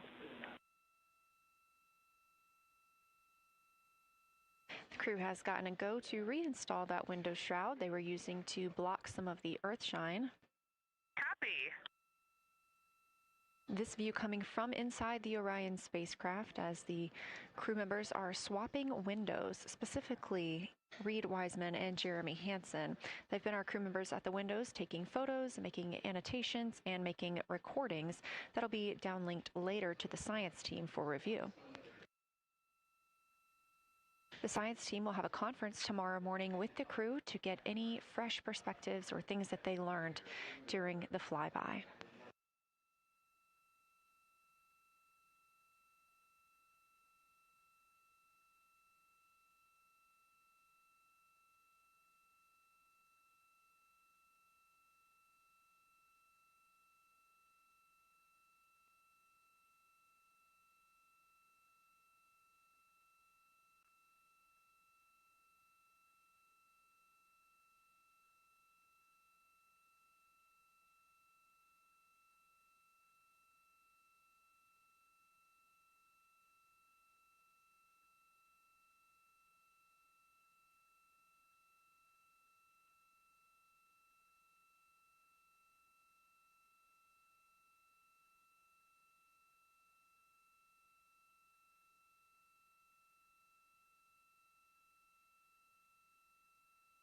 Again, we are now in the third of 5 observation blocks for the crew scheduled for today.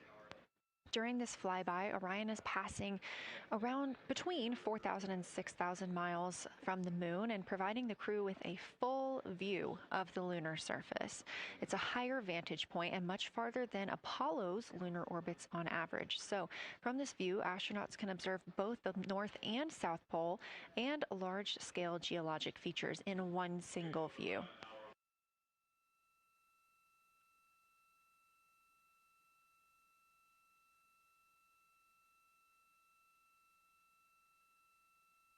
We are now just under an hour until Orion passes behind the moon, and we lose communication with the crew.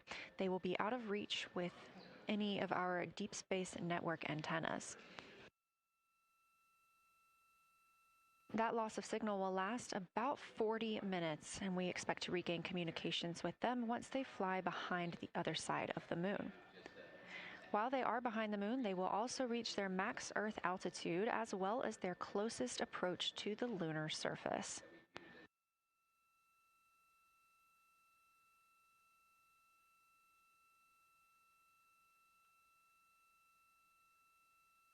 The view you have right now is a live stream from a camera on Orion's solar arrays.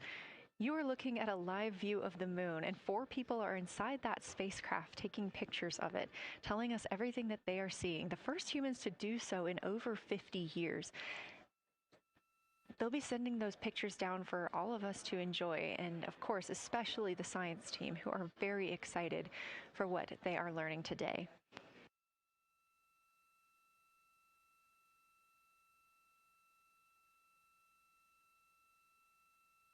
It appears the Artemis 2 spacecraft, Orion, is now under 5,000 miles away from the moon. Again, we expect their closest distance to the moon be about 4,066 miles.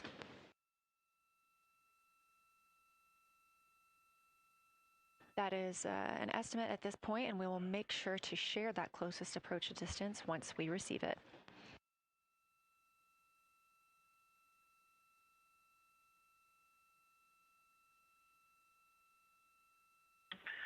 Houston integrity question, did you just want us to cool the window with the condensation hose, or did you want us to put the shroud back on and cool the window at the same time?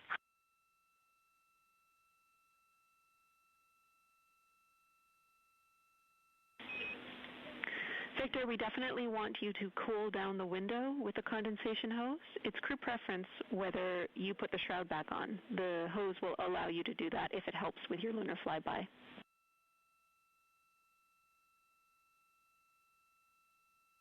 Okay, copy. We're going to do both at the same time. Thank you. Houston copies.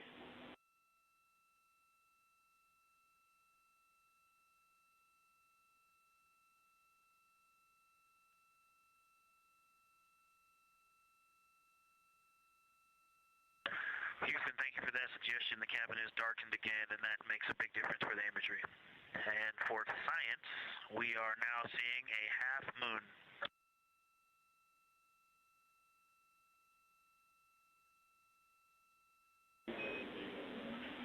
Thank you, Victor. We're happy to hear it. And we see half moon, full moon joy still.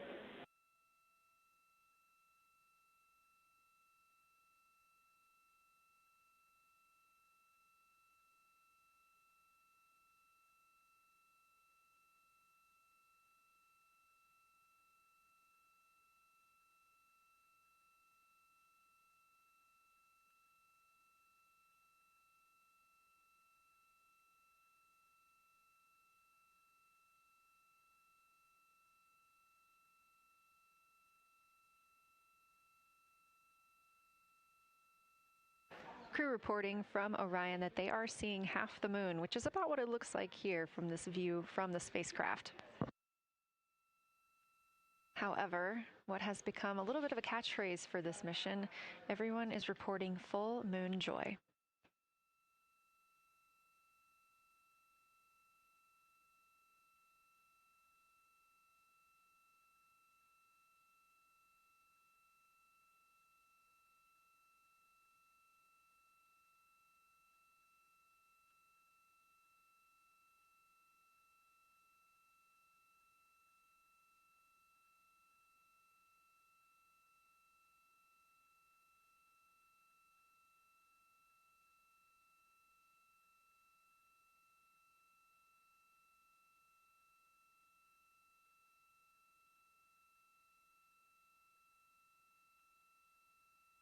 We are keeping up with which targets the crew is tracking through their lunar targeting package. They are just wrapping up their second. Science integrity, another observation the window team commented on and Christina and I discussed a bit is in Hertzsprung. The solid and intact crater is very smooth. If it were a dirt road, it's very hard packed, and then you go outside of it, and that outer crater, that's the one that is older. It is a little rougher and more jagged, and starts to get into more loose-looking terrain. And the smooth interior also causes the craters that are inside of the larger crater, the smaller craters, to have really sharp edges, sharp, distinct edges. And just a general comment on that area, Hertzsprung, that whole area, the average albedo there is darker. That is, I would say, 3. And the average albedo around Oriental and between Oriental and Ohm, excluding the wedge, the darker wedge, is more on the 6-7. And that they also seem to be different texturally. Christina described it earlier around Hertzsprung, and then from Hertzsprung toward Oriental, there appears to be a frozen, a rippling pond, but frozen, or like choppy waves when it's windy out, choppy water, and then it freezes instantly. That's the texture. If you walk down there barefoot, it looks like it would be hard on your feet, like lava. After it's cooled, it would be pokey. Except for right there in the center of Hertzsprung, it looks paved, like a paved road, nice and smooth.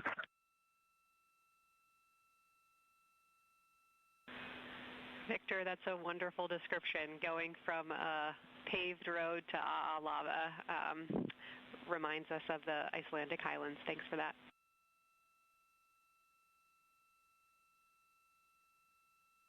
And science, another in the interior of the very intact, the interior of the intact crater at Hertzsprung is albedo variation. I think I heard one of the window crew maybe say color variation, but definitely albedo variation. There's lighter patches and slightly darker patches.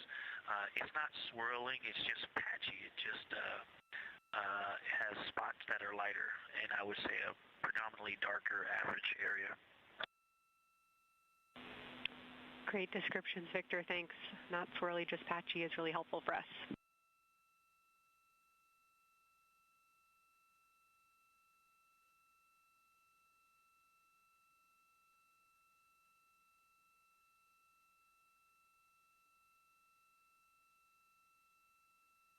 Really great descriptions coming from Science.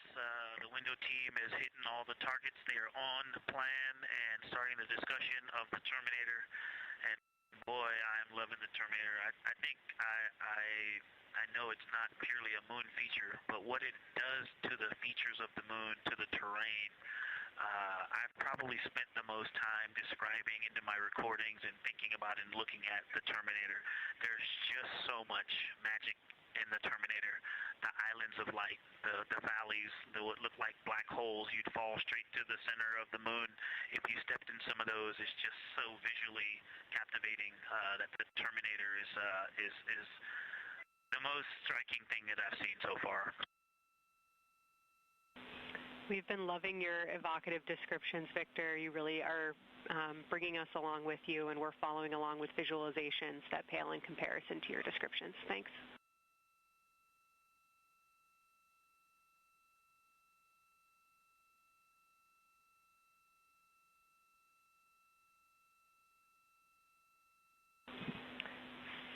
Integrity Science, one more question on a status of what the window team chose to observe for crew choice.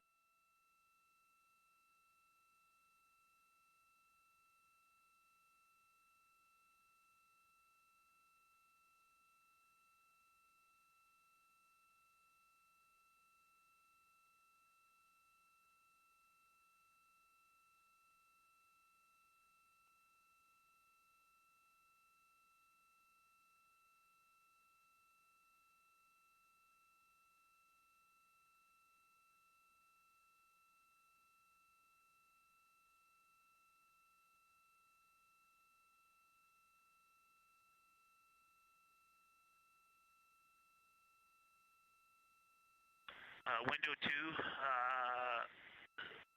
talked about Vavilov, look for suspended dust, and the Terminator. And window 3 about the experience and about the three-dimensionality of the moon this close. Wonderful. And another observation about Oriental, I would say, is the features going off to the southwest, the two large, almost look like scratches in the surface. I don't know if they're rays or canyons or collapsed lava tubes, but two distinct features that are almost parallel going off southwest from Oriental Basin. They are the first things that made me notice parallax of our trajectory looking out at Oriental. That and in the inner walls of the east side of the crater rings, you really get a sense that we're flying over something with elevation and terrain, and they look different from this orientation. Love to hear it, Victor, and you had it that those chains are actually crater rays, secondary craters formed from the formation of Oriental.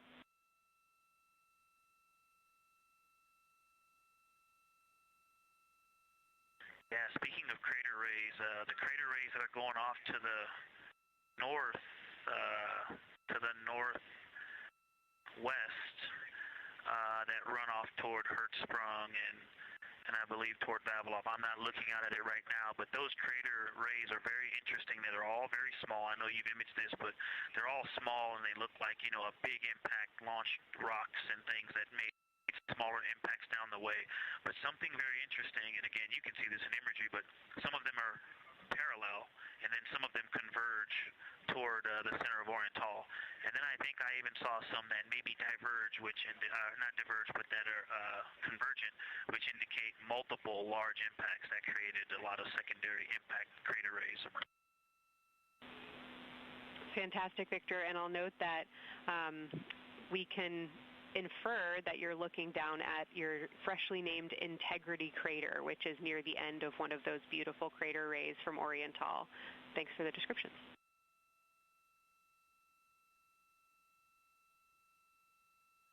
Yeah, you're welcome. And Integrity is easily identifiable with the naked eye from this point.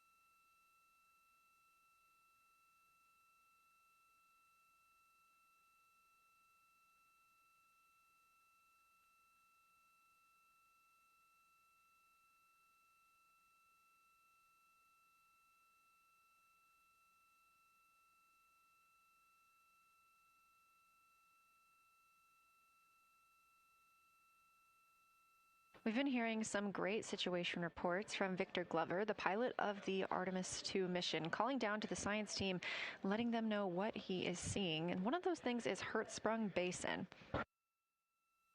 If you look just to the right of the Terminator, that is the difference between light and darkness on the moon.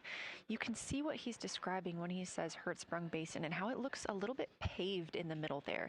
It's almost in the very center of the moon in this view, coming from the Orion spacecraft and a camera mounted on its solar array.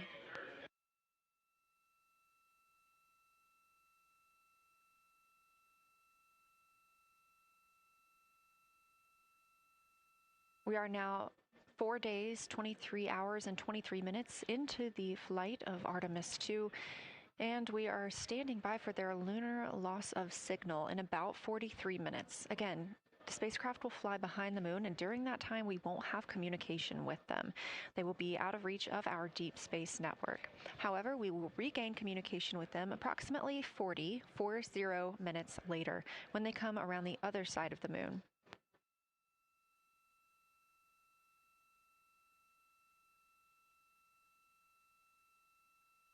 The crew aboard the spacecraft are currently discussing the Terminator, that difference between day and night. The science team is interested in learning about the topography and the color of the lunar surface, and it's already been very interesting to hear that they have seen colors like greens and browns while looking at the moon. Some of the questions that they are hoping the crew will discuss are: how do the quantities and sizes of craters and mountains vary along the Terminator? And they are looking for the crew to describe the topography of features along or near the Terminator. They're also looking for more information on any color or tone variations, and they're hoping that the crew will take images to illustrate their findings. Glover reported earlier that the crew has missed none of their targets when they are photographing at the window. We aren't hearing the conversations that the crew is having right now, but these are being recorded to their personal computer devices, PCDs, and those will be sent down to the science team. The science team will have a conference with the crew tomorrow morning to discuss their findings and experience when looking at the moon today.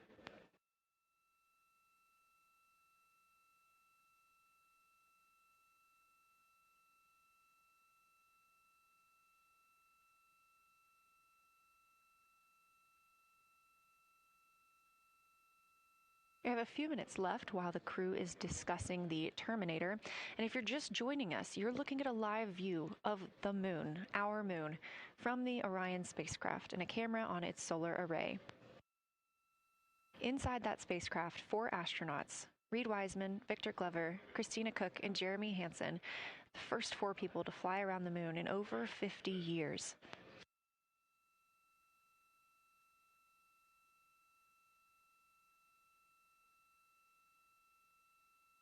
This is our lunar flyby day, and the crew has already surpassed one record today. The crew passed the Apollo 13 distance record at 12:57 p.m. Central, 1:57 p.m. Eastern. Canadian Space Agency astronaut Jeremy Hansen calling down that he hopes it's a record soon broken by other explorers.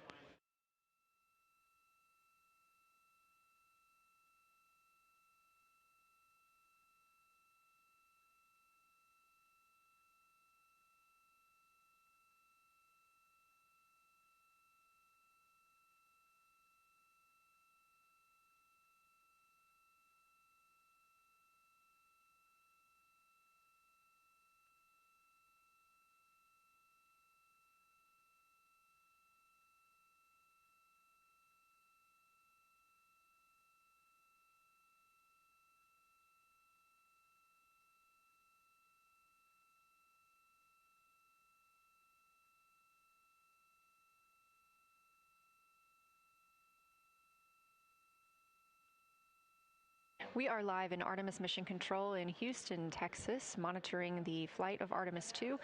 All of the flight controllers here, each monitoring a different system aboard the Orion spacecraft. Integrity Houston, we are ready for our cabin and window teams to swap again. We have a 15-minute handover time here, and I have a couple of items I want to read up to you. They'll require you to write something down on your knee boards, so let me know when you're ready.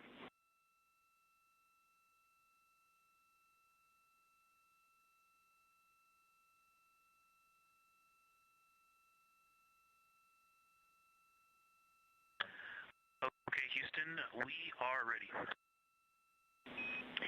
Copy, Integrity. First of all, once you start this next shift here, during this lunar observation shift, we will begin our lunar LOS, so you can expect a call from me a few minutes prior reminding you.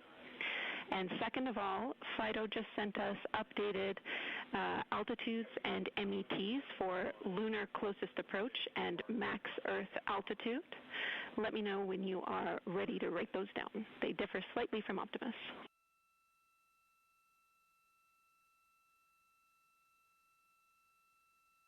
Thanks, Jenny. We are ready to copy. Lunar closest approach will be at MET 5 days, 0 hours, 25 minutes, 34 seconds, and the altitude will be 4,067 statute miles.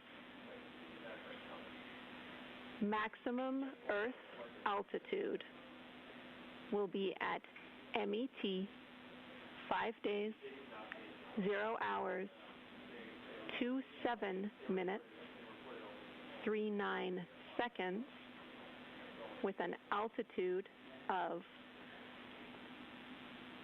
252,756 statute miles.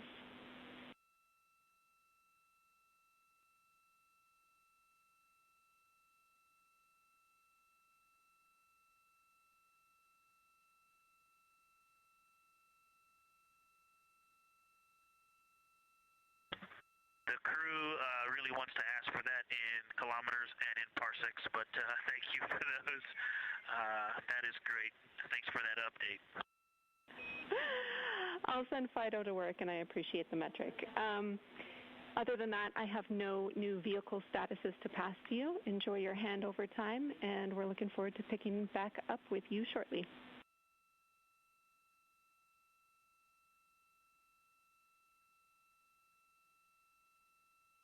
All right, we'll talk to you shortly.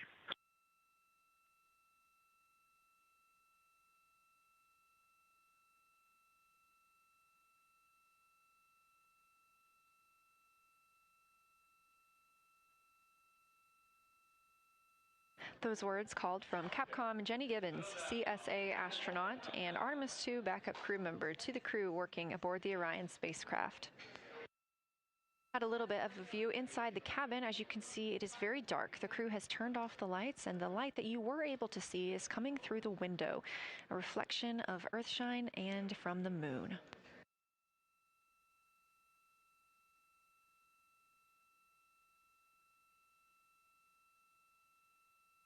The crew is moving into their next observation block, meaning they are taking time to switch cabin and window teams. We've had Reed Wiseman and Jeremy Hansen at the windows taking pictures and making annotations and recording some audio files that will be downlinked later to the science team. Meanwhile, Victor Glover and Christina Cook were in the background serving as support. They were also timelined to enjoy a little bit of their midday meal. Now that we are swapping positions, the support team becomes Reed Wiseman and Jeremy Hansen. They will be in the background helping with SD card swaps, as well as providing those situational reports to the science team. Victor Glover and Christina Cook will be the astronauts at the window, photographing and speaking into those PCDs, portable computing devices, about what they're seeing on the moon. As you heard Capcom Jenny Gibbons call to the crew, this block is also when we will lose communications with the crew. That LOS, or loss of signal, scheduled to be less than 35 minutes from now. We anticipate to be out of signal with them for about 40 minutes, and will regain that communication once they've flown around the other side of the moon.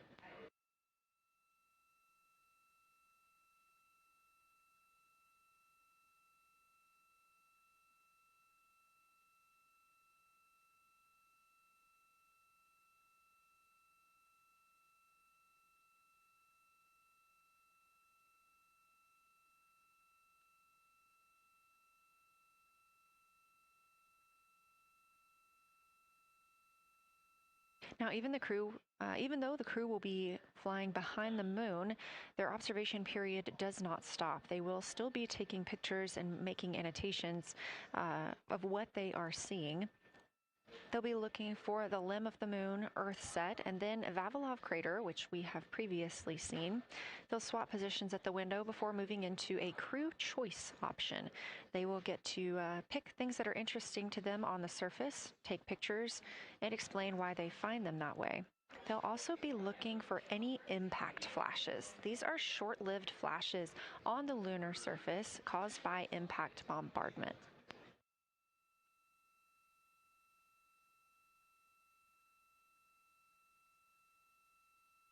Just before Earthrise, the crew will be looking for lofted lunar dust. This may be lofted just above the lunar surface, and we could only see it just before Earthrise along the dark western limb. Any Earthshine would illuminate potential lofted dust. But once the crew is all the way around the Earth, the brightness of the Earth will wash out any of that dust they might be able to see. These were based on observations from Apollo missions and orbital spacecraft, and so we're very interested to see if the crew might be able to capture some of that lunar dust today.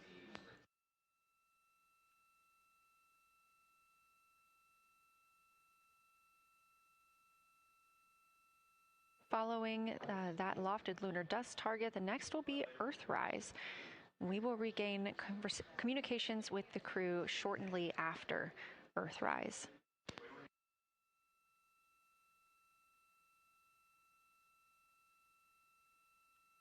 There will be a short observation break period where the moon is not in view. That's because we are also anticipating the crew seeing an eclipse today. The moon won't be in view because the team here in Mission Control Houston will need to change the attitude of the spacecraft and ensure that its solar arrays are gathering light from the sun heading into that eclipse period. So we will have communication with the crew, we just won't be able to see the moon. However, we will have views during that eclipse time frame. During that time, the science team is looking to know it will only be illuminated by Earthshine at that point, so they want to know what the whole moon looks like overall, but they also want the crew to look into deep space and potentially see if they can spot any planets.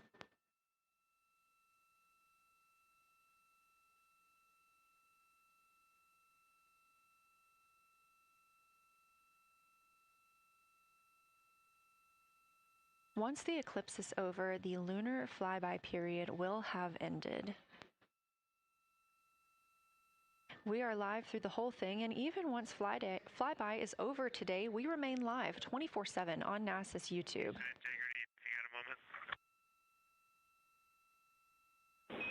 Go ahead.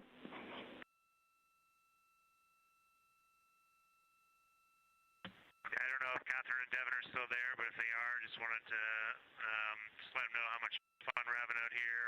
It's extraordinary to be on the far side of the moon right now, just seeing hanging out there and looking back at the Earth. And Ashley and Kaylin, I know you're back in Canada, but if you happen to be watching too, just wanted to say hi to all you guys. Love you guys, and we'll be heading back your way shortly. Thanks, Jeremy. I hear they are watching, and your family is still here. So thanks for passing that along.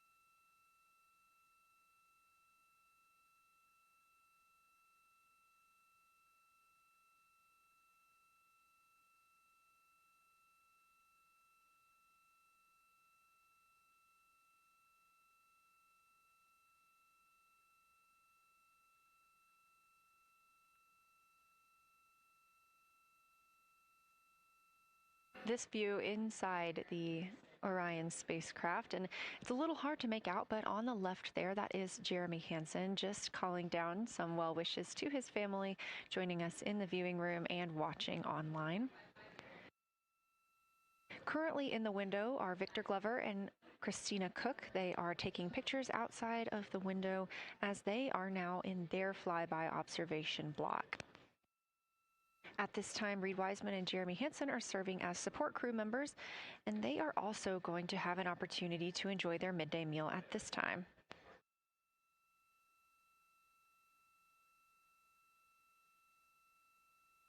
On the lunch menu today for Reed Wiseman and Jeremy Hansen, we have vegetarian chili, salmon croquettes, chicken with peanut sauce, sweet and savory kale, pickled beets, chocolate pudding, barbecued beef brisket, spaghetti and meat sauce, Italian vegetables, butternut squash, candy-coated chocolates, and maybe even a little bit of coffee.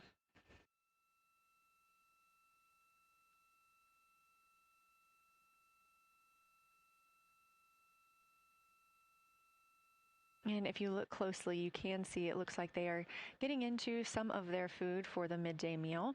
All of the food on the spacecraft is rehydratable. We don't have an option for fresh food as there's not a refrigerated section of the Orion spacecraft. So all of this food can either be rehydrated or eaten straight from the package, just depends on what the food actually is. And for food that needs to be rehydrated, there is information on each package of how much water needs to fill that bag and what temperature it needs to be.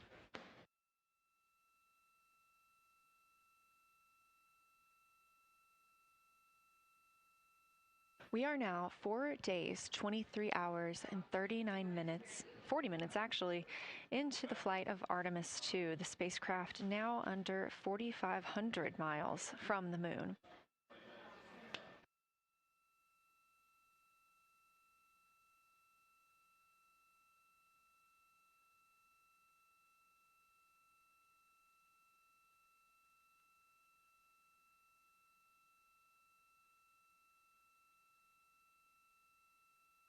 We are now also under 30 minutes away from loss of signal with the astronauts. We will regain that communication about 40 minutes later.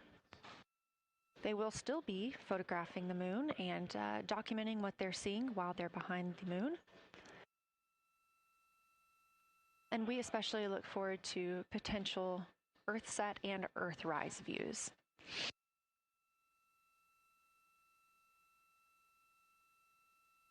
As you can see on the left side of your screen, we are streaming this solar array camera view throughout the flyby.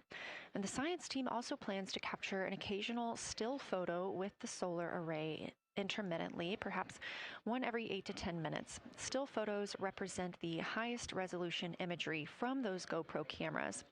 So starting 5 minutes before Earthset and loss of signal, the science team will capture a series of photos, one every 30 seconds, to include Earthset all the way through 5 minutes after Earthrise and acquisition of signal. In order to capture these frequent photos, the solar array camera that we were streaming will need to switch to time-lapse photo mode. So during this time, the streaming video quality won't be as sharp as you have it right now, but we want to ensure that the science team captures the data that they need during these time frames. And we really look forward to seeing those higher resolution images once they're available. But with the view you are seeing right now, we are sharing bandwidth on the Orion spacecraft with every system that is keeping the spacecraft powered and the crew alive, especially the environmental control and life support system. As this is the first flight with crew, this is also the first flight of a life support system, keeping the crew healthy and safe on the way to the moon and the way home.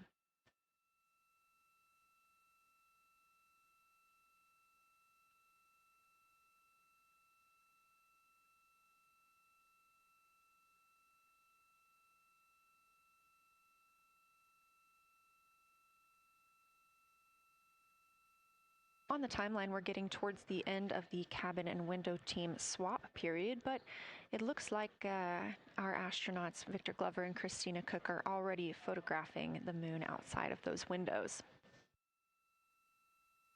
The next target is Ohm Crater, and this is something that they have photographed previously during the flyby. This is a small, complex crater with a prominent ray system, and as referenced earlier, it's the size of the Eye of the Sahara.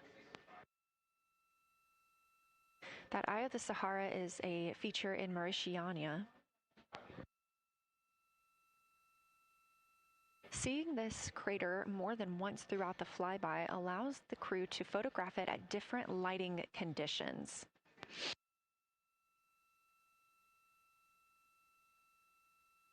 Those different lighting conditions help expose different portions of the target and can help the science team learn a little bit more about how it formed and what it is today.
Again, this view inside the spacecraft as the crew continues photographing the moon outside their windows.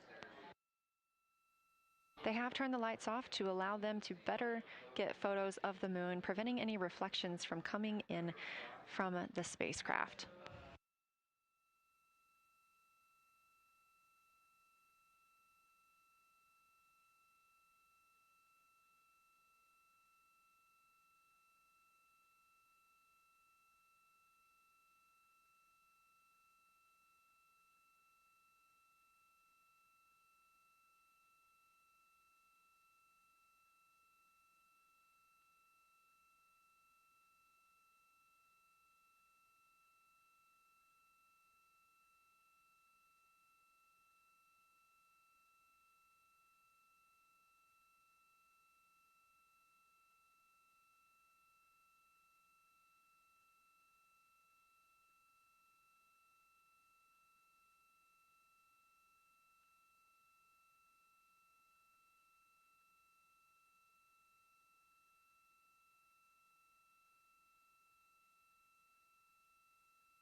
We expect the crew to be targeting Ohm Crater for another 6 minutes or so before they move into a discussion of the limb. Now, the science team has asked for a science sit rep or situation report during that time, so we hope to hear calls from the crew on what they are observing.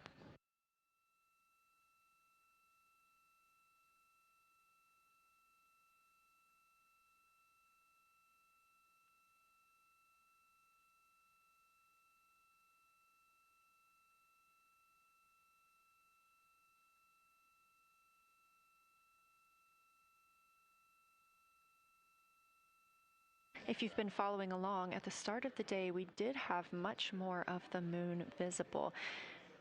And even just an hour or so ago, we could see about half of the moon. We are now continuing to see more of the far side and that darkness where the moon is not reflecting light from the sun.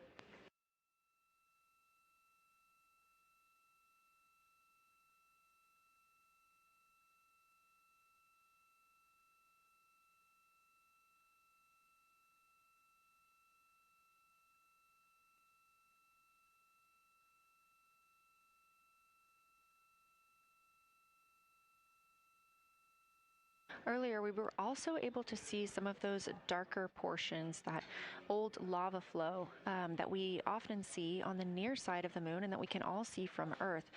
That has mostly gone away.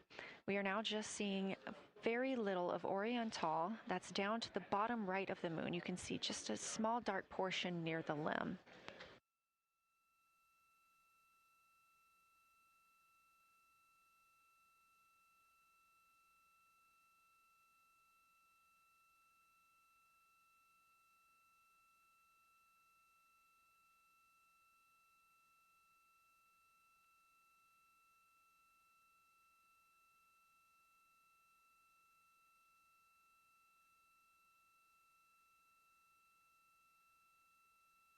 We are now about 18 minutes away from loss of signal with the Orion crew.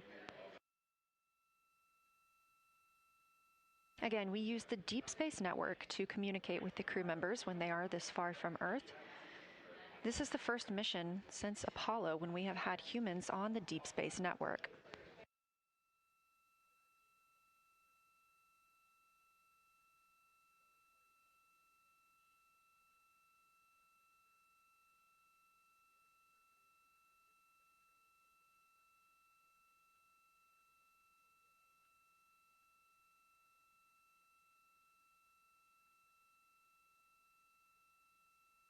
As you recently heard Capcom Jenny Gibbons call to the crew, We expect their closest approach to the moon to be at MET, or mission elapsed time, of 5 days, 25 minutes, and 34 seconds.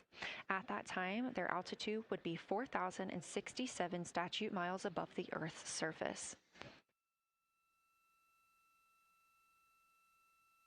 Just over 2 minutes later, they will reach their maximum distance from Earth at mission elapsed time 5 minutes, 5 days, 27 minutes, and 39 seconds. The altitude at that time would be 252,756 statute miles. These are our latest numbers, and we'll make sure to verify and confirm those once those milestones have been achieved. Obviously, we will be without communication to the spacecraft at that time, so once we regain communication, we will make sure to find out those numbers and report those to you.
Checking in on the lunar targeting package, the crew is now in their discussion of the limb, seeing the limb of the moon, that illuminated part.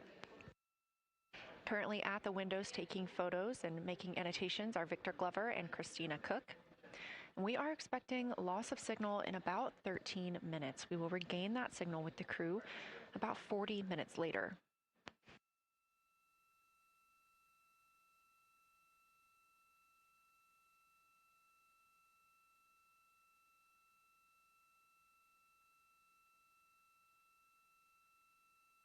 A milestone worth mentioning that this day marks the first time in more than 50 years that humans will observe the moon directly, a critical opportunity to practice how lunar science will be conducted during future Artemis missions.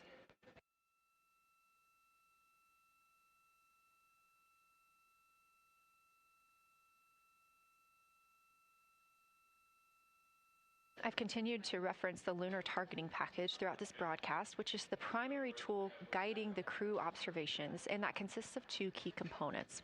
The first of those is the Lunar Geography Review, which helped the astronauts study major lunar features in advance. That also helped them learn to orient themselves during the flyby. The Lunar Targeting Plan provides a detailed timeline of observation targets, background science context, and specific instructions for the picture the crew should take, and verbal descriptions of what will be helpful to the science team reviewing those pictures later. That's what we've been tracking real time and what the crew is using right now to keep up with their next milestones.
Integrity Houston, 10 minutes till the LOS. We'll take a snappy sit rep from the cabin if you have one.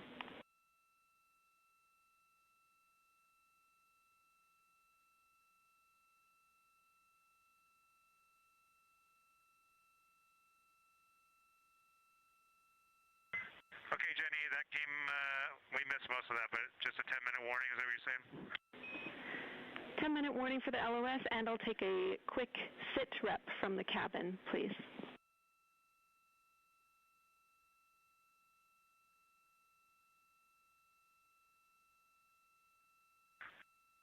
All right, cabin is still full of excitement. We've got Christina in window 2, Ike in Victor in window 3.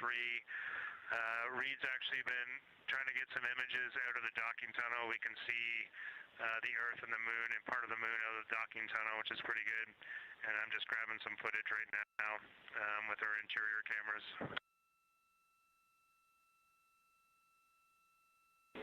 Copy, Jeremy. We'd like to know what camera Reed is using and also the status of window 1. Looks like there might be a shroud removed.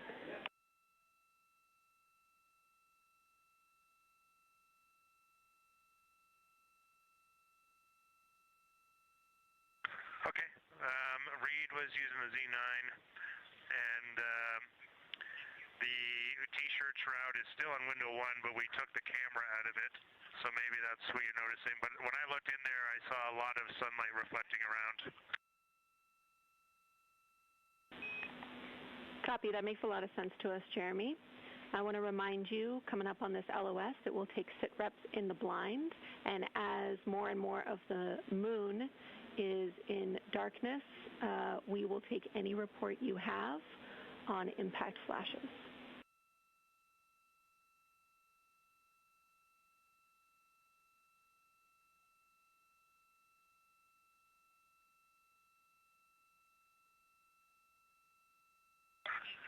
All right, Jenny, you'll have to say again your last. There's a lot of conversation here, and I was on the other side of the cabin, so I missed all of it. Look out for impact flashes, and we'll take sit reps in the blind.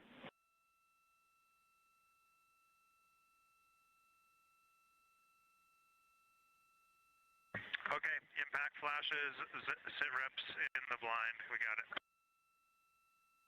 And yeah, just so you understand what's going on with window 1, there is light coming through the outer hall from window 2 into the inside of window 1, if that makes sense. Like, I can see the inside of the vehicle when I look between the 2 panes of glass.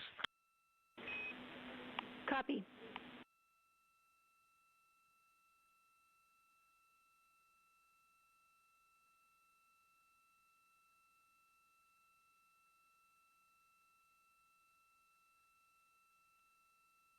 You're getting your first live look at Orion, the Moon, and the Earth.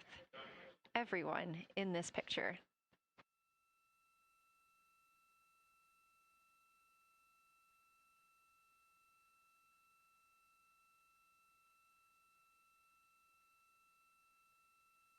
This is a live view from the Orion spacecraft.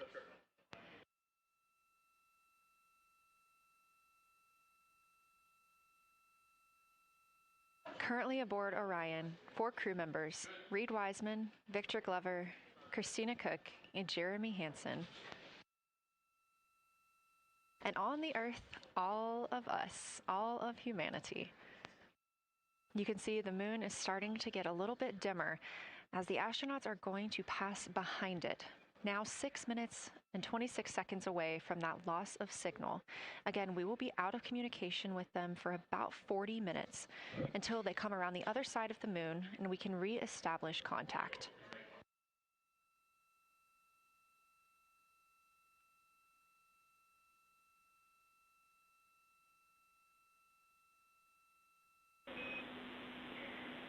Integrity Houston, you are 6 minutes from your 40-minute lunar flyby LOS. From all of us, it's a privilege to witness you carrying the fire past our farthest reach. Thank you. Godspeed.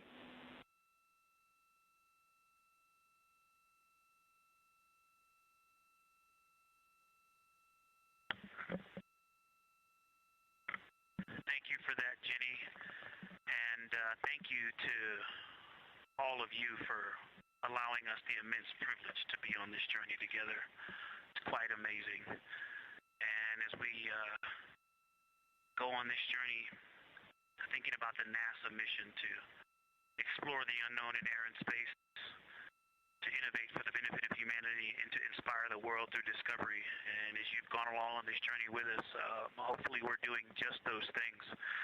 And as we get close to the nearest point to the moon and farthest point from Earth, as we continue to unlock the mysteries of the cosmos, I would like to remind you of one of the most important mysteries there on Earth, and that's love. Christ said in response to what was the greatest command, that it was to love God with all that you are. And he also, being a great teacher, said the second is equal to it, and that is to love your neighbor as yourself. And so, as we prepare to go out of radio communication, we're still going to feel your love from Earth, and to all of you down there on Earth and around Earth, we love you from the moon.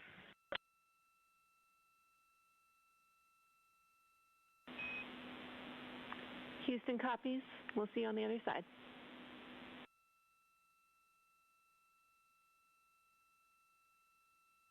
We will see you on the other side.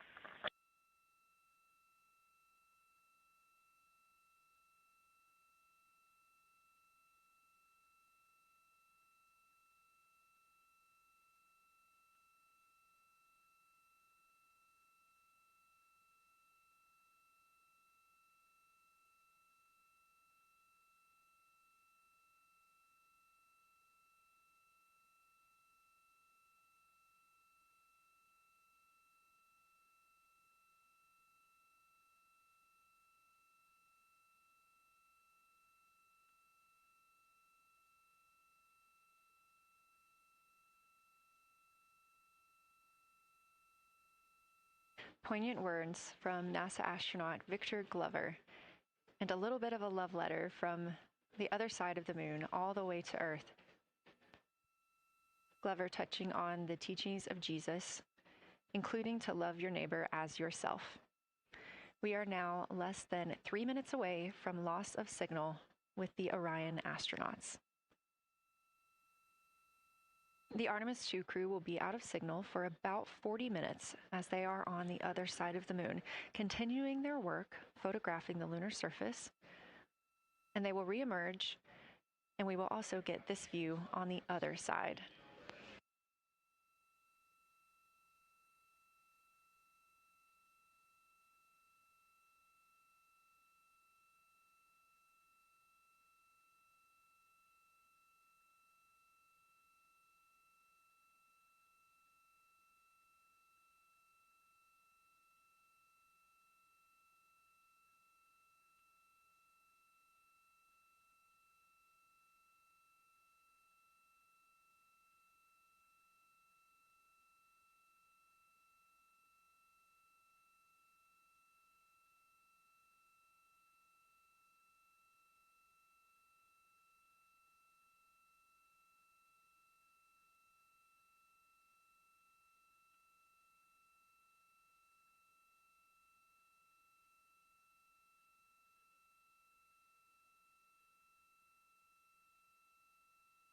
Just about a minute and a half now until we lose communication with the astronauts aboard Orion on the Artemis 2 mission. Now, 5 days and 6 minutes since their launch on April 1st. Again, we'll be out of communication for about 40 minutes. And this really beautiful view of a crescent moon and a crescent Earth. How great thou art.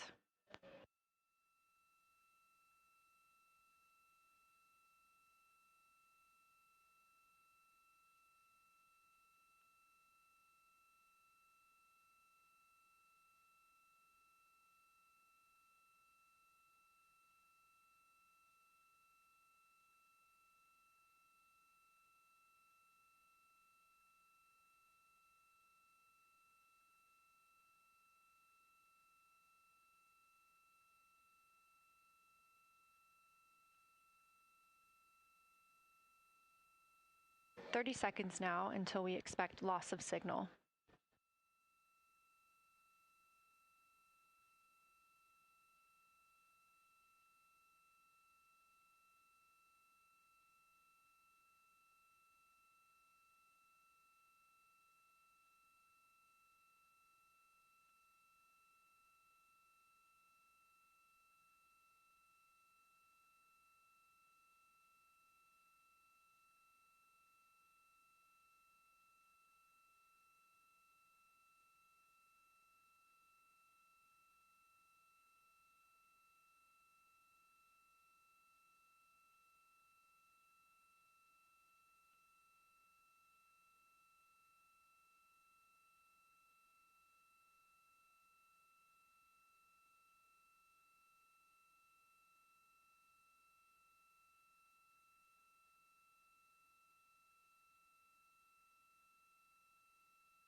And we have confirmation of loss of signal of the Orion spacecraft as it flies behind the moon. We expect to regain communications with them in another approximately 40 minutes.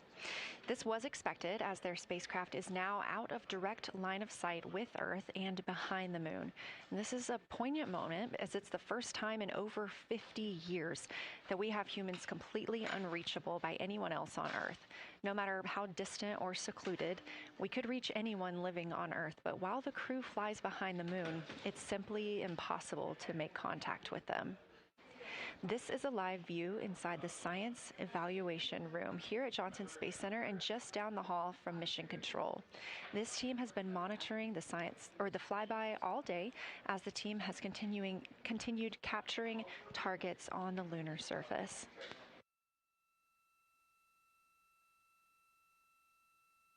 We even got to see this team in action as they were helping the astronauts identify some of the features they were seeing on the moon but not expecting.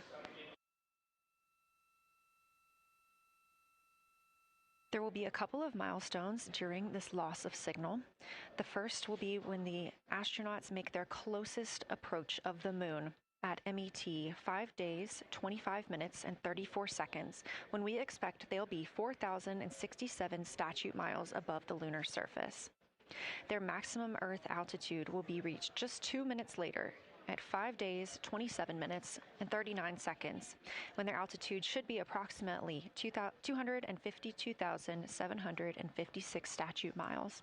Once those milestones are reached and we have confirmation, we will report the official numbers.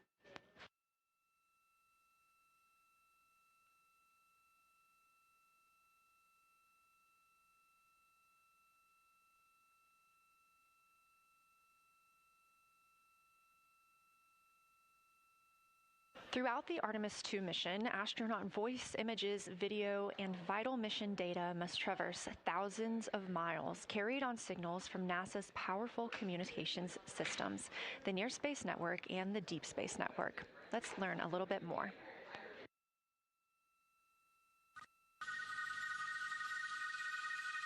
NASA's Artemis II will send 4 astronauts around the moon, preparing humanity for a long-term lunar presence and future journeys to Mars. Enabling communication and navigation for this test flight are NASA's Near Space Network and Deep Space Network. With antennas around the world and a fleet of relay satellites, the networks will deliver vital data to and from Earth through all phases of the mission. The networks are seamlessly integrated at NASA's Johnson Space Center in Houston, Texas, where Mission Control coordinates the network handovers. These transfers represent a delicate dance between the two networks, exchanging support as the mission shoots toward the moon. On the launch pad and during their early orbit phases, NASA's Orion spacecraft and Space Launch System rocket will rely on communications and tracking services from the Near Space Network. After its translunar injection burn, the Deep Space Network's global array of antennas will serve as Orion's primary communication support during lunar orbit. As the mission journeys farther into space and away from Earth, signal strength weakens and bandwidth is conserved for crew communications. The astronauts will have a near constant connection to Earth, ensuring their safety on a journey farther into space than ever before. We say near constant because as Orion goes behind the moon, a planned loss in communications will occur. The Deep Space Network will be standing by to reacquire the signal as Orion reappears. The Artemis II mission also provides an opportunity to test new capabilities. Using laser links, NASA will periodically transmit Orion data to showcase the benefits laser communications could have for future human spaceflight missions. The data from Orion, sent by radio signals or laser links, is massive. The mission is gathering images, data, and video, while also generating details about mission health and crew voice files. All of that data gets processed here on Earth, where systems compress it for efficiency. In the future, we'll upgrade these systems on Earth so that image and video clarity improve with each moon mission. With the Artemis II test flight, we're evaluating the communications infrastructure that will help carry us into the future as we explore the moon and journey forward to Mars.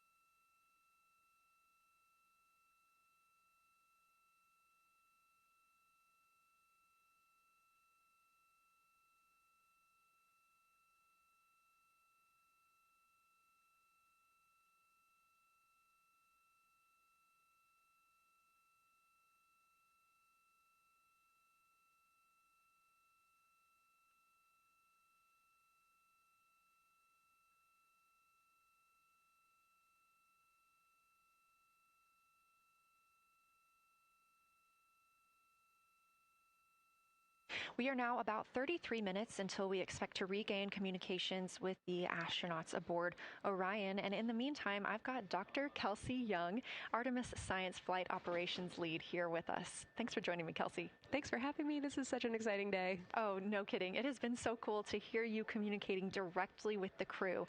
And I know that you have been preparing for this for years, so I am so excited for you and for your team. So just to get into that background a little bit, tell me about your background and what you've been doing on console.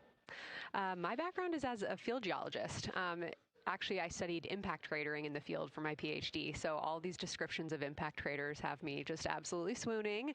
How I got into this, though, is, during my PhD, I got an internship at NASA and ultimately never left to integrate science into flight operations. So we developed the Science Officer Console, for which this is the first mission we're supporting. We developed the Science Evaluation Room that's right upstairs, and so it's so gratifying to see this operation structure come to fruition, especially on a day like today. I would have to imagine so. And we've got a great view of the Science Evaluation Room right now. Is there anything that has stood out to your team so far?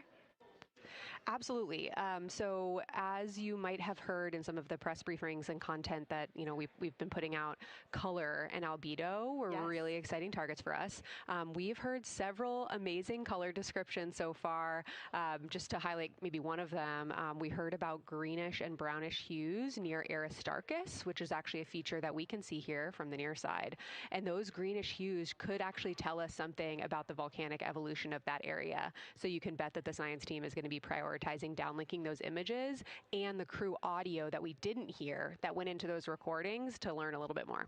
Wow, that is fascinating. I was hearing those colors and very interested just from a personal standpoint, because looking at the moon from, 250,000 miles away, we don't see green or brown. So just hearing that, them being so close and getting to see that, fascinating, and I know very exciting for you.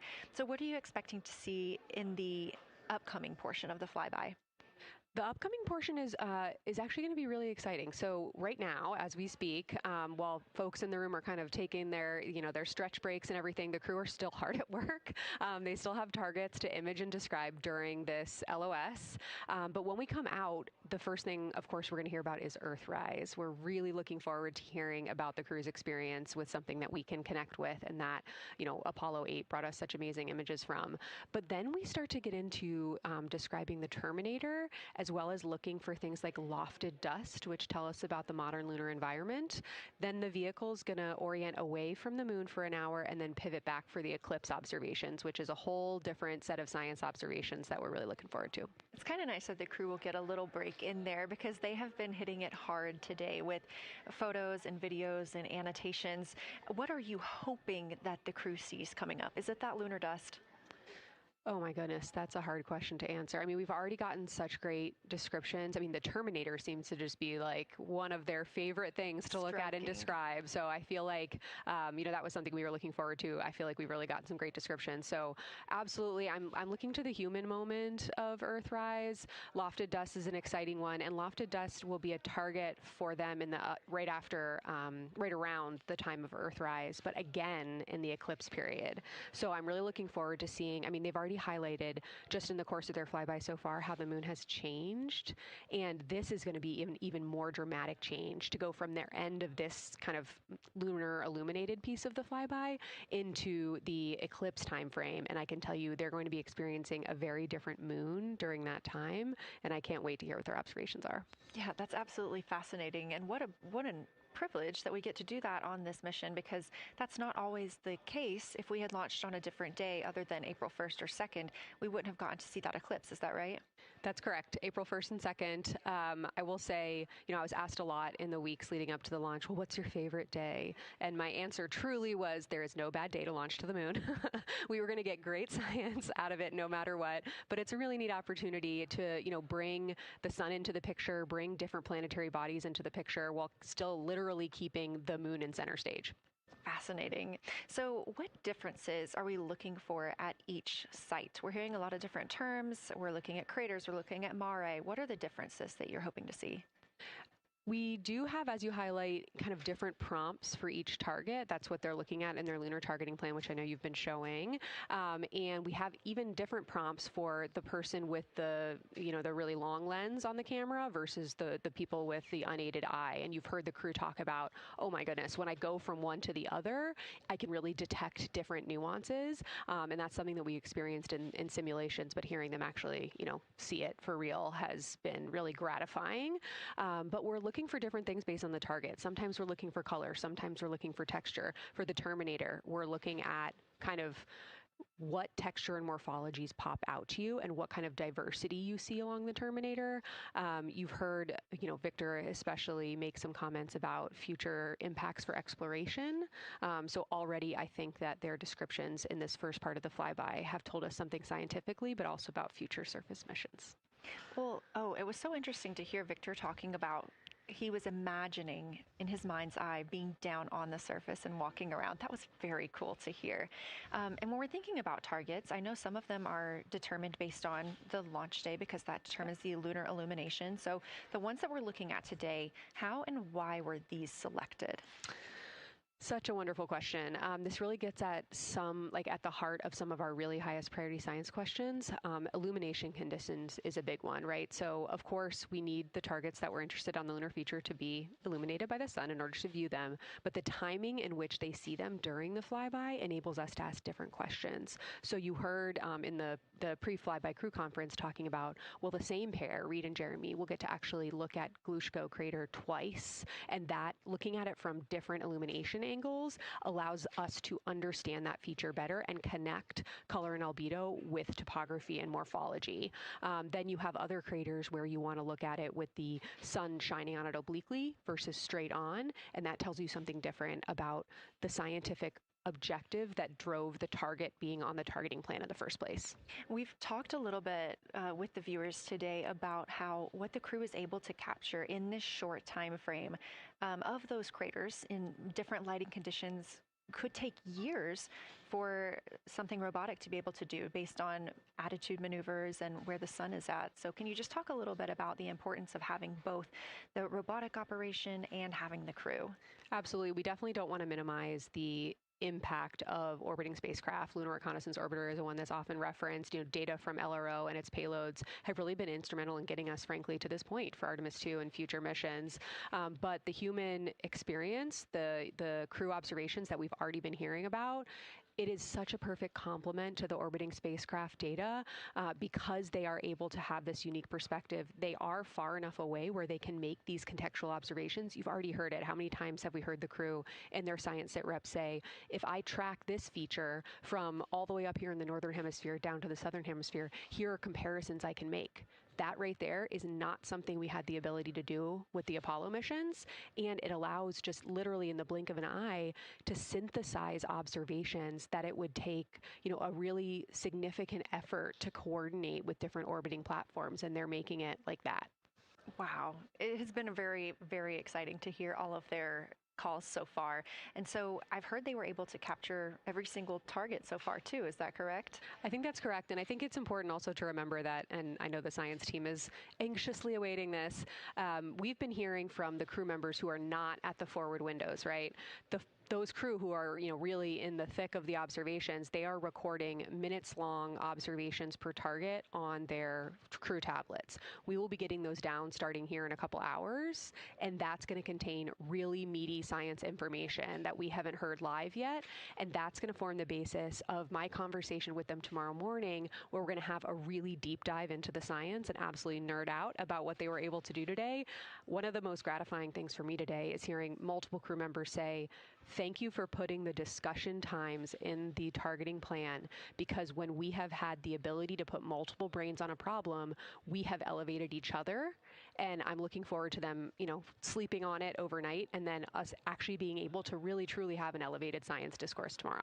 Well, we're looking forward to it too, and I cannot wait to hear everything that you guys get to learn overnight from some of those audio recordings and just everything that they'll be able to share tomorrow. So, Kelsey, I know you are very busy. You've done a great job today, and thank you so much for joining us for this interview. Thanks for having me. It's such an exciting day.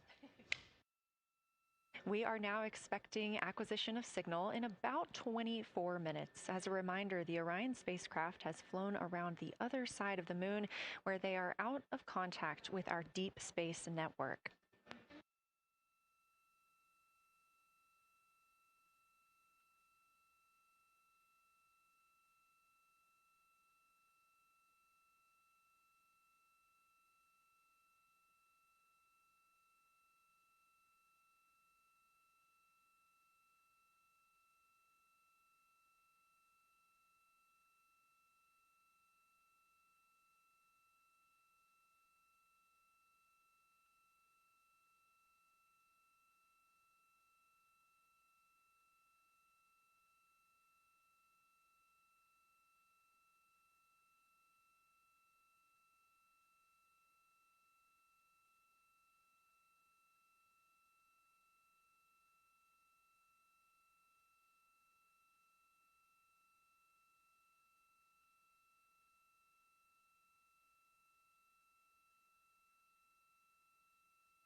And we just heard confirmation here in Mission Control Houston that we have reached the closest point of our destination to the moon at MET 5 days, 25 minutes, and 34 seconds, and we anticipate the spacecraft's altitude is approximately 4,067 statute miles above the moon.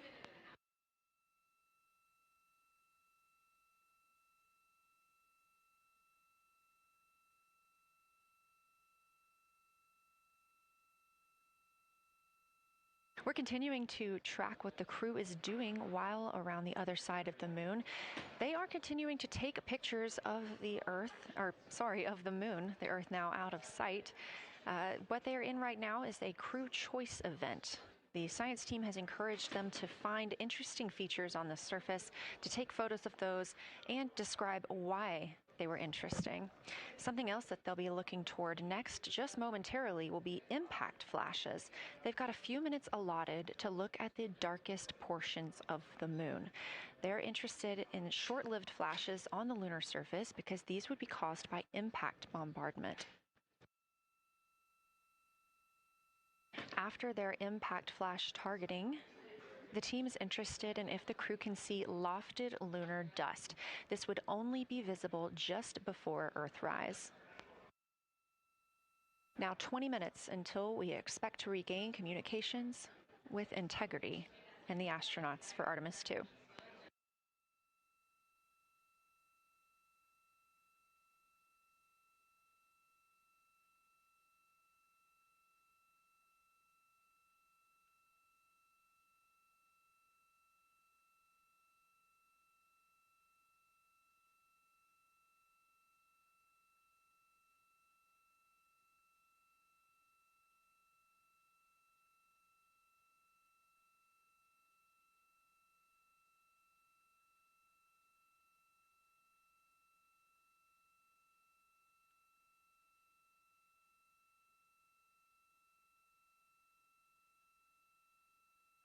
We're live in Mission Control Houston at NASA's Johnson Space Center, but there's a team over 750 miles away also monitoring today's operations. And of course, just like us, they are in LOS, or loss of signal, with the spacecraft.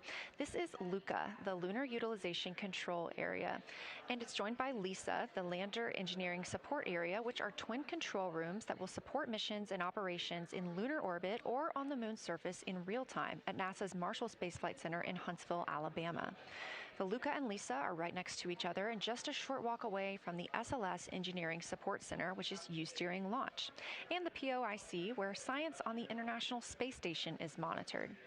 LUCA primarily supports Artemis science operations, while LISA will provide engineering support for landing astronauts on the moon. During this mission, Artemis 2, teams in the LUCA will use the facility to support first-of-its-kind science operations to better understand the deep space effects of microgravity and radiation on the crew's physiology, immune systems, and ability to complete various tasks. The data from these science operations will inform future crewed flights to the moon. For future crewed missions to the moon, members of the NASA Human Landing System Mission Insights Support Team, a group of engineers, safety leads, flight operations experts, and technical authorities, will work in the LISA. There, they will monitor lander systems in real time and be involved in key decision-making processes throughout the mission. Teams are using the LISA during Artemis 2 to observe mission operations and using the opportunity to inform and prepare for future crewed landings to the moon's surface.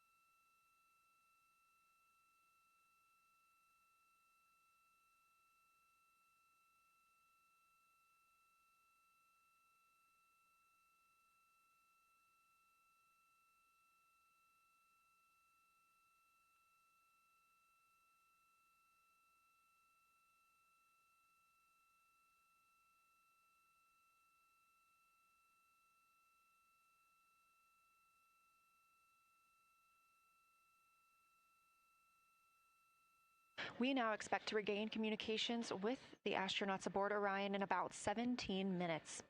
In the meantime, a little overview of how our crew members flying by the lunar far side at an altitude of between 4,000 and 9,000 miles are testing the capabilities of the Orion capsule. Artemis II visualization lead Ernie Wright has simulated views of the flyby using detailed topographic maps of the lunar terrain and photorealistic lighting scenarios. The Artemis II crew members have been using these visualizations to prepare for this historic mission, which is paving the way for future exploration of the moon's surface and beyond. So the most exciting thing to me about Artemis 2 is just the return to the moon. We haven't been there in 50 years. Human eyes are going to see parts of the moon that haven't been seen by anyone before. It also recommits us to exploring the solar system in a way that we haven't in a long time. And I think it provides an opportunity for younger generations to understand the excitement of doing that kind of exploration.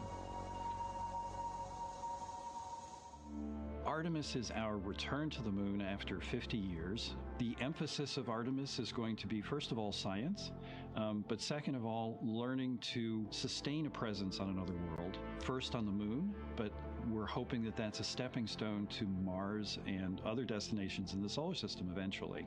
Artemis 2 will be a flyby mission. It's not going to land. We're testing all of the technology that we've created for flying to the moon since Apollo. A lot of systems have been modernized, and we need to make sure that all of those work. The astronauts will be looking out the window at parts of the moon that have never been seen by human eyes before.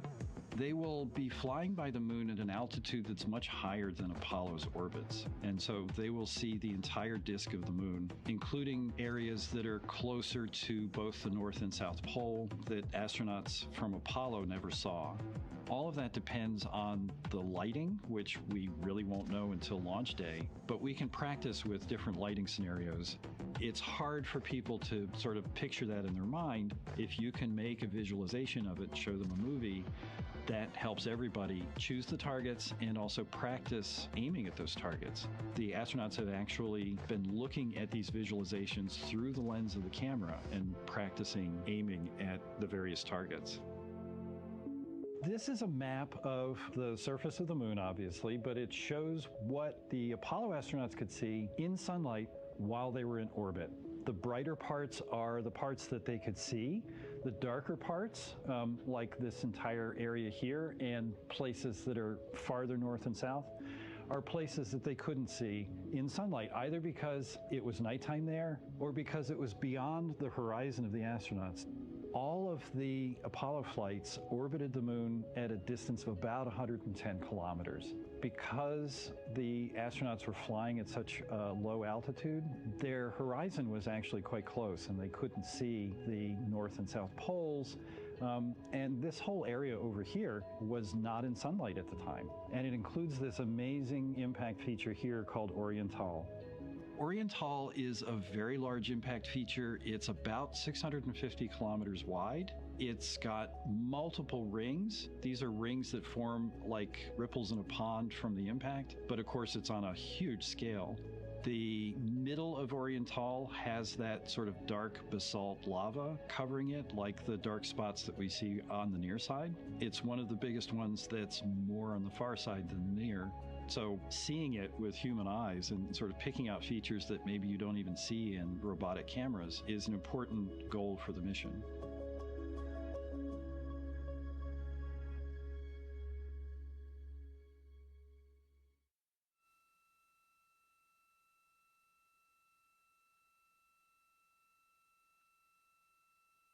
This live view in the Science Evaluation Room, or the SIR, here at Johnson Space Center in Houston, Texas, just down the hall from where we're at in the Artemis Mission Control Room. Teams continuing to monitor the flyby.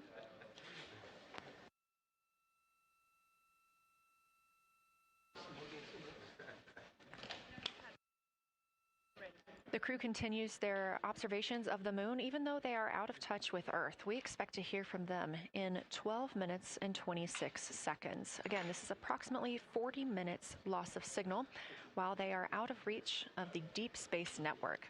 Right now, they are imaging or attempting to image lofted lunar dust. Throughout our coverage, we've talked a lot about the science and engineering behind today's lunar flyby, but we also spoke to the crew about what the moon means to them and how they see its place in human history.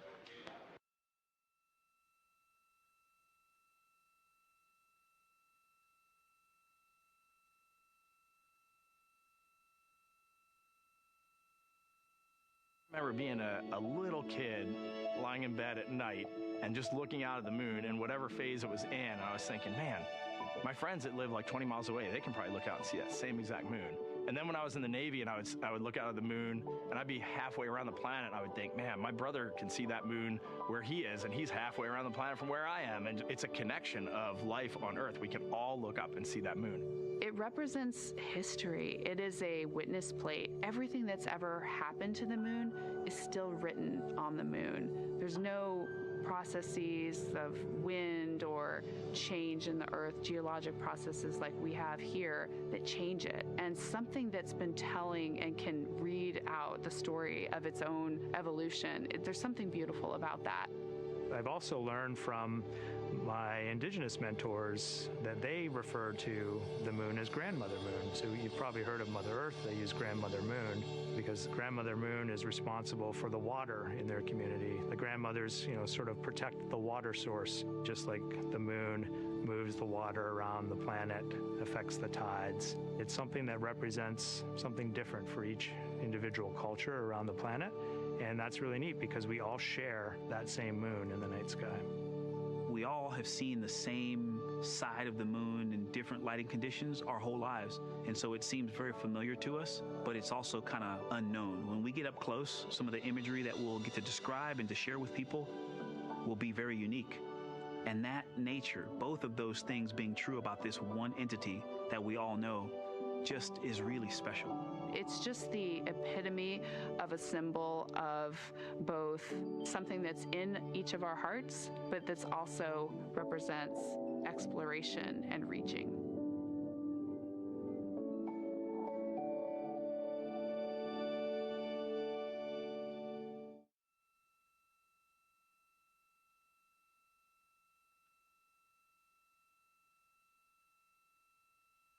You're looking at a live view inside Artemis Mission Control here at Johnson Space Center in Houston, Texas. We are currently out of contact with the Artemis 2 crew. This was a planned, or not really a planned, but a tracked loss of signal that occurs when the crew flies behind the moon. We use the Deep Space Network to communicate with the crew, and when they are behind the moon, they are out of reach of that Deep Space Network. And when you consider our nonstop communications during the time in which we live, this is even more striking. For the Artemis 2 crew, they're only currently communicating with each other. Now, we expect to regain those communications in under 9 minutes from now, and we also are hopeful for a view of Earthrise. Despite being out of communication, the crew is continuously capturing imagery of their predetermined lunar targets.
Now about 7 minutes, 25 seconds until we anticipate regaining communications with the Artemis 2 crew aboard Orion. In the meantime, Artemis 2 lunar science deputy lead Marie Henderson is trained these astronauts to capture and document their views of the lunar surface for all of us to enjoy back here on Earth. I cannot wait to hear their voices when they get to the far side of the moon and I can hear them talk about seeing the moon out their window. I try to imagine it now and I tear up thinking about it. Ooh, now I gotta hold on a second. We have human eyeballs connected to wonderfully smart brains our astronaut friends have. They are going to be able to observe the moon in multiple different ways. They can use their eyes, they'll look through their camera and snap pictures, and just looking out the window getting that human experience. But during Apollo, the astronauts were so much closer to the lunar surface. Our astronauts are going to be doing a flyby at a higher altitude, so they're going to be able to see the whole moon as a lunar disk on the lunar far side. That's a brand new, unique perspective that humans haven't been able to look at before. We are doing a lot of lunar geography training with them.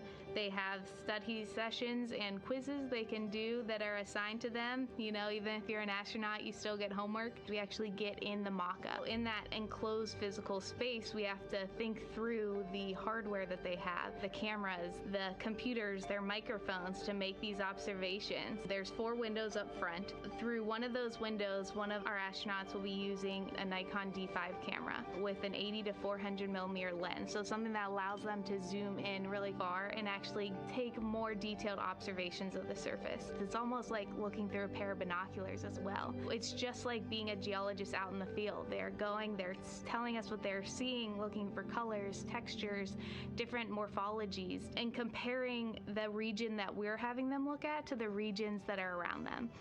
We have a science team that is planning the targets that are going to be observed, putting them all on the timeline of how they're going to be observed, and then taking the first look at the data when it comes down.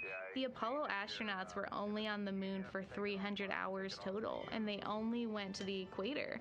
That's like going to places that were safer landing sites, and they only saw so little, 300 hours total. And so we have so much more to explore and so much more to learn, and we are the beginning of the next generation that gets to start being a part of these discoveries.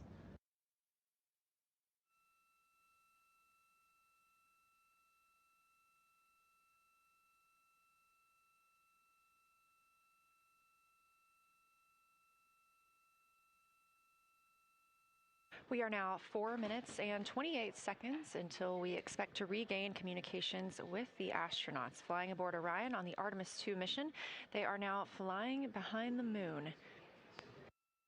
While behind the moon at an MET, or mission elapsed time, of 5 days, 25 minutes, and 34 seconds, we expect this was the point in which they made their closest approach, 4,067 statute miles above the lunar surface.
We're live in the Artemis Mission Control Room in Houston, but we are not the only room monitoring today's flyby. As you can see, this is the SIR, the Science Evaluation Room. It's in the same building and just down the hall.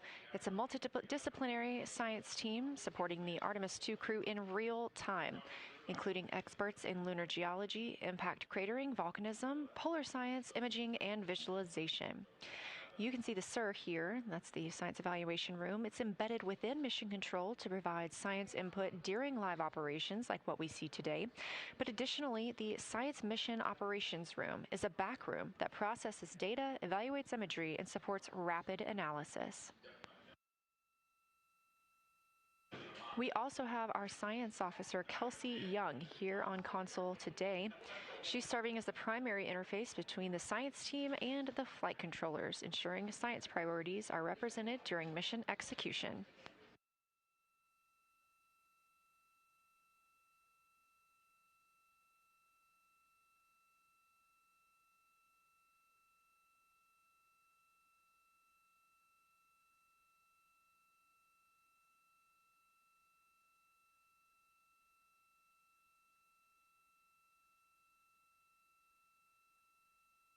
Coming up on 1 minute and 36 seconds until we contact Orion.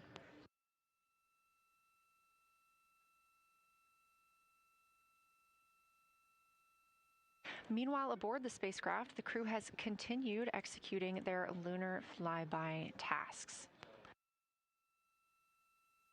As we discussed earlier today, these activities have been precisely timelined, and this is the fourth of 5 blocks of time during which the crew will be observing the moon from Orion's windows. At this time, pilot Victor Glover and mission specialist Christina Cook are observing the moon at windows 2 and 3. One crew member is in window 2 with a blue shroud over the window, taking photos and using an 80 to 400 millimeter zoom lens, while the other astronaut is in window 3 using their portable computing device, also known as a PCD, to make annotations. And both of those crew members are making audio recordings of what they are seeing. They are wearing headsets connected to their PCDs, and those audio recordings are being sent to the science team tonight. We are not hearing those live. However, we have been hearing quite a lot of great descriptions from the crew who have been serving as the support. Right now, the support team members are Reed Wiseman and Jeremy Hansen.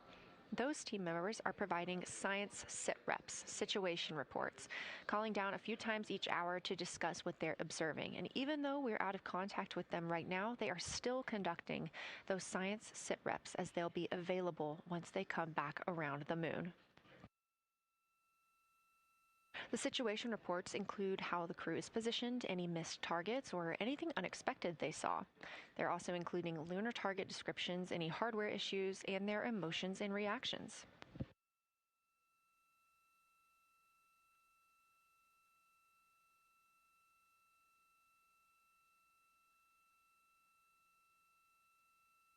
Again, we are standing by to acquire signal from the Orion spacecraft.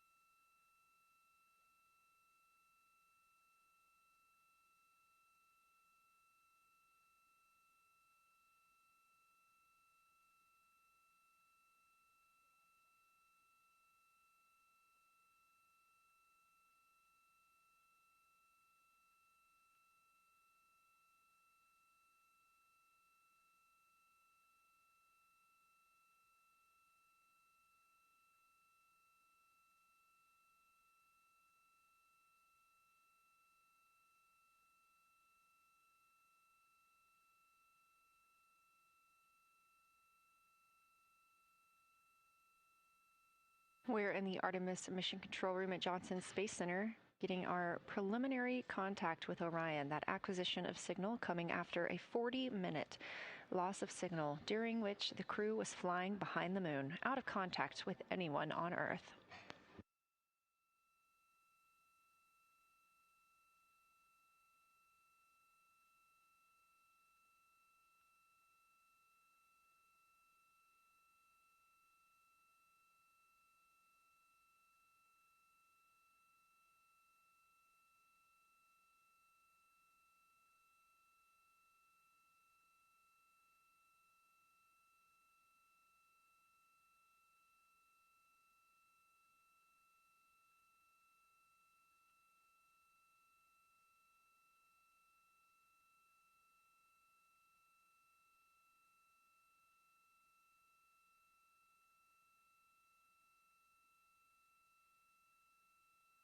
We are getting our first views from Orion after the loss of signal.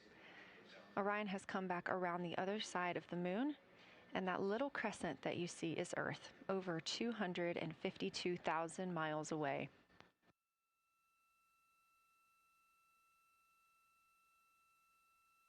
With this transit complete, lunar flyby continues, but Orion has also technically begun its journey home.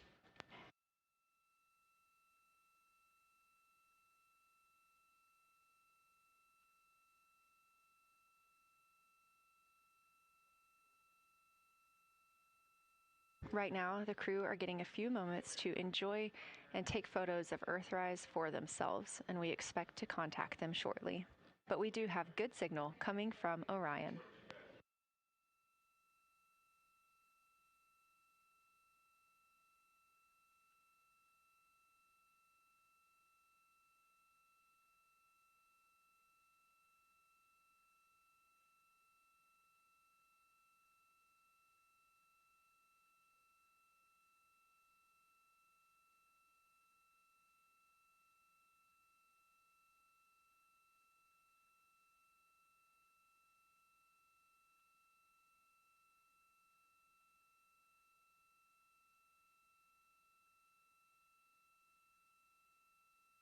This view from inside the Orion spacecraft, all 4 astronauts now back on the other side of the moon and in contact with us on Earth.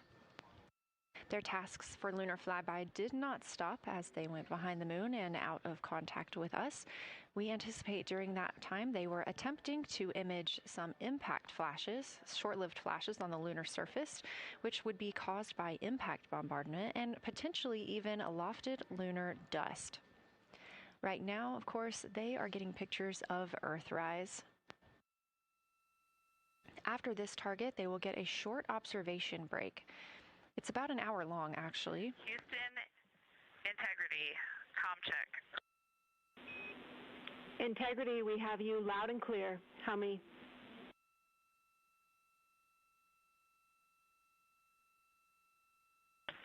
Houston, we have you the same, and it is so great to hear from Earth again. To Asia, Africa, and Oceania, we are looking back at you. We hear you can look up and see the moon right now. We see you too. When we burned this burn towards the moon, I said that we do not leave Earth, but we choose it. And that is true. We will explore, we will build ships, we will visit again. We will construct science outposts, we will drive rovers, we will do radio astronomy, we will found companies, we will bolster industry, we will inspire. But ultimately, we will always choose Earth. We will always choose each other. Integrity from Earth, our single system, fragile and interconnected. We copy. Those of us that can are looking back.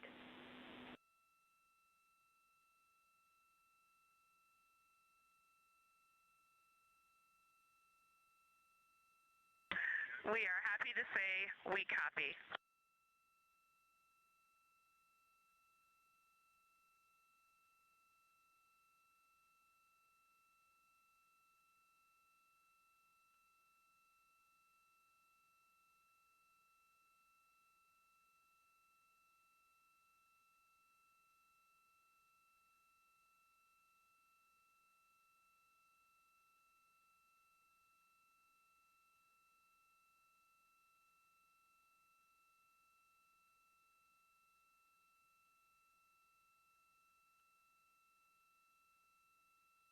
Those first communications back with the astronauts aboard Orion. Christina Cook calling back to what she said just before translunar injection burn, that with this burn, we do not leave Earth, we choose it. The translunar injection burn served as not only what put them on this trajectory to fly around the moon, but what also committed them to splashing down in the Pacific Ocean on Flight Day 10.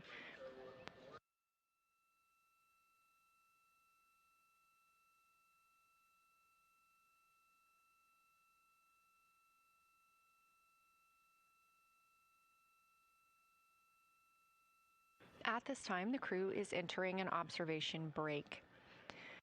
We expect this to last about an hour.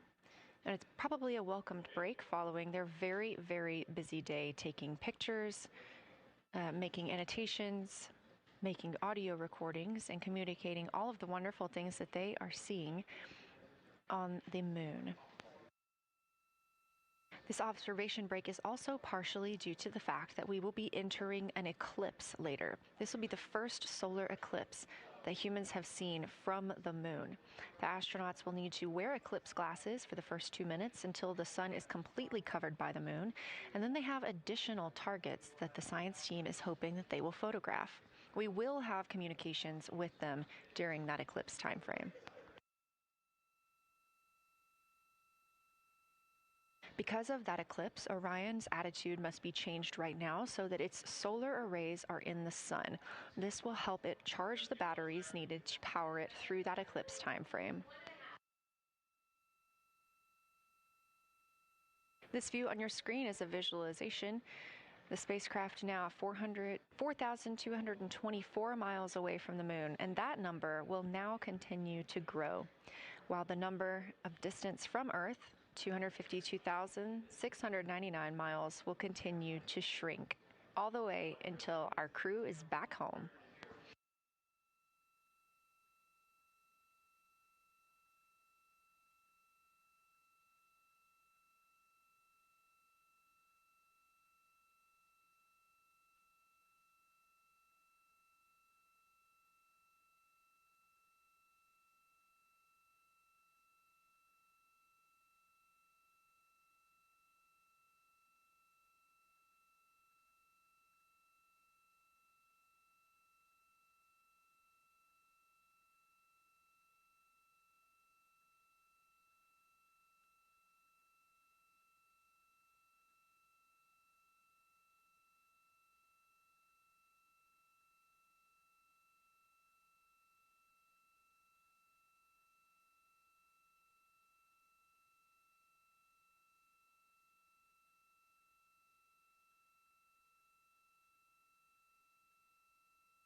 Again, we are MET, mission elapsed time, 5 days and 58 minutes since the launch of Artemis 2.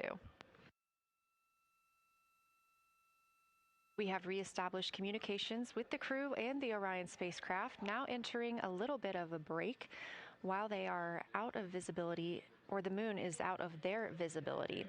The spacecraft will be reoriented to view the moon ahead of an upcoming eclipse. This current attitude maneuver helps charge the solar arrays and batteries aboard Orion that will power them through the eclipse.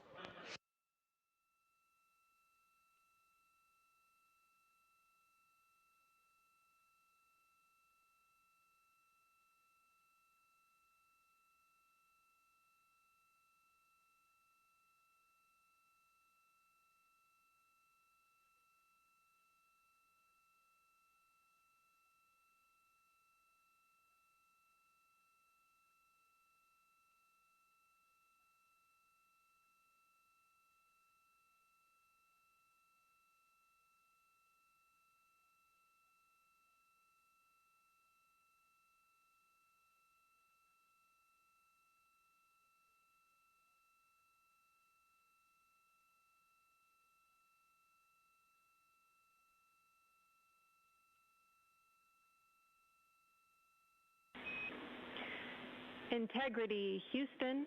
In mission control, all of your flight controllers and your flight director have flipped their Artemis 2 patches around. We are earthbound and ready to bring you home.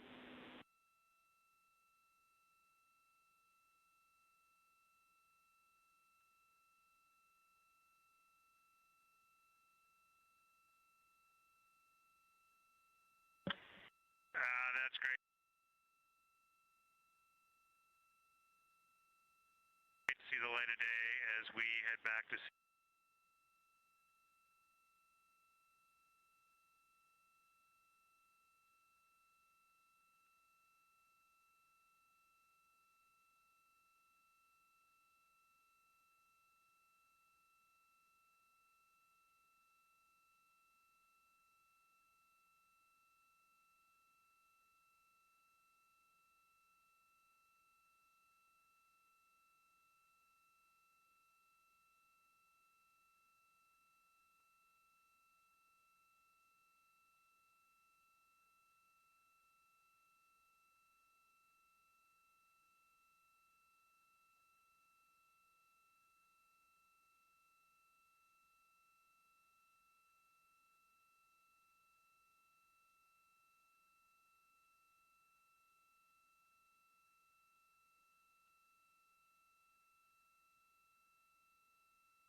A very special moment just now in mission control. Ahead of the crew's flight to Kennedy Space Center and during one of their last sims or simulations here, they visited the mission control team in Artemis Mission Control in Houston and brought us each a patch. Everyone in the flight control room has had these on their signifiers at their console. On one side of the patch that you've probably seen is the moon with the Earth behind it. Now that we've passed behind the moon and we are returning home, the flight control team has instructed everyone in the room to switch their patch around so that the Earth is closer and the moon is behind us. We are really looking forward to seeing the Artemis 2 crew. And the Capcom, Jenny Gibbons, did call that update up to the crew that the flight control team here has turned their patches around as was instructed by the crew during that last sim. And we are counting down the days until they get home. They are now 5 days, 1 hour, and 3 minutes mission elapsed time into the Artemis 2 mission.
Joining me here in the room, Artemis Mission Control, I have Angela Garcia, Artemis 2 Science Officer. Thanks for being here, Angela. It is an honor to be here. What a day. Everyone's been buzzing. I can't contain myself. So it's been a really awesome day. So you're sitting on console at the science console now. Have you been in the SIR earlier today? There's a lot going on. So I went here first, and then I'm going to go there after. Clear, Houston.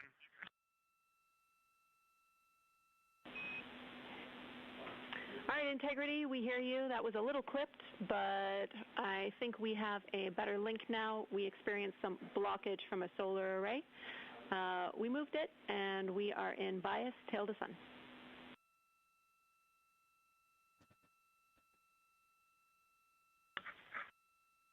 Okay, Houston, you're coming in loud and clear, and copy, we're in bias, tail to sun now.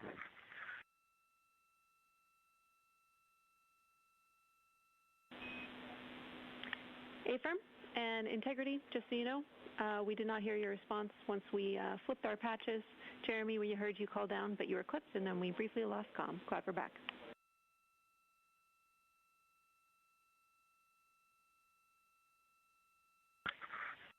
Okay, copy that.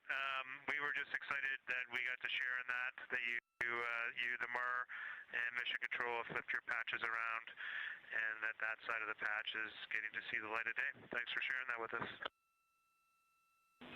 Our pleasure.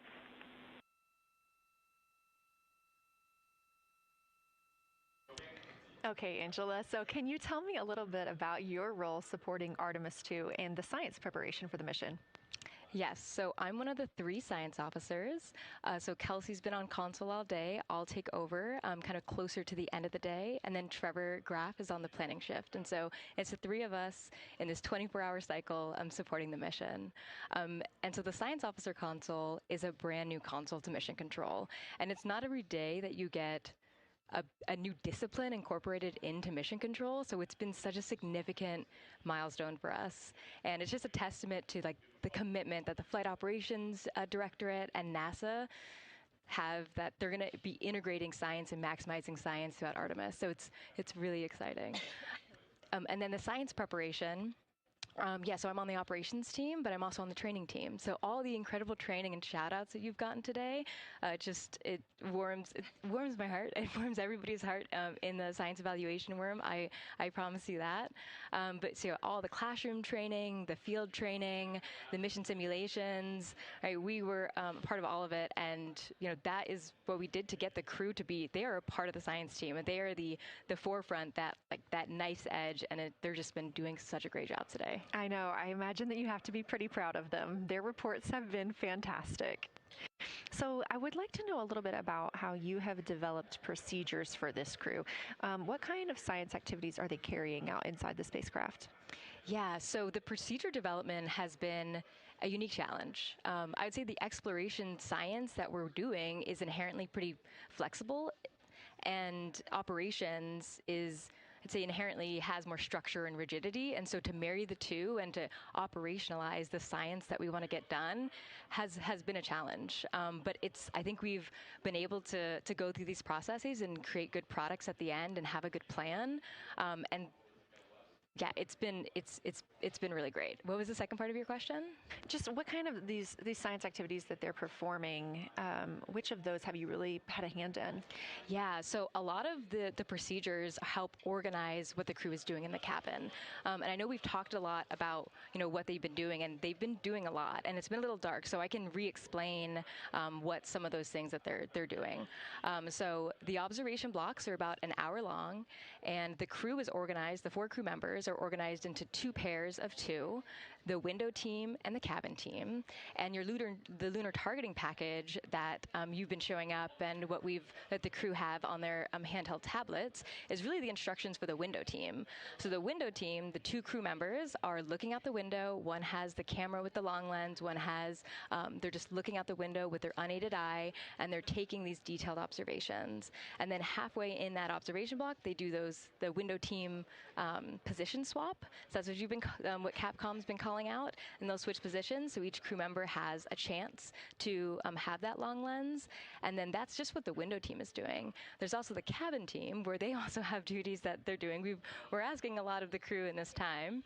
And then the cabin team, they have the interior camera, and they're taking images inside the cabin. They're also supporting the window team, where, you've heard some call-outs where looking out at the bright moon and then looking inside the dark cabin and looking at their LED screen is a lot. So the cabin team is also helping support, target, and guide the window team into specific targets on their plan. They're also helping call out these science situational